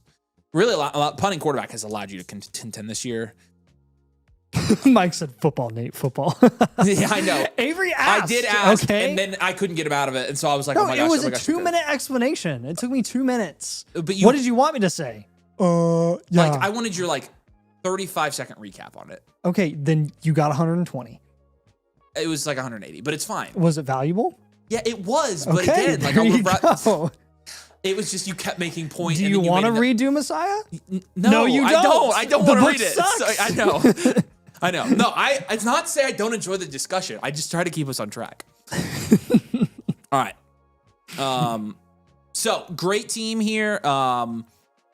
It's gonna contend. So we're gonna, and you got a big boost with Kyler going to the Vikings. Obviously, Rome losing DJ Moore. Hopefully, if Marv can step in his own, it'll help you even more. You've got Kyler on this team. Honestly, yeah, you're in pretty good shape here. I I think honestly you make an up tier or two here. Yeah, I've got a couple up tiers. And then honestly, on this type of team, I'd probably not have Loveland. Yeah, that's the one down tier I would make Yes. because to raise your flex spot upside, and that gives you flexibility to do some of these lower end up tiers. And then we'll do a couple of pivots to kind of solidify your production outlook because you're going for it this year. We can't afford any like high risk, low floor production guys who may have a decent ceiling. But some of them, like between Rome and Marv, we got to move one of them because we can't afford the risk of holding both of them when you're a team that is so like dead set on having very high production output. Mm-hmm. So with some London, with some Loveland down tier concepts, I have a couple ideas. The team with Tucker Craft has Lab McConkey. I'd be looking at something there. Harold Fannin team has like a mid first. He's got the mid first. I would look at that. If you're gonna go down to like Pitts or just fade tight end entirely, like let's just say that let's just say you decide to fade tight ends entirely, and you decide to get a running back instead. Let's go for let's go full productive veteran mode and go for the team with Saquon. That team has JMO. That team has Kyron. You could get Saquon and Kyron. I'd be totally cool with that. Bryce Young, if you can pivot from Goff or Shuck or Baker from Bryce Young to one of those guys, that's a nice little combo with Sam Darnold and Kyler Murray. The big up tier here I think is going to be Michael Wilson and Wandell. I would just package both of those guys in up tier into a range that we feel a little more comfortable with. Up to like AJ Brown, up to like JMO, up to insert a running back or a wide receiver in that range, as Zay Flowers, something like that. David Montgomery, again, I mentioned this earlier on another blueprint, but like DeAndre Swift is right there in the same range as Monty, and I trust Swift a little more than I do Monty this year.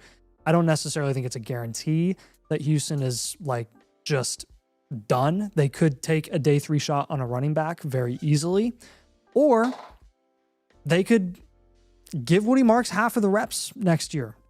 And Monty could be just as not productive as he was this season. Like, I don't think it's any guarantee, and I think Swift is a little safer.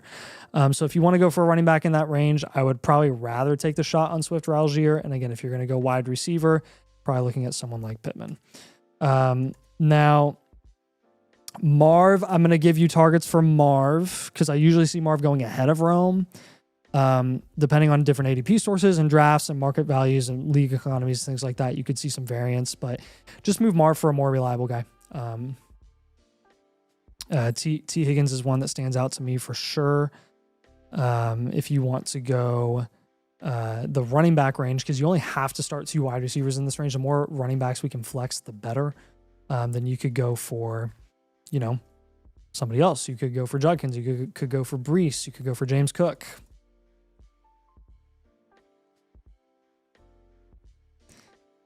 And then our last deal here is going to be a combination of just some Jags. Keon Coleman and Jerry Jeudy are, I think, the next most valuable guys that you have here. And if we can package them into relevant flex options, throw in Tez Johnson, doesn't matter to me. J.K. Dobbins is a guy that I think is a very nice flex option. Coming back to Denver, they really liked utilizing him last season. Rico Dowdle's another guy. Chuba Hubbard's another guy that we've had on recommendations for your blueprints, I think, plenty of times. You know the drill with kind of those bottom end Jags. Any guy that's going to have any chance to sniff your starting lineup at any point in time is going to be worth investing in. And Jeudy and Coleman just aren't necessarily those guys that we think we're going to be super sold on as opposed to the ones that we have you targeting. So, you have any questions on those moves, Andy? Yeah, what you got for us?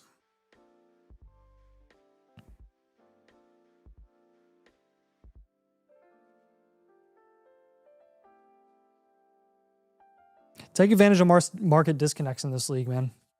You're in a ton of leagues. I'm sure you've gotten accustomed to the market valuation or the market variation across the board from league to league. If you can capitalize on one, then that'll be really nice.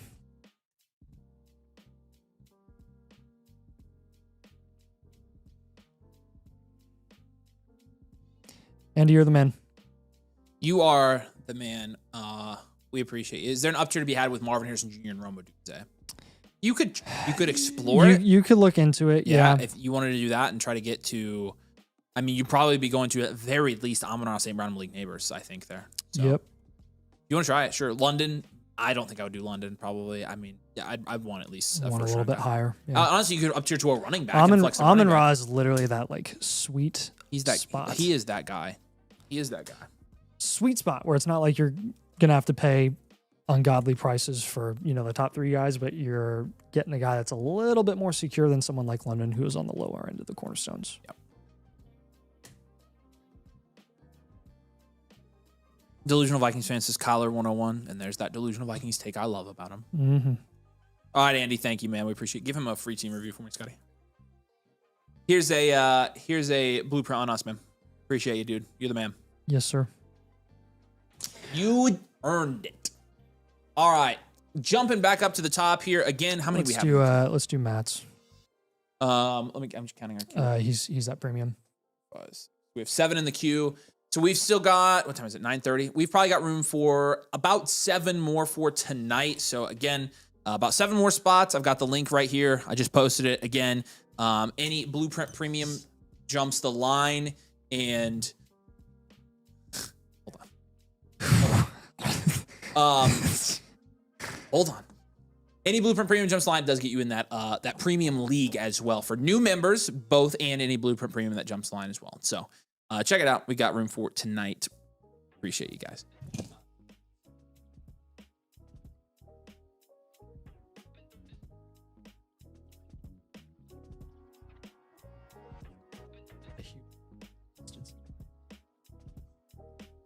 Oh yeah. Okay. Okay, what do you want me to say? How many? Probably like 4 or 5. We have 5 spots left tonight. Not 7. My bad. All right. So we're doing Matt's next. Matt, are you here, man? Yeah, Say let's hey. do Matt's. We have 5 spots, not 7. Bring out the Olaves. So he says, need advice on what to do with the 112. Thinking about up tiering somewhere. Also want thoughts on a trade based around Hampton Plus for Cook and Burden. Thanks, Scott, for Hampton Plus trading Hampton for Cook and Burden. Bring out the Olaves. So no, I'm not doing that. Are you? What plus would you need? Getting Hampton Plus? No, you'd be trading Hampton. No, hard pass. No, we're not Absolutely doing that. not. 12 team, 1 QB, full point PPR. Your production share is 8.2%, which is 7th in this league. Your value share is 9.8%, which is 4th in your league. Hey, he's got the 101. Dude, you're gonna have Jeremiah Love to pair with Hampton. Ain't no way we're having you trade Hampton. Yeah, Herbert is an 8.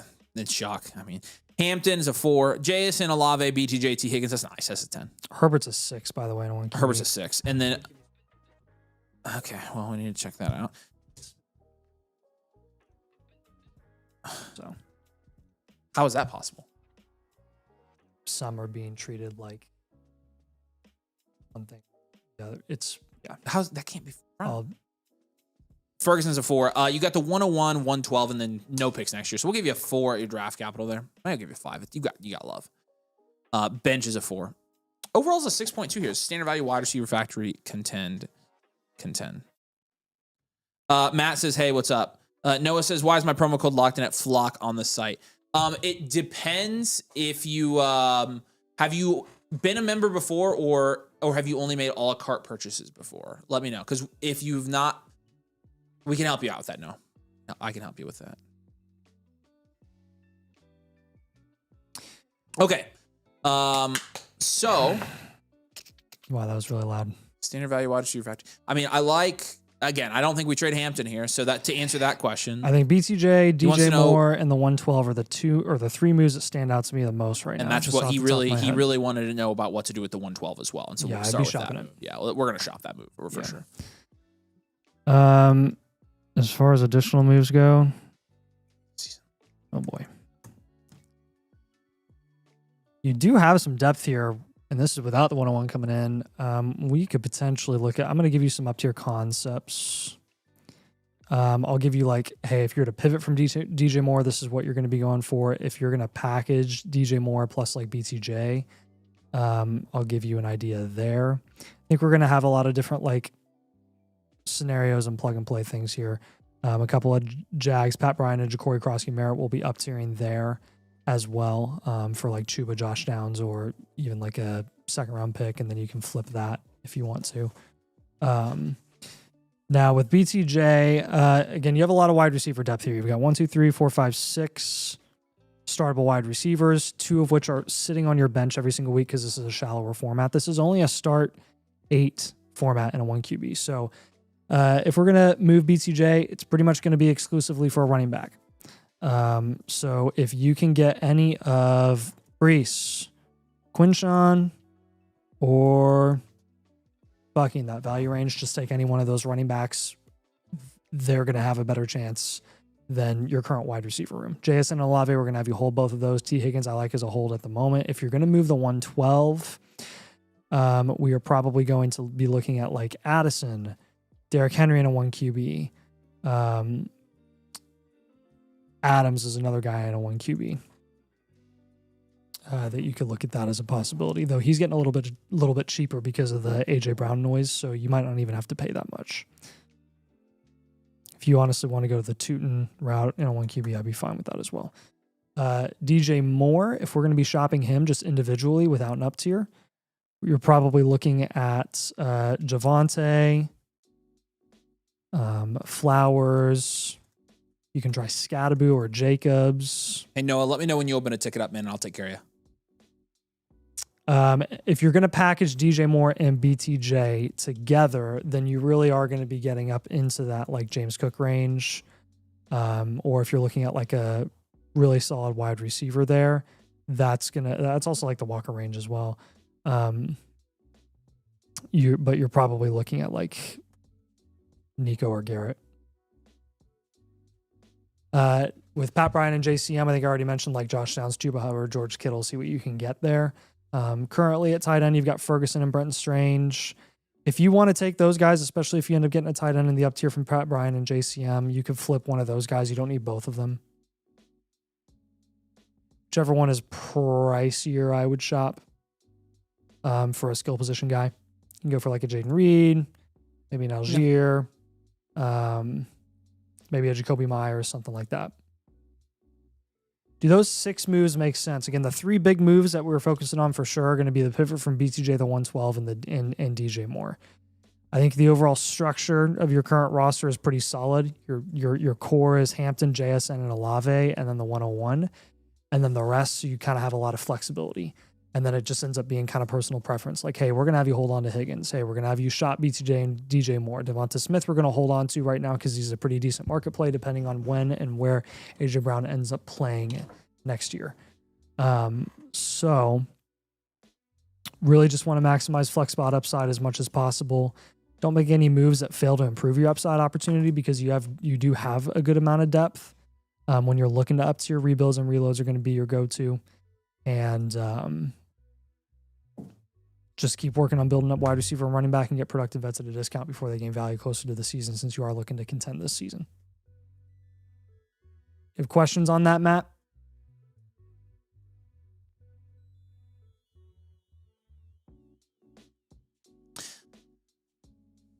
Again, you've got a good team. I'm not interested in down tiering though from Hampton. I mean, to answer that question.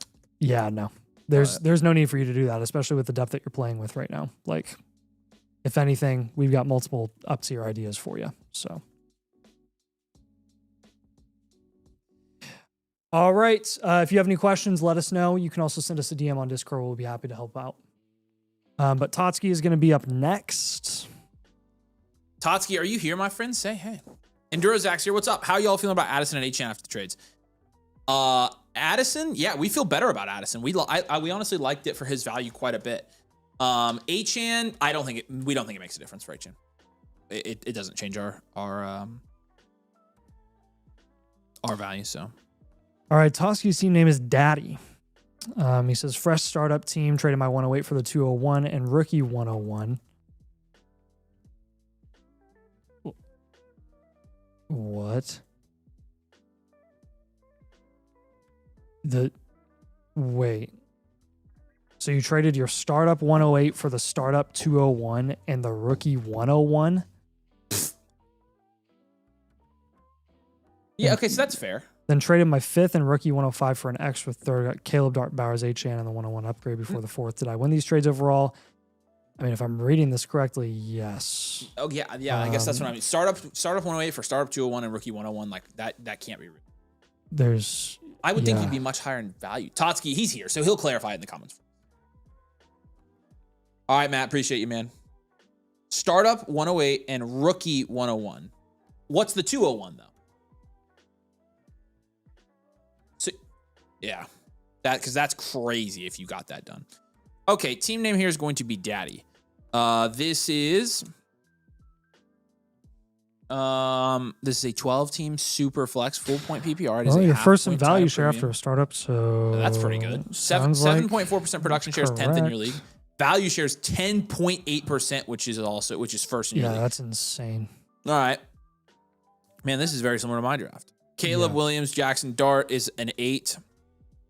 Achan, Javante, Tyler Algier is a 7. Smitty, Pearsall's like a 2, and then Bowers is a 10. You've got the 101, and you've got your 27 first. We'll give you a 7 at draft capital. 1 Ed bench. Standard value, well-rounded here. Yeah, standard value, well-rounded, contend here. Again, don't take too much stock into the production share being 10th in your league out of a startup. It's going to be very, very, very close across the board.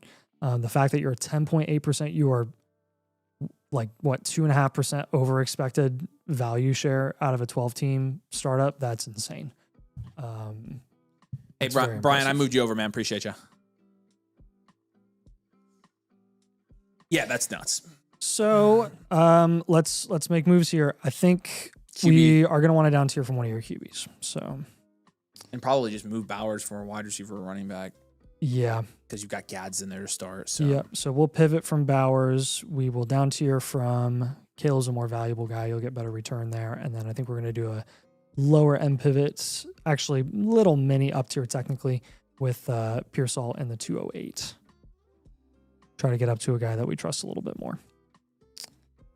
So when we're looking at Bowers, be aggressive. Amon-Ra St. Brown, Malik Neighbors, Jahmyr Gibbs. Happy with any of those. Honestly, probably ideally a wide receiver because right now your wide receiver room is Devonta Smith, Alec Pierce, Ricky Pearsall. Caleb Williams, when we're down tiering from him, again, the plus on top would be nice if it was a wide receiver. Doesn't have to be. If you're looking at the Brock Purdy team, excuse me. Oh, jeez. He says, I'm a UGA grad, so I'd love to keep Bowers if possible, but still open to trade. I would shop him. And again, I think that's one of those things where shop him, and if you get a value win, you can stomach getting rid of him because you're getting a value win. If you're only getting fair price for him, then maybe you prefer to hold, and that's fine. You just have to, acknowledge that you're doing that at the expense of having like an elite running back or wide receiver to flex every week. Yeah. The Bo Nix team has Lab. The Burrow team has Bucky Irving. The team with Jordan Love has he's got T. Higgins. So I would check out all of those options. And then again, Ricky Pearsall with that many up tier when you're packaging the 208. Try to get up to like Addison. If you can get up to like Henry or DJ Moore even, I would rather have him than Ricky Pearsall. So those are going to be your 3 big moves here. The 101, I'm good with you holding since you have Jeremiah Love. You're going to have H-Chan, Jeremiah Love, and Javante as your big 3 at running back with Algier as a nice backup option. Other guys I'd look into shopping would be like Charbonnet probably as well. Maybe get like a productive veteran wide receiver.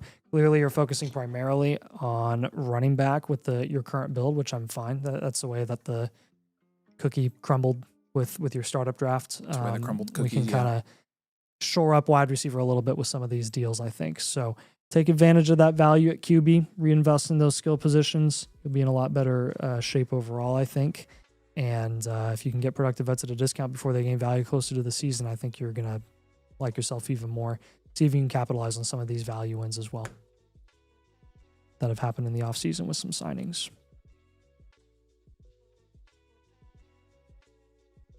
All right, Totsky, what we think here? Questions? Concerns, comments, birthday wishes? Nope. No wishes. Anti-birthday? No, I'm just assuming he doesn't have any birthday wishes. I bet he does have a birthday wish. Probably not. I bet he does. Watch. Probably not. Assuming wrong. You know what they say about people who assume. You know what they say. Is Jonathan Taylor going to become a buy like 108 and a 28 first? I mean, if you can pay the 108 and a 28 first for Jonathan Taylor, I'd probably do it. But generally, I don't think he's a buy. Should I move the 101 for a wide receiver at all? I mean, do you want to start Love or a wide receiver? Jeremiah Love. I think you want to start Love. Yep. I think you just want to start. Or hold. Yeah, I think I'd hold. Yeah. I think I just hold. And I think Love is going to be as productive as any wide receiver in that range. So I think, and he's as insulated now. So. Oh, Brian's not in the league? Brian did say take out of the Premium League and do a review of the team. So okay. That is what we have. Cool. We've got him now. So that means all right, you'll be up next, Brian. We have 4 spots for our team reviews left for tonight. So there's the link. Again, new members will get their team reviewed for free tonight on the stream. Totsky, appreciate you, man. If you got any questions, yeah. All right, couple trades. Lions. Pacers lost another. Oh man, darn it! So much closer. So much closer. I hate the NBA so much because they have like a 50% chance at a top 4 pick. I know, it's a coin flip. That is bullcrap, Nathan. I They're know. the worst team in the league. I know. No wonder poverty franchises can't ever get out of it in the NBA. I know. I mean, you've got the Hornets every year at the bottom of the league, and they can't get the 101 because of the damn lottery. Like, I think it's fraudulent. I'm mad about it. All right. I don't like. We haven't had a top 4 pick since the 80s. I think the lottery is the dumbest system of all time. I legitimately think it's horrible. It's like, well, it's intended to be anti-tanking. I'm like, it's the biggest tanking league in the history of professional leagues. I really want Judge to hit this. Like, a lottery doesn't keep people from tanking. Garrett Wilson and Travion here for Bucky. Bucky's lost a lot of value, and you're just getting a first back here. It's McAfee. Oh, so where is this at? Where are they playing? Houston. Nice. I didn't know Pat flew down for that. I would hold here. Unless that first is early. Like, Bucky's losing a lot of value right now. I would hold Lions. Appreciate you, dude.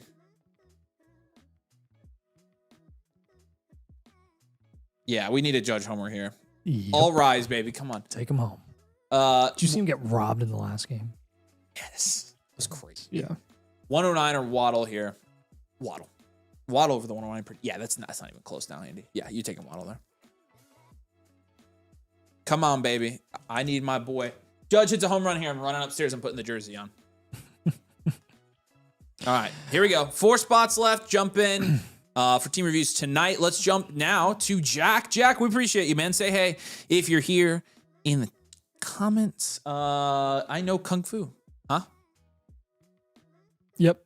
Brian, oh, yeah. Brian's up next. Jack, still say hey because you're on deck. But Brian, you are up, so say hey, Brian.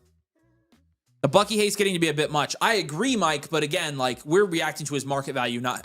We don't think that. Why did he not swing at that? Because it's a batter's count. Oh my gosh. Yeah, he's been a little bit cheap in our opinion. All right, Brian, here we go, man. Let's do this. I know Kung Fu. Okay. I know Kung Fu low and outside.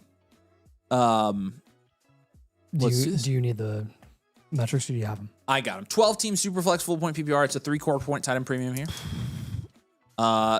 This is 8.2% production share, which is 7th in the league. And at 8.9%. Judge, what are you doing? Swing the bat, trying to get dude. on base. It's 2 outs, man. Just swing. Be a hero. 8.9% value share, which is 3rd in this league. So pretty comfortably in the top 3 value. Production's a little bit of a different story. Let's grade this out. May and Shucks is 6.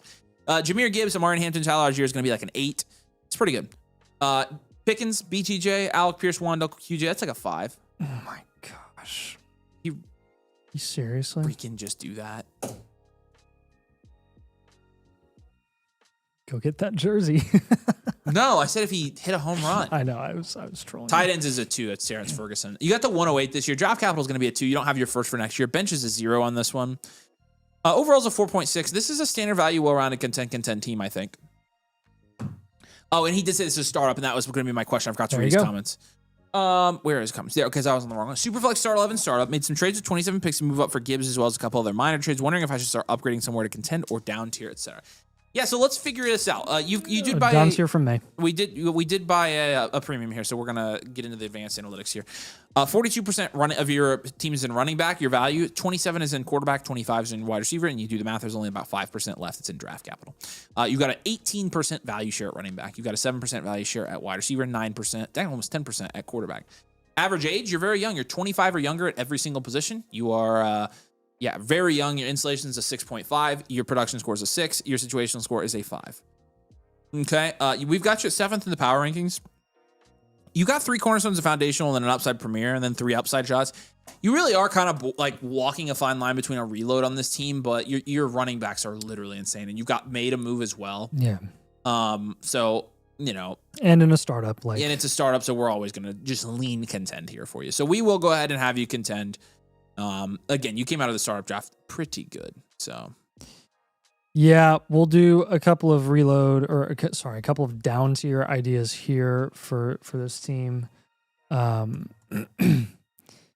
think the priority one will definitely be down tiering at quarterback before we down tier anywhere else. I'm only going to give you actually one other down tier idea, and it's not something I usually do, but the down tier from May. And then the down tier from Pickens, and then we'll do a couple of pivots and then lower end up tiers to raise your flex upside as well. But when we're down tiering from Draketh May, you can look at Mahomes plus an early pick. That team is the 103. You're looking at like a smaller down tier, like say Daniels. You should be able to get a pretty decent plus on top. That team has T. Higgins, so I would look into that. And then if you're going to do a significant down tier down to like a Jackson Dart, that team has guys in the value range of Travion Henderson and Emeka Egbuka, Marv. You can look into all of those. Yeah, and I would like all of those guys for this team. So George Pickens, when you're down tiering from him, a couple things you could do. You could do a small one like with Olave or Ladd. You might have to give you'll have to give something back, but those teams have AJ Brown and Kyron Williams.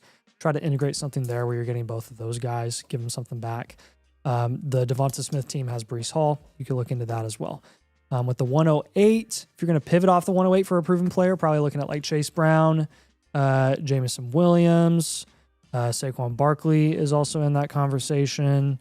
Romeo Doubs has some value now that he just got a bag. I would much rather have like a Jacoby Myers or a Pittman or a Terry. You can get any of those guys. A lot of people are going to be very excited about the money that Dobbs got. QJ and Pacheco, if we're up tiering from those guys, try to get up to like a Swift, or honestly, you could go get a tight end like a Ferguson or something like that. Or look into, again, kind of like a productive veteran wide receiver or running back in that range. And then Brian Thomas, if you were to pivot off of him, you can either go to another wide receiver who maybe is a little more reliable, say, T. Higgins or something like that. If you want to take the shot on Marv, I'm okay with that as well. And if you want to go the running back route, then see if you can pull off like a Quinshawn or something. Do those 6 moves make sense? I know that's a lot of information. I know that's information overload. You're obviously going to get all these moves on the blueprint that are going to look really nice and pretty in the next 24 hours. But that's kind of the bulk of the moves here, I think, out of a startup. Don't want to down tier from Gibbs. Love Omari and Hampton. I think the down tiers definitely lie at May and Pickens if we're going to kind of raise that flex spot upside at all. Their bats they're just hot today. Dang it.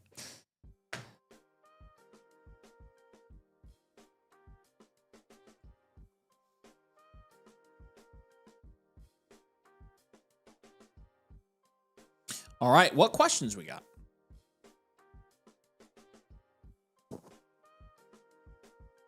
Brian? I have not heard from him yet since we started, so hopefully he's... Oh, yeah, he's here. Yeah, okay, I see him. Okay. This is. I wondered if this was a league Andy's in, and you know what gave it away, Andy? The freaking 3/4 point tight end premium. All of your leagues are 3/4 point tight end premiums. I wondered. He says, thanks. One question was thinking about upgrading Shuck to Dart mainly because I'm a Giants fan. Is that a bad idea? That would be pretty expensive. Yeah, and you really don't have the depth of luxury to do that. I'm not against the idea of like insulating QB a little bit. I just don't know if that lies. I don't know if that answer is an up tiering from Shuck. It might just be getting another cheap QB like a Goff to pair with Shuck and whoever you're down tiering from May with. It's just going to be super pricey to do that out of a startup. Again, always depends on the price. So let us know what you might be able to pull off there before you get it done. And maybe we'll give you the okay if it's an objective value win. But most of the time, I'd probably advise not.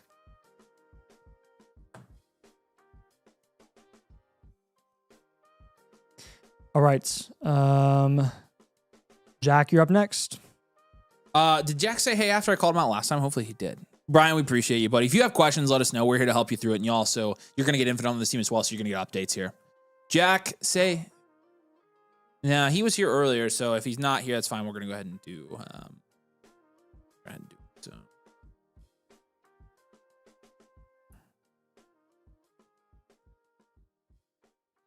All right. Witterway Gwidden. All right. Let's do this. Jack, appreciate you, man. Again, I'm going to figure this out. Hold on. Witterway Gwidden. That's what I said. Witterway Gwydion. That's something grittying. Literally grittying? Witterway Gwydion. Gotta be what it is, Jack, right? Let me know if I'm right. I never would have Witterway Gwydion. Put two and two together there. Do you even know what a gritty is? Do I know what a gritty is? Yeah. Do I know what a gritty is? Yes, correct. That's the question. Have I been not in a coma for the last 5 years? It is Justin March Jefferson 17th, 2026, existed? and you don't know what Hawk Tua means. It's a fair question. I would have had to watch 0 games with Justin Jefferson and not know what the gritty is. Literally, like, never even heard of him in my entire life. I figured you were just that's the only thing he does. I figured you just thought he was doing some crazy dance or something.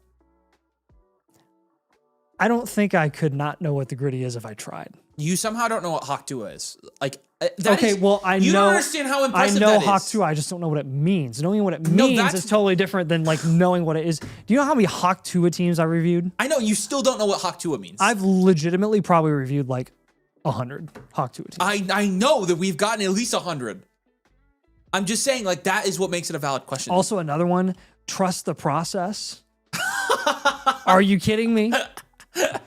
Super creative there. Trust the process. Don't get me started on the common team names because I could list off 10. I'm sure you can. And I'm like, wow, that was really creative there. Off the top of your head, Nakua Matata. That's one that I see a lot. What's another one we see all the time? Oh my gosh, the freaking JSNs in Paris, JSNs this, JSNs that, and Jigba this and Jigba that. Golly, people, be creative with your puns. La Porta Potty. It's funny the first 5 times, and then the next 85. Oh my gosh. There's one up top that we see all the time. To Infinity and Bijan. To Infinity and Bijan. I've seen that one about 15 times. Oh my god. Okay. What do we quit 10 team Superflex. The other one, which like just roll my eyes, the Burrow Inner one. It's like, come on, man. Oh yeah. Jeez. Hurts donut. Production share Hurts donut. production share 11.1% is third in this league. Value share is 12.8% here for you. So you're second, so you're top 3 in value share and production share. Won't you be my neighbors? 12.8%. Oh man. Dak and Baker Mayfield's a 5. Bed Bath and Bajan. Gibbs, Cook. They're all coming to me like all at once now. Every time I think of one, I'm just gonna blurt it out for you guys. Flashbacks. Gibbs, Cook, Quinshawn, Javonte's a 9. That's pretty good. Chase, Nico, AJ Brown, Alec Pierce, a mixed bag. It's a 6, and Trey McBride's a 10. You've got the 404 this year, 2 first next year. We'll give you 4 at draft capital, 2 on your bench. It's a standard value team. Standard value, well-rounded, contend here. We will have you go ahead and contend. Is Jack here? Do we see Jack? Here comes McBride. Happy Madison said, shut up, Dad. What's up, Trill? Good to see you, man. All right. Nathan, I know. Nathan does not know what Hawk Tua means. Like, how have you not? I've tried to like derive the meaning and I can't figure it out. I feel like at this point, I'm too scared to look it up. I'm definitely not looking it up. Nathan, say it really slow. Hawk Tua. Now, no, say it. Okay, I'll do this differently. Say it and really emphasize the consonants in it. Hawk Tua. Still don't hear it? No. It does not ring a bell. Right. Like I'm sorry, dude. I've literally tried. Like I've genuinely tried to my shame. Hawk Tua. And at this point, I guess I'm just glad I don't know. So honestly, I envy Nathan. ETN phone home. That's another one. That's really popular. ETN phone home. Yep, I've seen that one too. Honestly, can you imagine being so lucky to not know what that means or have never seen any of that? Like, Nathan, honestly, you are better off for that. It's so stupid. All right. Well, on this one, again, 10 team, you're flexing mostly the running backs here. It's only a start 1 running back and start 1 wide receiver league here. So you actually have 5 flex spots. You're flexing running backs in 3 of those flex spots. You're already kind of punting quarterback. We do have an elite tight end here. Very interesting. Production share is already double digits here in a 10 teams, 1.1% of value share or production share over expected. What are we thinking here, Nathan? Probably just going to do some pivots here. All right. I'm good with that. Little maintenance. Little baby pivots. Maintenance. You have Trey McBride. You don't need Kyle Pitts. Let's just get a skill position guy in exchange for Kyle Pitts since he does carry a decent amount of value. Guys in that range are like Jacobs, DJ Moore, Scattaboo. Nico Collins. I don't mind Nico Collins.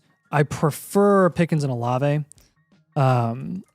If you're going to go with a wide receiver in that range, I've seen Nico go as high as the mid to late second, right where Tech goes. So that's a high end target, but something that I know is possible, depending on what leagues you're in. Alec Pearson, Downs, and Shim DK. Man, what to do with Alec Pierce right now.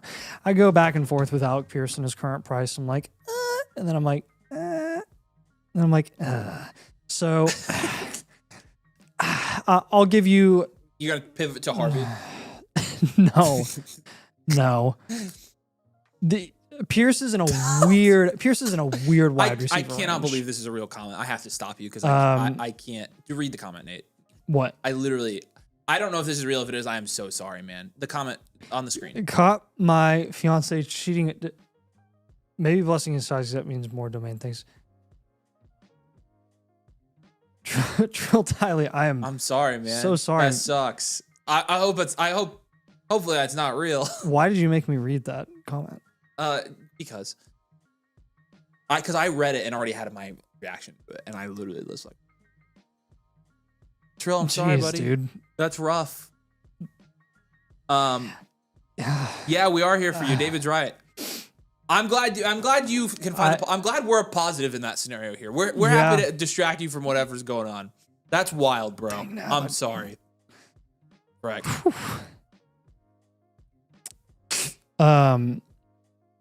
We love you, buddy.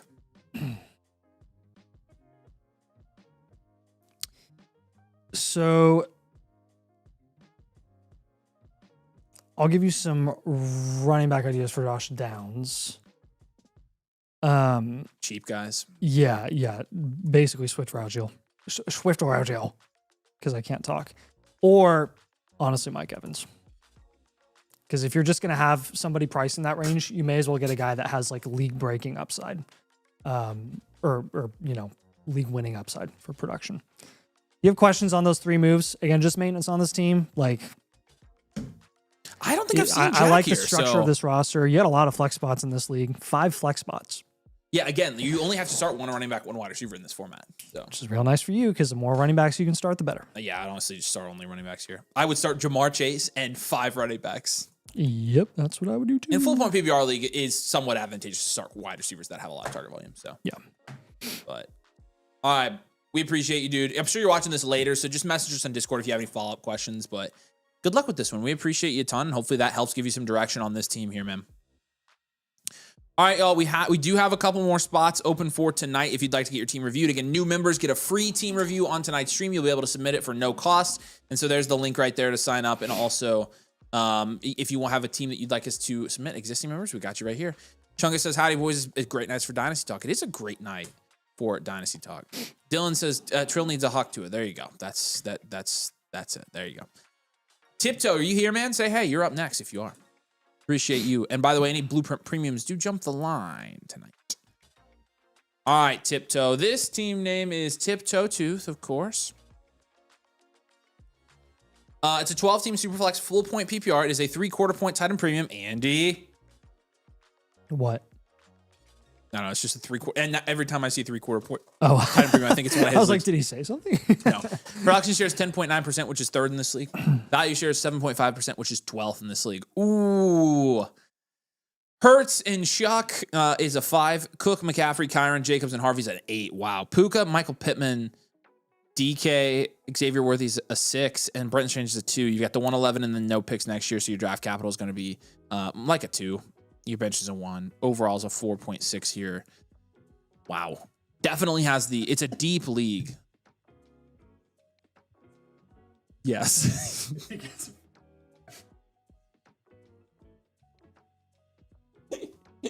I was cracking up when I read it. Okay.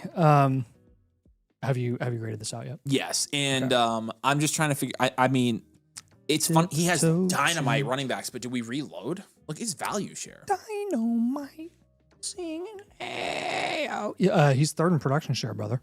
I know, but he's 12th in value share.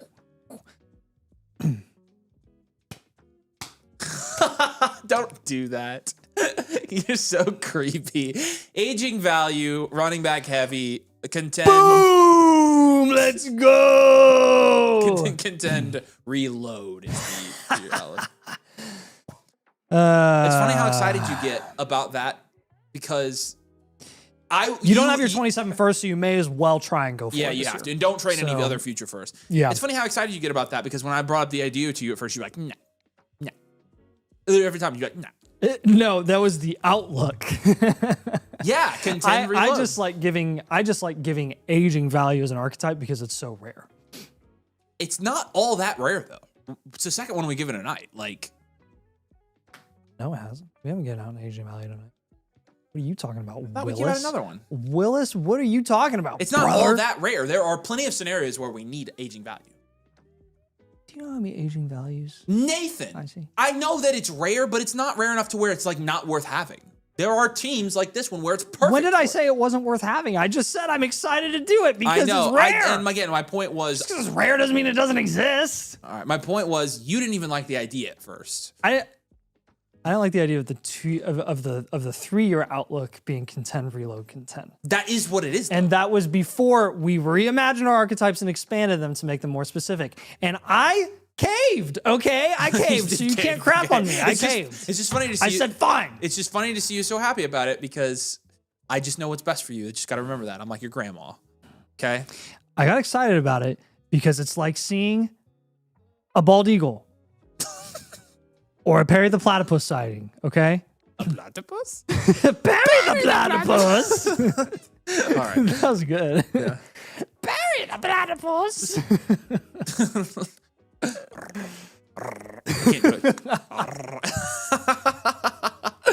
All right, Tiptoe. Gosh. So we'll do aging value here. It's definitely a running back heavy team. You know what I just referred? And you're getting top 3 in production. You know what I just referenced a couple nights ago?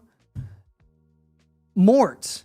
And the all hail the New York Giants. New York Giants, yeah. And when he like introduced himself, Alex does, "Hi there." And I was like, yeah. Ari was like, "What are you doing?" I was like, "Are you kidding me?" I made him watch the whole 3-minute scene. Yeah, it's right a on good the scene. spot. Mort is funny. Mort. He's one of the greatest. What did I say about touching the feet? He's a good character. They are savages. We are going to die. All right, aging value here. Let's so again, we're setting Okay, I know what to do. Yeah, I was gonna say we're setting you up to reload next year, but you are contending this year, and so Yeah, we'll down tier from Hurts for sure. yeah, because you're starting Michael Pittman, you're starting DK Metcalf, you're starting Xavier Worthy, so you are gonna want to do the Hurts down tier to kind of fill those with some higher upside guys. Really, our flexes are taken care of. You know what we can do because he's got the 111 and the 112. I mean, he is starting and flexing DK and Xavier Worthy, so I would think that we're not necessarily. Yeah, but what we can do, I'm saying what we can do is we can take the 111 with one of those pieces and up tier. When you look at this team, this team actually is pretty sparse. You've got one cornerstone and two foundationals here.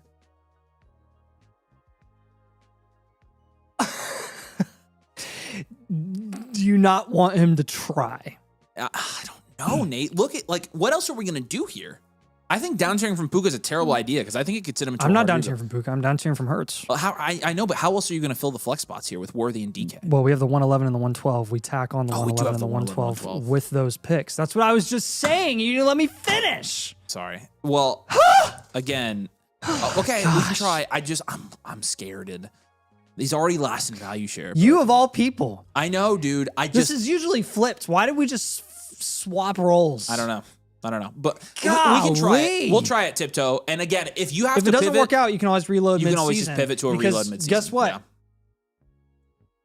If you're gonna reload and you don't have your 27 first, that's again. He said it is a 0.25 per rushing attempt. If that changes anything, yeah, that does change some things. Yeah, that does make you quite a bit more productive. It's still a deep league, but yeah. Yes. Okay, so we'll take DK in one of those first, and we'll take Worthy in one of those first. Yeah. And that should really do the trick. At this point, Harvey can't really move him. Probably just going to hold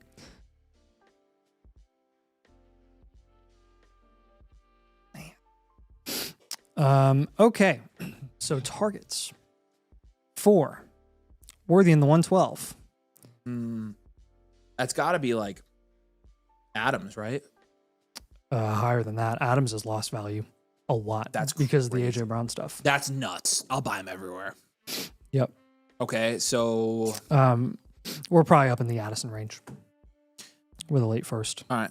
Scadaboo's lost a lot of value as well.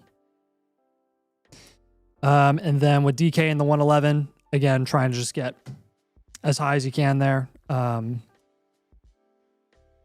Flowers, JMO, we've seen all different variations on where these guys are being priced. KTC has JMO over Flowers. We see in our startups, Flowers go well above JMO. JMO going close to where Addison is being priced. Like, it's all over the place. So see what you can pull off there. And then with these, Jalen Hurts' down tiers. Why in the world did it do that?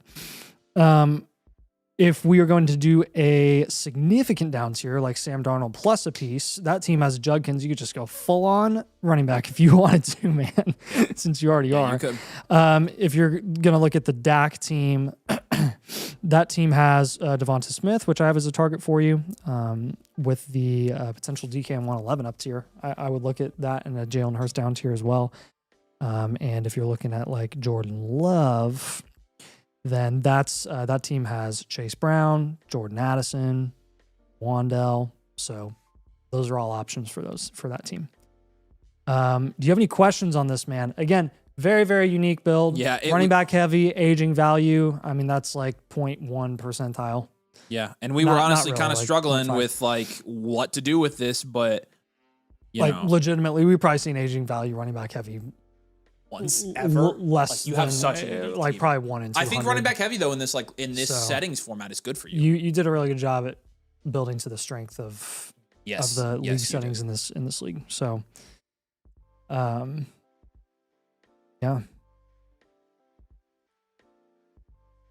All right. Appreciate you, dude. If you do need anything, let us know. If you have any questions, let us know if that makes sense and all. But you should be good to go here.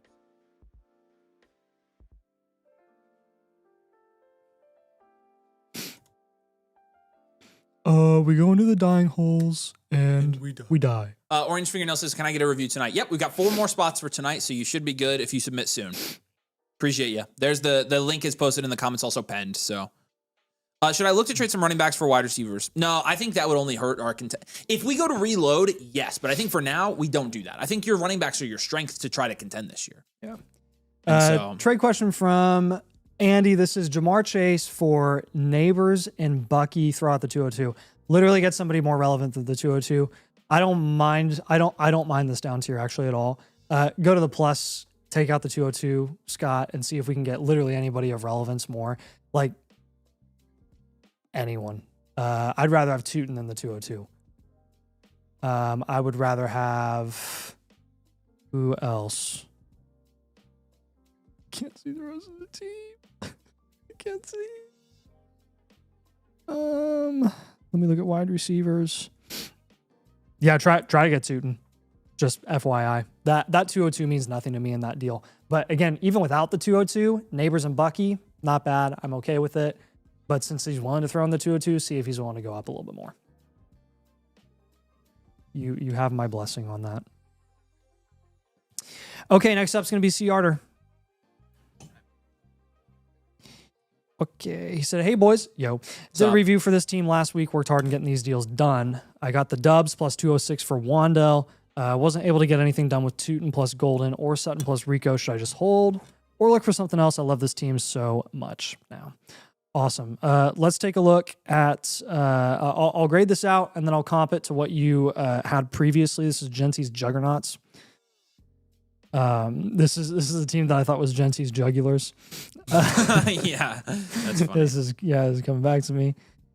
So on March 12th, I'll do that after this. 10 team, 1 QB, half PPR, half tight end premium, 11.8% production share, second in your league, 8.8% value share, which is 7th in your league. Okay, good stuff. Looking at your quarterback room, we got Lamar Jackson alone, which will be an 8. Genty and James Cook and Derrick Henry and Bashal Tootin and Rico Dowdle, which compared to last time, that looks to be the same as well. So that's going to remain a 7. Olave, Ladd, Devonta Smith, Adams, Wandell, Golden, and Sutton. A lot of depth here. A lot of depth. I'll go ahead and bump you up to that's still going to be a 6, but good depth there. And then Harold Fannin is going to be an 8. So overall grade, with your draft capital being a 1, is going to be a 6. Bench score is going to be a 4. This is still a standard value, well-rounded team.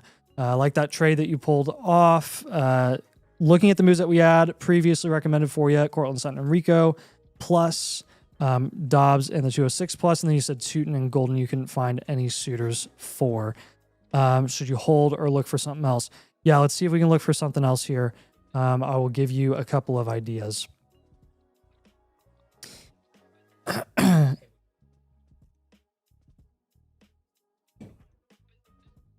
Okay. All right. Do you have any ideas here, Avery? I think one of the moves that I would look into, honestly, is in this format in a half PPR. I would look at potentially shopping Lab McConkey in a 10 team and trying to get another productive running back. Since you can't move Tootin, you can just hold on to him. That's fine. Try to continue like this because what do we have previously? We had Sutton plus Golden in an up tier. Try Wandell plus Golden and do an up tier there instead. Sutton's going to lose a ton of value because of Waddle going to the Broncos, so you're pretty much just stuck with him at this point.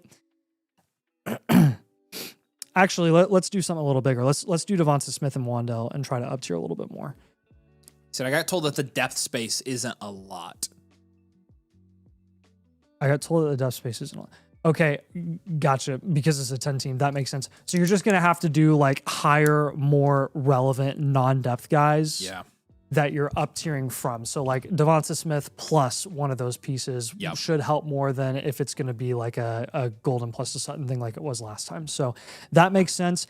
And then I'm totally just taking a flyer here, man. But just based on personal experience, Isaiah Likely has been one of the most common guys involved in trade talks and trade questions that we get on the site recently because of the new contract that he got. You have no need for him. You have Harold Fannin. You're fine there. See if you can get some ridiculous overpay for him for a team that doesn't have a tight end. And that'll be my third move for you. So Lad McConkey, if we're going to go for a running back in that range, probably looking at Breece Hall, James Cook type guys. Quinshawn's another one. You have James Cook already, so sorry. Breece Hall, Quinshawn. Honestly, see if you get up to JT. With Devonta Smith and Wando, when we're up tiering there, you can try to go ahead and take a shot on a guy like Rome. You can try to get up to Marv, or you can get up to a running back like a Bucky. And then Isaiah Likely, when we are pivoting from him, again, I'm just... People are trying to pay first for Likely right now. I am shooting my shot here. Yes, so I am too, Carter. Let's be as aggressive as we possibly can with him. Travis Hunter.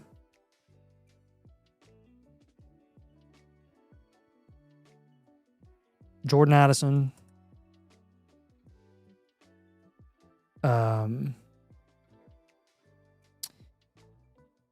Or freaking, you have Derrick Henry and Adams already. Sweet. I was going to have you target one of those guys, honestly. We can go for like Swift. Yeah.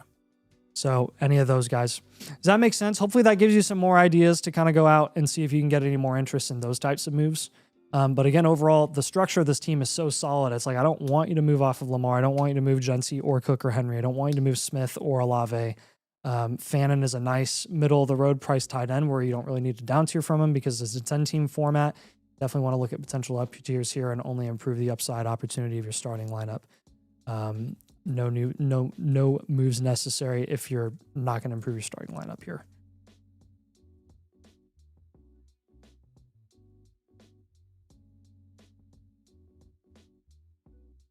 Nine-month market plays, man.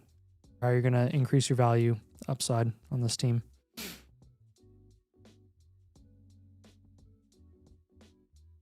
Oh my gosh. He hit it? Harper just homered. Yes! Let's freaking go, dude. Oh holy my gosh. Crap. Bryce. Yes. Harper.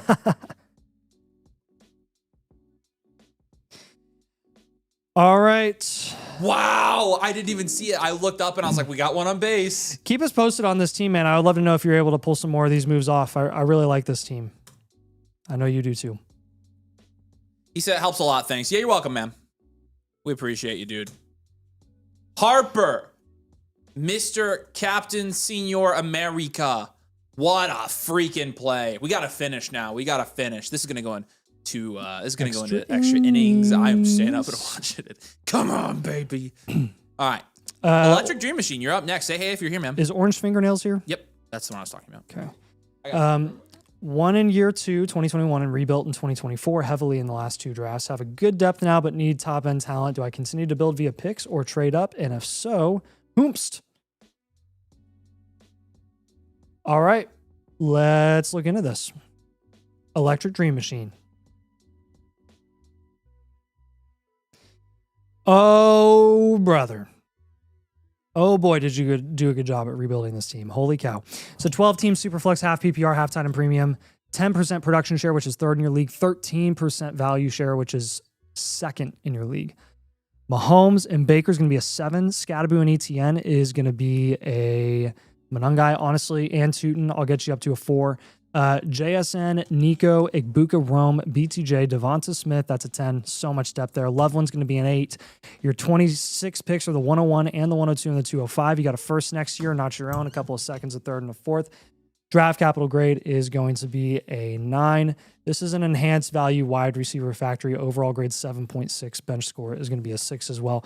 We are up tiering and we are only up tiering on this team. Yes. Yeah, brother. You've got plenty of value to be a top contender in this league. Plenty. Yeah. Can't believe they did that in the bottom of the 8th. That's crazy. 13% value share, man. I mean, you're sitting pretty. You are sitting pretty. Yeah, so I'm trying to get some of your more valuable guys that don't necessarily have. Wow. Honestly, did Judge just strike out? No, they called a time. They called time. Oh, okay. He's a 1-2 Judge is though. 0 for 3. Yeah, that's a bummer. Main thing here's got to be running back, right? I mean, you got Love coming in, but I would get one or two more. We will take Etienne and Scattergoon. We're gonna take Igbuka. No, Etienne and Scott. Those are our existing running backs. I would make those probably our second or third and fourth guys, and then take our receiver depth and up tier. So let's take Igbuka plus another receiver and try to up tier and get one of those premier running backs. Igbuka and pick another receiver. To get a running back, how high do you want to go? Probably Igbuka and Rome. Yeah. Or Igbuka and BTJ. I want to get into the. You try Igbuka and BTJ. I want HN Genty Hampton. Yeah, I would say. So, yeah, I agree. Honestly, I'd probably do another one because you have so much depth at wide receiver and you've got the 101 and the 102 coming in. So you are going to have Jeremiah Love coming in on this team, which is awesome. That's going to help out your running backs quite a bit. But let's take like. Hayes, you're good, man. Appreciate it. Yeah, you can go to sleep. I'm going to make sure we have you here, but. Yes. Honestly, we could probably get in that tier above ETN and get one of those productive vets if we take like ETN plus a. I want to hold Scat. You want to take ETN and Smith or Tootin? Tootin. Use Tootin. ETN and Tootin it is. We'll go Brees, Quinshawn, Bucky. Yeah. And then our last move here is going to be. Man, appreciate it, Trey. So much depth here. I don't want to clear out all of your depth, but you have the 101 and the 102 coming in here, so I would be pretty aggressive. Let's go ahead and do a pivot from. We need to do another up tier. You want to take BTJ and the 102 and try and get a star? Yeah, like Cornerstone. Yeah. Yep. 100%. You can. I mean, you're probably. You have so much depth at wide receiver. It's like. Yeah, we're probably talking. I'd say try Jefferson. We're probably talking Jefferson, Lamb, London type guys. I would say Amon-Ra. Actually, London, Jefferson. not London, Amon-Ra. Yeah. Yep, I agree. Yep. So those will be our moves. All three up tiers: Igbuka and Rome, Tootin and ETN, BTJ, and the 102. So, J-Man has a good question. Any concerns about the Love to Giants rumors that keep popping up? I think there's room for a little bit of concern there. Yes. This is what. Love going to the Giants potentially. No, there's definitely room for concern there for sure. I could totally see them doing that. My question is Love going to make it? I think there's a good chance. Tennessee picks before them, there's a good chance Tennessee takes Love. I think Tennessee takes him. That's my. They're one of the highest spenders on the defensive side of the ball in free agency. Probably because they're going to take Love. Yeah. Or they take Tate. I mean, Tate would be a great pick for them too. Tate would be. Yeah. An incredible pick with Dale there. Like that would. So Tate or Love would both be decent picks. They're trying to get their Derrick Henry back. Their run game was so abysmal last year, though. Yeah. I could easily see them taking Love. And then he'll cook us. Or they, in the second round, they'll take one of those guys. Yeah. Maybe third. All right. All right. Any questions here? We got all three, right? Yep. This is basically just up tiers because your team's so good. Again, 13% value share, 10% production share. You're chilling, brother. Yeah, good team. I didn't see Electro Dream Machine here, but if you are here, man, if you have questions, let us know. You can drop them in the chat. We can answer them now for you. Schmillo, say, hey, man, hopefully you're still here, Anthony. We appreciate you, dude. All right. Cooking with Genty of Love is the team name here. He says, hey, guys, what's up? Just wanted to check in with you guys on my team. Looking to try and make some moves either after the draft or before the season. Regardless, you guys have been such a big help previously. Yeah, we appreciate it, man. Trying to determine if I should grab one more blue chip receiver in trades like Jefferson or Drake London potentially. All right, well, let's take a look at the team, see if we're like set up to make an up tier like that, and then we can kind of figure it out from a value perspective as well. Cooking with Genty of Love here. It's an 8-team. It's a shallow league. 8-team start 10, so a start 80 league, PPR league. It is not a tight end premium. You've got a 13% production share, which is fourth in this league. Pretty good. 16% value share is second in this league. This is also very good. Value share over expected here is almost 4%. It's going to set you up for a pretty nice little grade here. Josh Allen, Jordan Love, Sam Darnold. In an 8-team league, that's still a 9 with Allen. It's not a 10, but it's a 9. Genty, Cook, Jacobs is a 7. Amon-Ra, Nico, BTJ, Christian Watson's like a 6 probably in an 8-team, and then Brenton Strange is a 1. But you've got the 101, 103, the 201 here. You have 4 first and 27. Your draft capital is going to be a 9 then. 4 first and 27. Oh, that'll get you 2 enhanced, yeah. Yeah, it's an enhanced value, well-rounded team. Overall is a 6.4. Bench scores a 4 here. Actually, no. Sorry, bench is a 1. In an 8-team, this is a 1. Enhanced value, well-rounded, content. What we've got for you. Glad you got Love and the 103 coming in here. This will help quite a bit. I agree with that. Because, Love is a big help for this team, for sure. That said, we probably got to hold Allen in an 8-team. Yeah. What's up, Anthony? You want to just fade quarterback and go build up wide receiver with Allen and then stick it out with Love and Darnold and Goff? Or you're essentially moving. No, I think in this format you have to hold Allen. It's upside. So I think Allen's a key piece to that. Okay. But I don't know. I want to move. I'll give you targets for the 103. I want to move the 103. I want to move Nico. Okay. So we'll pivot from Nico. Depending on what the prices, obviously. And then we'll take. I'll give you higher upside guys in the Christian Watson range, aka literally Adams or Henry.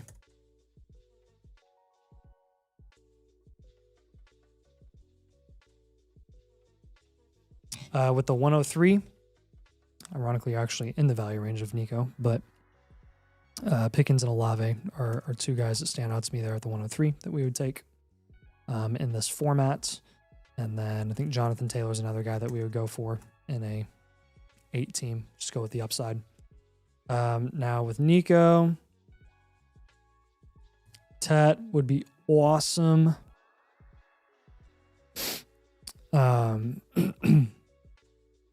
Again, kind of depends on where these guys are being drafted or where they're being priced in your league. We've seen in drafts Nico go literally right where Tet and Hampton go, where London goes. So if it takes like an up tier to get that done, honestly, what I would do actually, I would take Nico in your 201 and I would up tier into like the London, Hampton, HN range. And that would be really, really nice.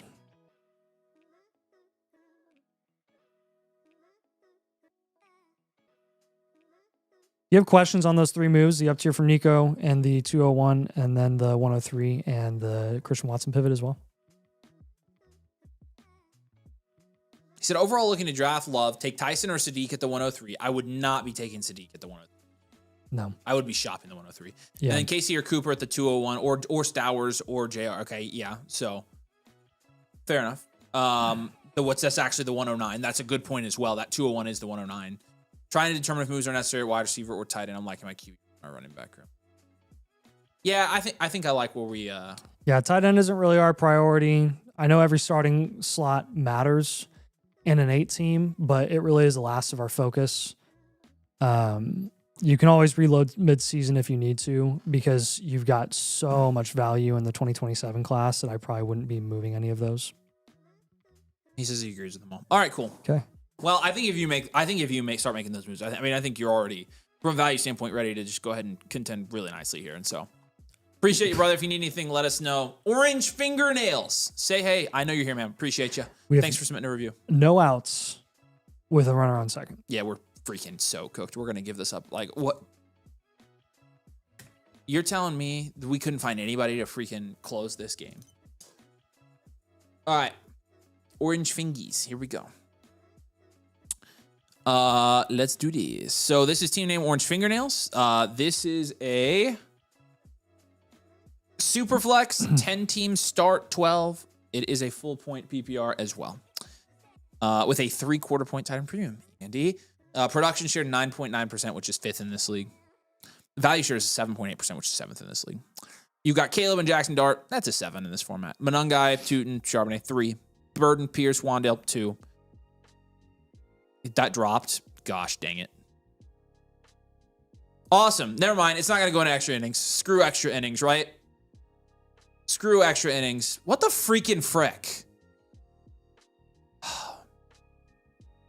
Tight ends of 1. 105, 106, 109, 201, which is essentially the 111 in this format. So essentially 5 first year and into first next year. Draft capital is a 7. Bench is a 1. Overall is going to be a 4 here. Yeah, I think we go hard rebuild.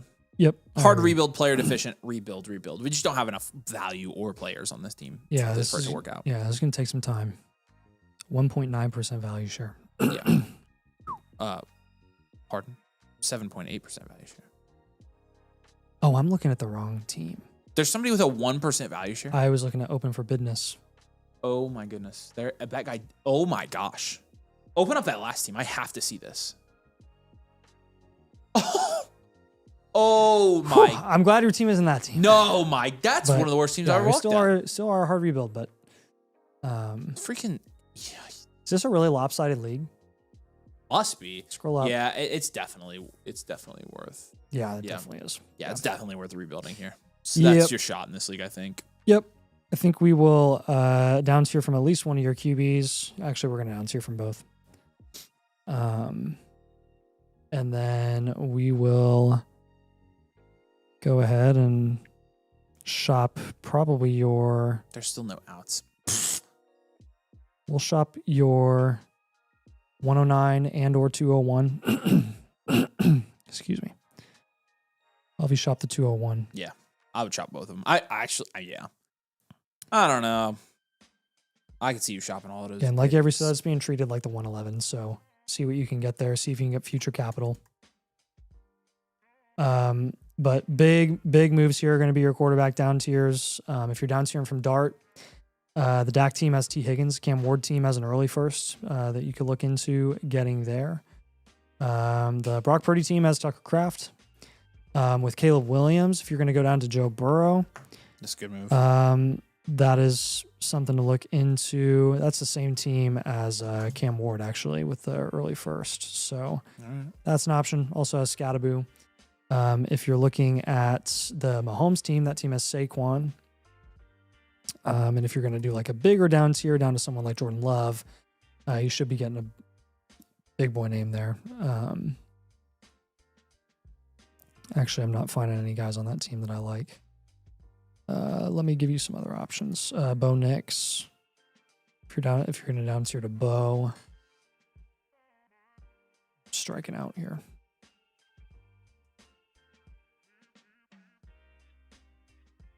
Bo Nix team actually has Marv and BTJ.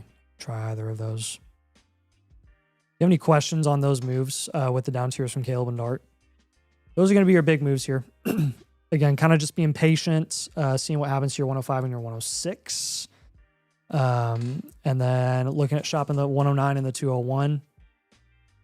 Getting injured cornerstones, perceived underperformers at a discount, trying to get small value wins. Don't go out of your way to target any rookie picks further than 2 years out, or you're just going to stretch out this rebuild longer than it needs to go. But make as many trades as you possibly can, man. Yeah. Yeah, I mean, again, with a league as lopsided as this one, your only hope to winning this league and catching that guy is just stack value, stack value, stack value, stack value, stack value. That's literally it. And so just make, again, as many moves as possible. Get small value wins. If you can make 150 trades like Dylan does, then yeah, you can get back into this pretty quickly. But the more trades you make, the easier it's going to be. What questions you got, man? Dylan says, sent my sign-up review a few days ago, and he deleted it, so now I can't see what it says. Appreciate you, Dylan. I saw yours come through, though. I saw the other day. I'm pretty sure it's in the pending right now. Pretty sure we have started it, so.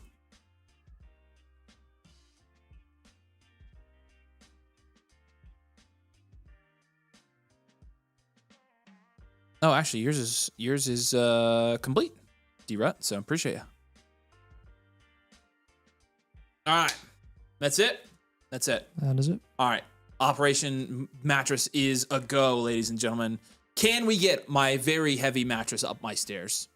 Because the people who came to do it said, well, the mattress has been in the truck, so it's frozen all day, so we can't bend it to get it up your stairs.